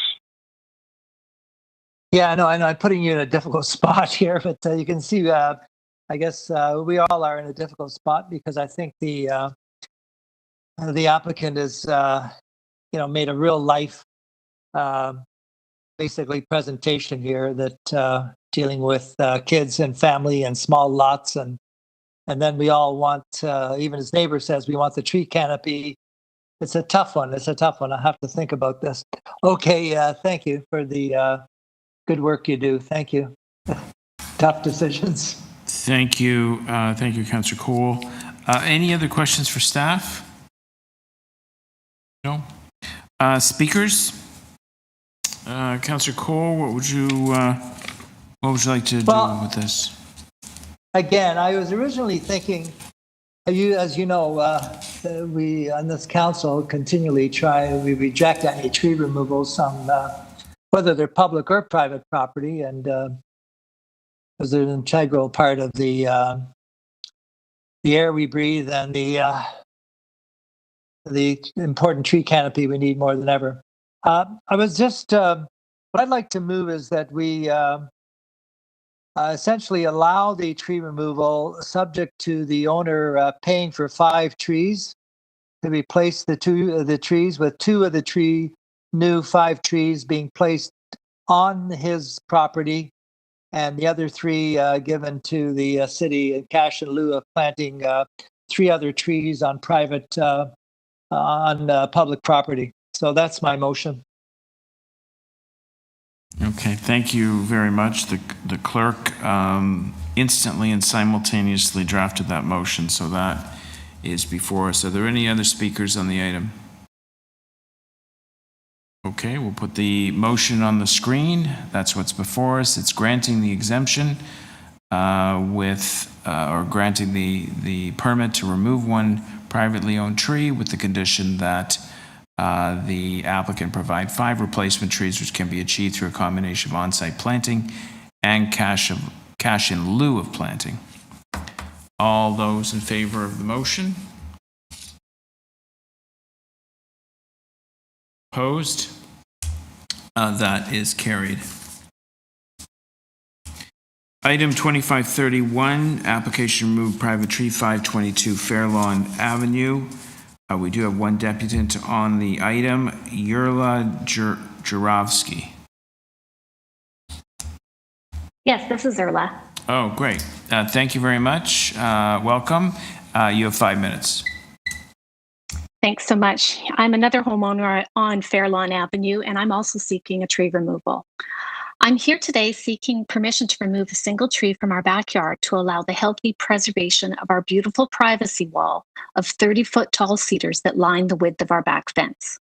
As an aside, removing this tree would also accommodate our possible future installation of a pool should we consider to do so, although we have currently canceled those pool plans for other unrelated reasons. We are now looking at a simpler backyard redesign for outdoor living. But we still wish to remove the tree for reasons that I'll explain. I recognize that the tree we wish to remove is slightly in excess of the permissible circumference, but I'm hoping that you will consider the overall plant health of our backyard in your decision, as well as the concurrence of our neighbors and arborists with this request. Sorry. When we moved into our home 21 years ago, the previous owner had entirely paved over the backyard with asphalt. From one side to the other, from the house to the back fence, it was all black asphalt. The previous homeowner was a sports enthusiast. In the summer, it was a blacktop basketball court, and in the winter, he flooded it for a hockey rink bordered by the fences. When we first moved in, the asphalt literally created a heat radiating oven in the backyard. 0 trees, 0 grass, 0 greenery. It was very bleak. So job one in 2001 was ripping up that asphalt and transforming the blacktop into a garden. We needed planting, and planting we did. We did a full row of cedars across the back fence, 6 trees on the side fences, 4 more maples lining our front driveway for a total of 20 newly installed trees and cedars. It was a 180-degree transformation to what was essentially a hot mess of a parking lot, and we changed it into a lush green space, front and back. But we were young and foolish when we did this, and we didn't have any professional advice when we did all this planting. And if anything, we went totally overboard in our repatriation of the gardens. 20 years ago, we bought way too much at the nursery, and after a week of digging and planting, we were left with a single honey locust that just wouldn't fit in any other part of the property's perimeter. So we stuck that skinny leftover hockey stick of a tree smack in the middle of the backyard. And that is the tree in question here. Now, it seemed like a good idea to drop it in the middle of the backyard 20 years ago, but our lack of landscape expertise means we didn't picture just how much all these 20 items would grow in the decades to come and the shade that they would create. So fast forward 20 years now, and we have 6 large backyard trees, in addition to our beautiful soaring 30-foot high, gorgeous cedar privacy hedge that runs the back of our yard fence. And that cedar privacy fence has been the backdrop of many family pictures over the years. It's a shady oasis, and it provides first and even second story privacy from the windows of our home. But in fact, this cedar privacy hedge is now struggling for light because of all the trees, and especially that middle of the backyard tree. And that's the one that we're looking to remove. The cedars are slowly thinning and dying as the canopy massively grows to choke out the light. We have had arborists in, like Cohen and Masters, over the years to come and delimb some of the trees to try and get more light in the backyard. But really, they're increasingly compromised by the lack of sunlight, and it's not enough. So our cedar wall is very vulnerable, and we would love to take down that middle tree in the backyard to keep that wall. Although we planted way too much, we just need to thin it just so slightly so that we can keep it. All our neighbors love that cedar privacy because we live in a tight urban area, and it's precious to have that beautiful privacy fence that's taken 20 years to grow. I was on WebEx this morning listening to one of your first deputants this morning at around 10:30, and she told us how concerned she was that her own huge cedar privacy wall, the one that separated her home from the proposed 12-story condo building, was in jeopardy because of that condo's construction. Well, I actually immediately realized that I share her worries over the loss of my own cedars. But these cedars aren't at risk from the condo developer. They may be lost because the city won't let me remove the very tree that's choking their growth. So I'm asking you permission to save the cedars. It really is a choice between these 2 trees. The big tree in the middle is either going to stay and my cedars are going to die, or the cedars, or the other way around. The city plan has protected my tree by the application of urban policy, but I don't think it's really holistically considered my entire backyard. And really, the 20 plantings that I did 20 years ago. I love the urban canopy as well too, but I just want to balance it for privacy and what's right for my backyard. And I don't necessarily think, respectfully, that the staff report considered the whole picture. So that's what I'm asking. I hope you will. All right, Yerla, thank you very much. Any questions for the deputant? Yes, I have a question for the deputant. So I'm not sure you're putting this as a choice between the tree and the cedars, but in the staff report, they mentioned that you had intended to put in a swimming pool. Yeah, but the pool is not going to happen anymore, just for a variety of reasons, sort of COVID related and work related. That's probably not going to happen, but we still do want to make over our backyard and maybe put in a seating area, maybe sort of an outdoor fireplace. We still do want to have a livable backyard, and our cedars are thin, and we really want the light in our backyard that we can garden. Yes, no. So anyway, so you are going to state for the record that you have no intention of putting in a swimming pool. Yes, I mean, I don't know to the future, but that is not our intention. As we are sitting right here now, we haven't even got quotes to do anything. It is about the future. It is about the future. I don't know. I actually don't know. We'd have to engage new landscapers. We fired our old guy because it didn't really work out. We'd like to make over our backyard. It is a small backyard, like many of the backyards are on our street. We'd like to get new ideas about what we could do, including but we need to add the light to our backyard. And if you look at it on a satellite view, you'll see that you can't see anything of our backyard. It's completely overgrown. But again, you won't commit to not putting in a... Councillor Cole, many people don't even buy green bananas. I don't think it's fair to box this family in on whether they'll ever build a pool. I'd like to leave it open. My husband and I, we are late 50s. I don't know even how long we will be in this home. To be perfectly honest, I don't know what I can forecast on that.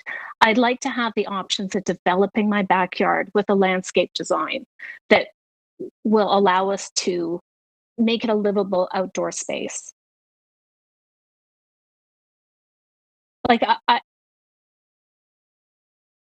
we don't have any commitments at the moment to do a pool nor anything else, but we would like to look forward to developing it into something.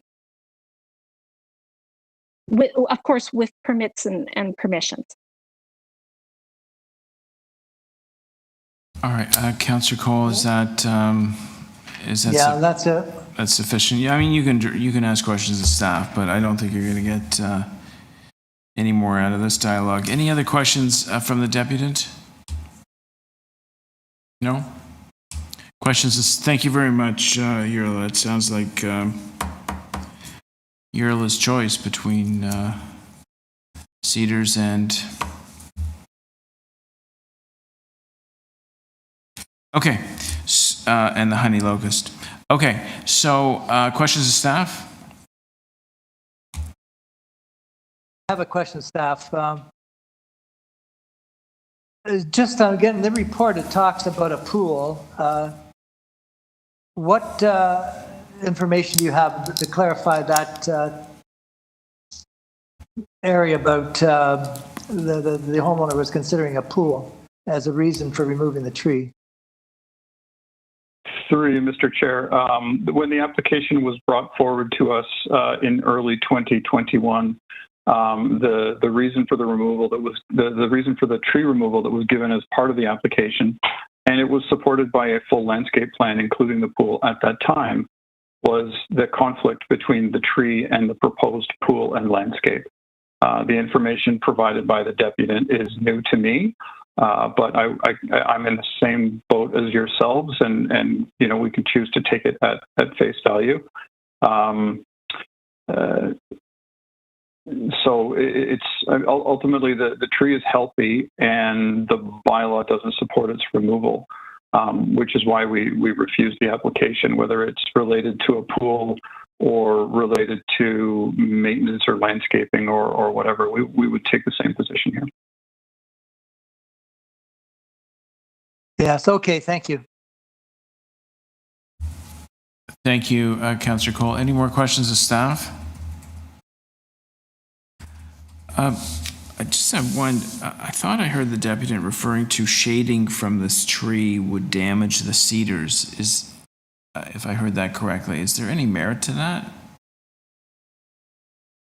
I believe that there is, Mr. Chair. It's the species is honey locust. It's not a notoriously densely crowned species. They do tend to let more light through than most.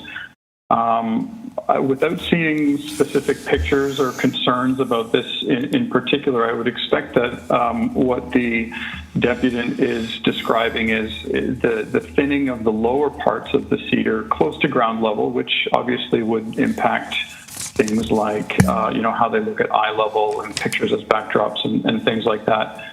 Typically, the upper parts of a cedar hedge like this, which have their heads in the sun, so to speak, are probably doing relatively well. But where on the north side of the road, where the tree in question is situated to the south of the hedge, along with other trees in the area, of which there are some, they would create a reduced light condition closer to ground level, and you could expect a cedar hedge to become a little bit thin. Okay, thank you very much. Any other questions for staff? Speakers? Councillor Cool? Well, again, this is a very difficult decision, as they all are. It seems we go through this every council meeting. This is a borderline case, really. I mean, there's some, obviously, compassion for the owner that wants more light and wants to get rid of this tree that's on a borderline size, 35 centimeters, etc. Again, but I'd have to err on the side of the staff report, which says that essentially it's a healthy tree. And, we get so many of these requests for so many reasons to cut down our trees that, it is very, very difficult to deal with these. And it's not to say everything is black and white, that's for sure. So I'm going to support the staff recommendation to deny the request.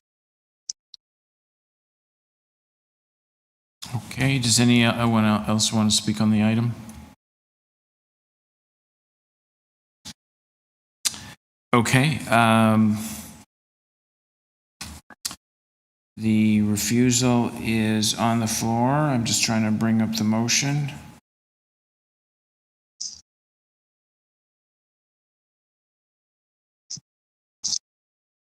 Okay. Denial of the removal request is before us. All those in favor? Opposed? That is carried. Okay, item 2532, application to remove 2 private trees, 3 Janey Place, and I have no deputants listed on the item. And so we go to questions for staff. It's in Councillor Cole's ward. Yes, I'll move staff recommendation.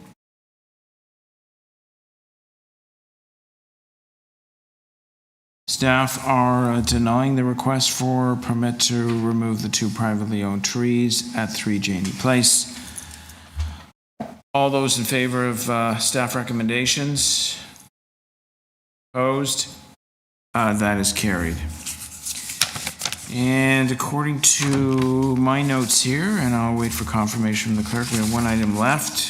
It is updating the current status of hiring of new directors, community planning, Etobicoke, York, and North York districts. And we do have deputants on the item. Is there a Paul DeBaratis on the line? To the chair, that speaker is not connected. How about Andrew Pariser? To the chair, that speaker is connected. To Andrew, I am now unmuting your mic. Afternoon. Well, you've got patience. Okay, thank you for joining us. You have 5 minutes. Thank you. And to follow up on the patients, Paul is also from ResCon, so I'll speak on both our behalf. So I'll try to keep it to less than 5 minutes. But I did want to start by saying thank you to the chair. Thank you to James Pasternak, Jay Robinson, and Mike Cole for making sure this was on the agenda. As we all see, this may be the busiest city in Ontario and Canada, maybe North America. I work with an association called ResCon, and what we do is we represent the interests of residential builders, including many, if not most, of all the residential builders in the Toronto area. And so this issue, I guess, is fairly straightforward. The city has an incredible amount of work to do, and we need staff to do it. And so we're happy that it's on the agenda today.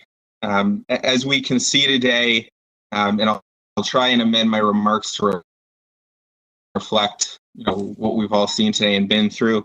There's two parts of government. There's the elected side, and there's the civil side. And in order to have efficient operations in the city, we need both sides to work together and to do their parts. To scope the issue a little bit, when you look at North York as a region, it's about the same size as the city of Brampton or the city of Mississauga. And so the idea that this position would have gone unfilled, I think it's been about 18 months now, is very worrisome. I did allude to how government works, because I really view this as not an isolated incident, but something that we need to pay attention to as a larger governance issue. Actually predated COVID. And so we're looking at the issue today, but we're also looking at in the future. And the idea is there's an incredible amount of work that needs to be done, and these positions need to be staffed in a very timely fashion. Drawing parallels, when there is an opening on the elected side, there's timelines which are much faster than 18 months, and they involve an election. And so, we don't think that there's a reason why this position would have to go unfilled for so long.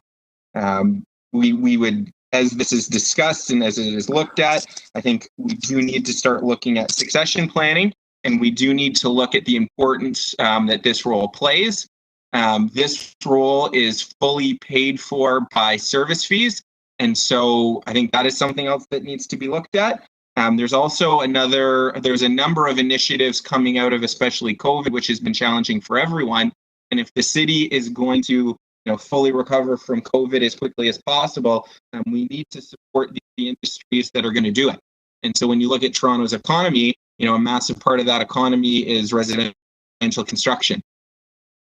And so this position supports not just our industry, but it supports the creation of housing, all types.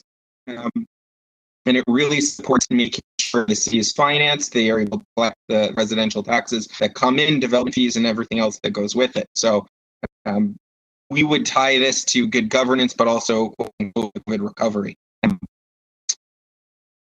Appreciative of everyone's time, I'm going to stop there, because I think simply speaking to the issue on its own raises how important an issue it is. So I'm not here to prolong the point, but it is very, very important to us. And I think the bigger issue too, this is one position in North York. There is another issue related to Etobicoke, but again, I'd look at it as a broader governance position. When there's a vacancy within the city, it needs to be filled, and it needs to be filled as quickly as possible. But thank you all for your time and patience. Thank you. Thank you very much for your comments. Well spoken. Are there any questions for the deputant? Okay, this is here for information purposes only. Did anyone want to speak to this? Yes, Councillor Robinson. Be very brief. Thank you very much, Mr. Speaker. I just want the NYCC Council to know that last July of 2020, I had a phone meeting with Greg Lintern expressing my concern at that time that the position had been empty, or vacant is a better word, for 6-7 months. And still nothing happened as the summer went by and fall. Then in the winter, I moved a motion to get this moving. And then I moved a second motion, and ultimately Councillor Pasternak moved a third motion. So it's unfortunate that we've had to do this. I would love to see the number of applications in the North York area, which Midtown hardly feels that way, but it is housed under the North York Community Council. So I know Councillor Fillion always has 1 million applications. Councillor Cole and I do. Councillor Pasternak certainly picking up, as is Councillor Carroll, and I understand now even Councillor Wong has lots of applications. So I really love to see the numbers, run the numbers on what's happening in our area that we represent, and not having the consistency in decision making. I think is very important. I could speak to this for some time because it's not just me that's frustrated. It's also many others, parties, and I won't get into it. But this needs to be fast tracked and moved along very quickly. I did have a conversation with Tracy Cook, the deputy city manager, who the planning division reports into, and she's on top of it now. So I'm glad to hear that. But we just need action. And in the interim, Councillor Carroll had an idea that the chief planner attend our meetings in the interim until we fill this position. So I think that's not a bad idea. I hope he'll consider doing that. We don't have another meeting till September, so hopefully we'll have a planner that heads up our district at that time. But I've just heard from so many parties, from so many perspectives, this is a problem. And we just lost another manager in our planning division. So we need to get this addressed immediately. Yes, thank you. Thank you, Councillor Robinson. Any other speakers on the item? Yeah, I'll say something. Yeah, Councillor Fillion. Yes, so, I hadn't made any motions, but I have spoken with the chief planner several times about this issue over the past year and a half. And it's not only this issue. This is kind of symptomatic of, like, I can't imagine this happening in the downtown area.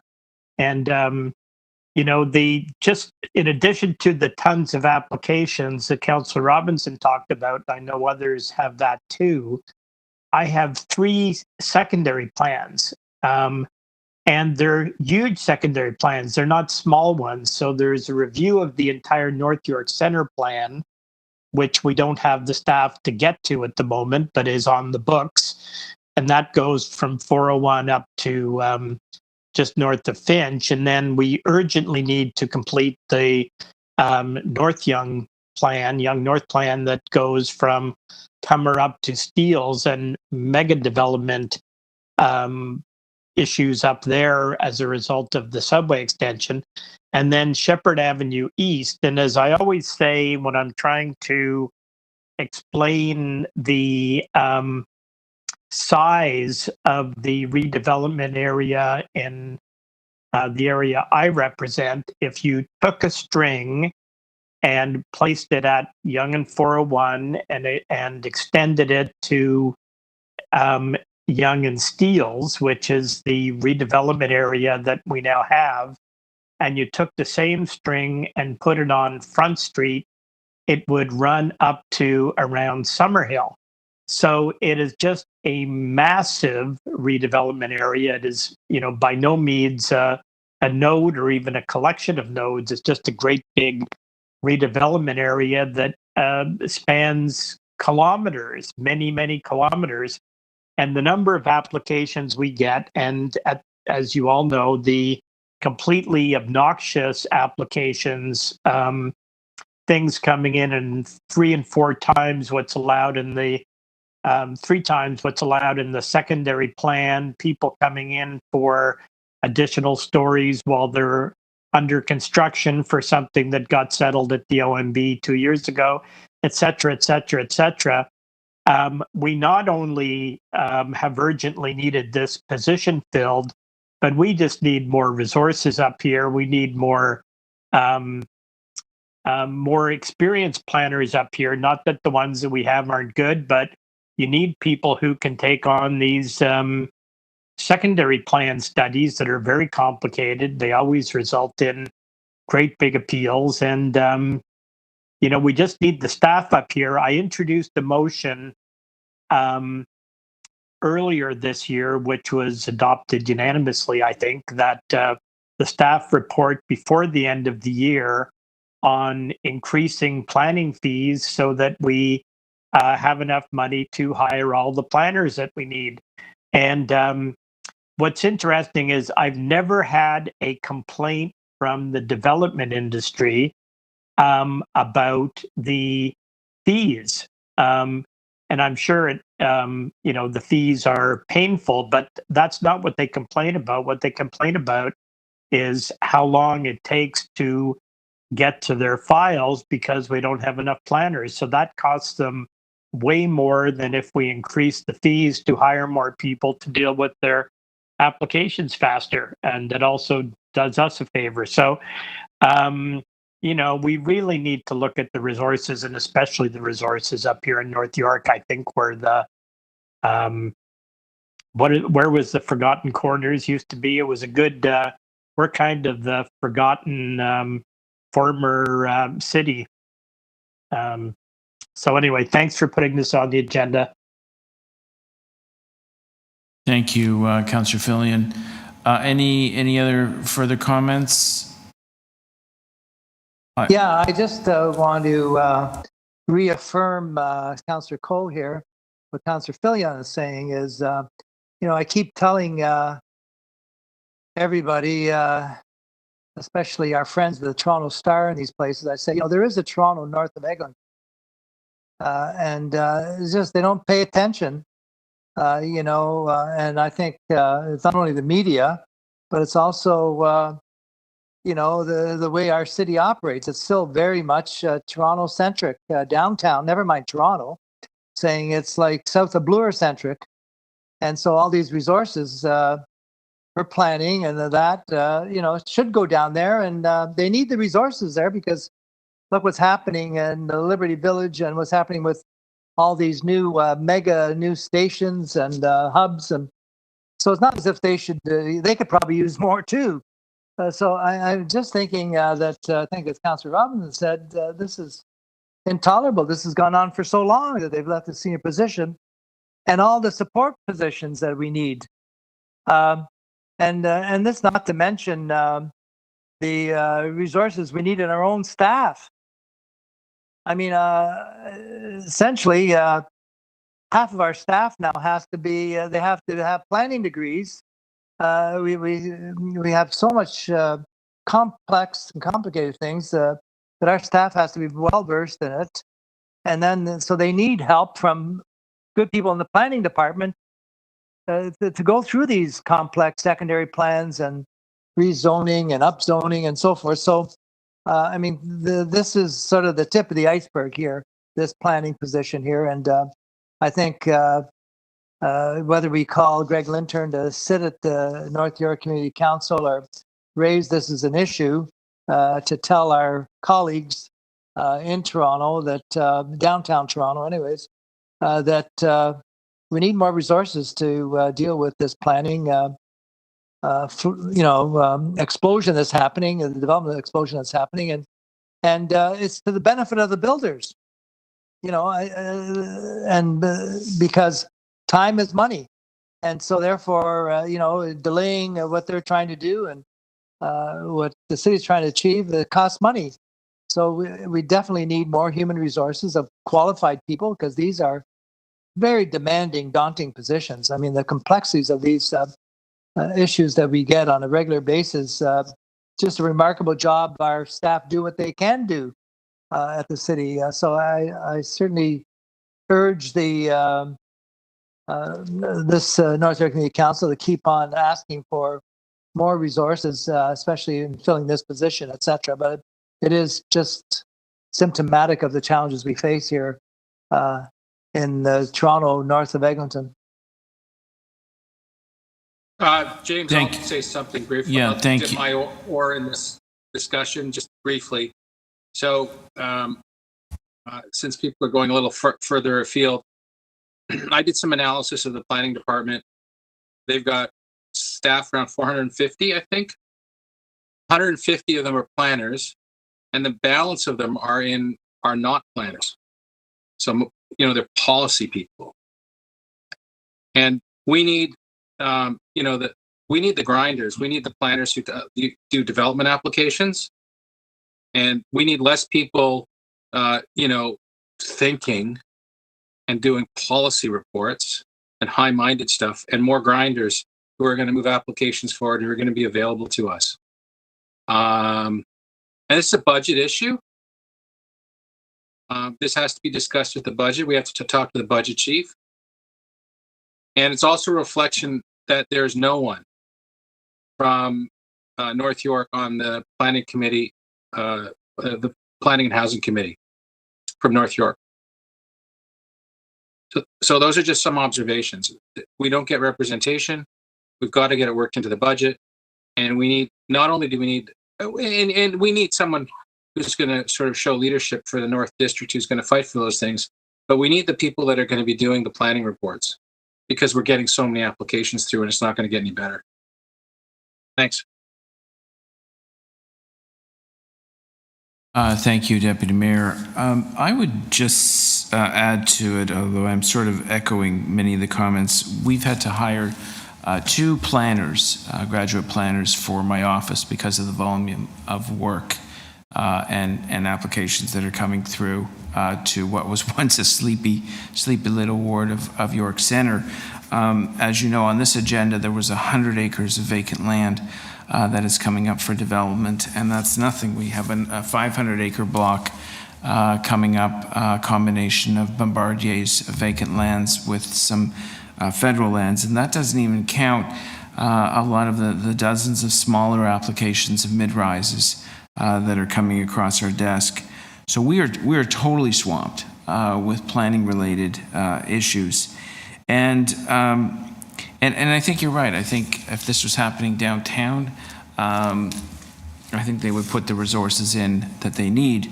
I'm gonna say the next thing as kindly as I can, but our chief planner has been very busy in recent months trying to rezone the city so that rooming houses can go in every corner by right, something that never got council approval, and that's coming up in July. And that's a very disconcerting move that really hasn't included much voice from council, any voice from council other than people sitting on the planning committee. So we clearly have some major challenges ahead. The last comment I would make is, I believe it was on January 29th, 2020, where I said my goodbye remarks to Joe Nanos. And we've been waiting since then, at least 18 months, to have a replacement. And it's not to take anything away from the dedicated staff, planning staff that are there. They're doing the best job they can, and they're doing a wonderful job. But they're shortchanged, and they're not given the leadership resources that they need to get the job done on a timely basis and effectively. And so this is something that's deeply concerning to not only to us councillors, but also to the development community. And remember, when you build something, you also often have embedded affordable housing. So the delay in getting these applications done slows down the ability to put more affordable units on the marketplace, something that we all know is needed very badly. So there's a domino effect. We overwork our current staff. We overwork our councillor staff. We slow down the development process, and we are unable to get more affordable units into the marketplace. So I hope this sends a message that we need someone right away to come up to North York and take charge. And I hope the message we're sending today has results. That concludes my remarks. Does someone want to Receipt move? of the report. Yeah, someone move receipt or adopt the item. All those in favor? Yep. Opposed? That is carried. I believe that concludes our business for today, with one exception, and that is the bills. We'll put the bills on the screen.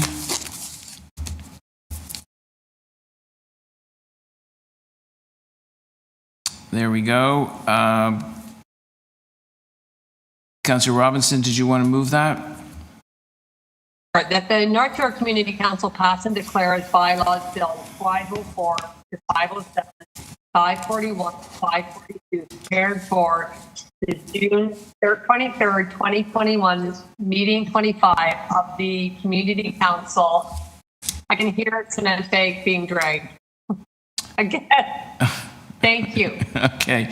All those in favor of adopting the bills? Opposed? That is carried. And the confirming.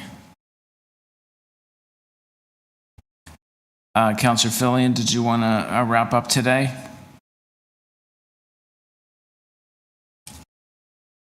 That the North York Community Council pass and declare as a bylaw confirmatory bill to confirm the legislative proceedings of the North York Community Council acting under delegated authority at meeting 25 on June 23rd, 2021. Okay, thank you very much. All those in favor? Opposed? That is carried. That concludes our business for today. Thank you very much, councillors. Thank you very much, Carly, tech staff, and of course, members of the public who were also most patient with us. It was a long meeting, but we got a lot of business done.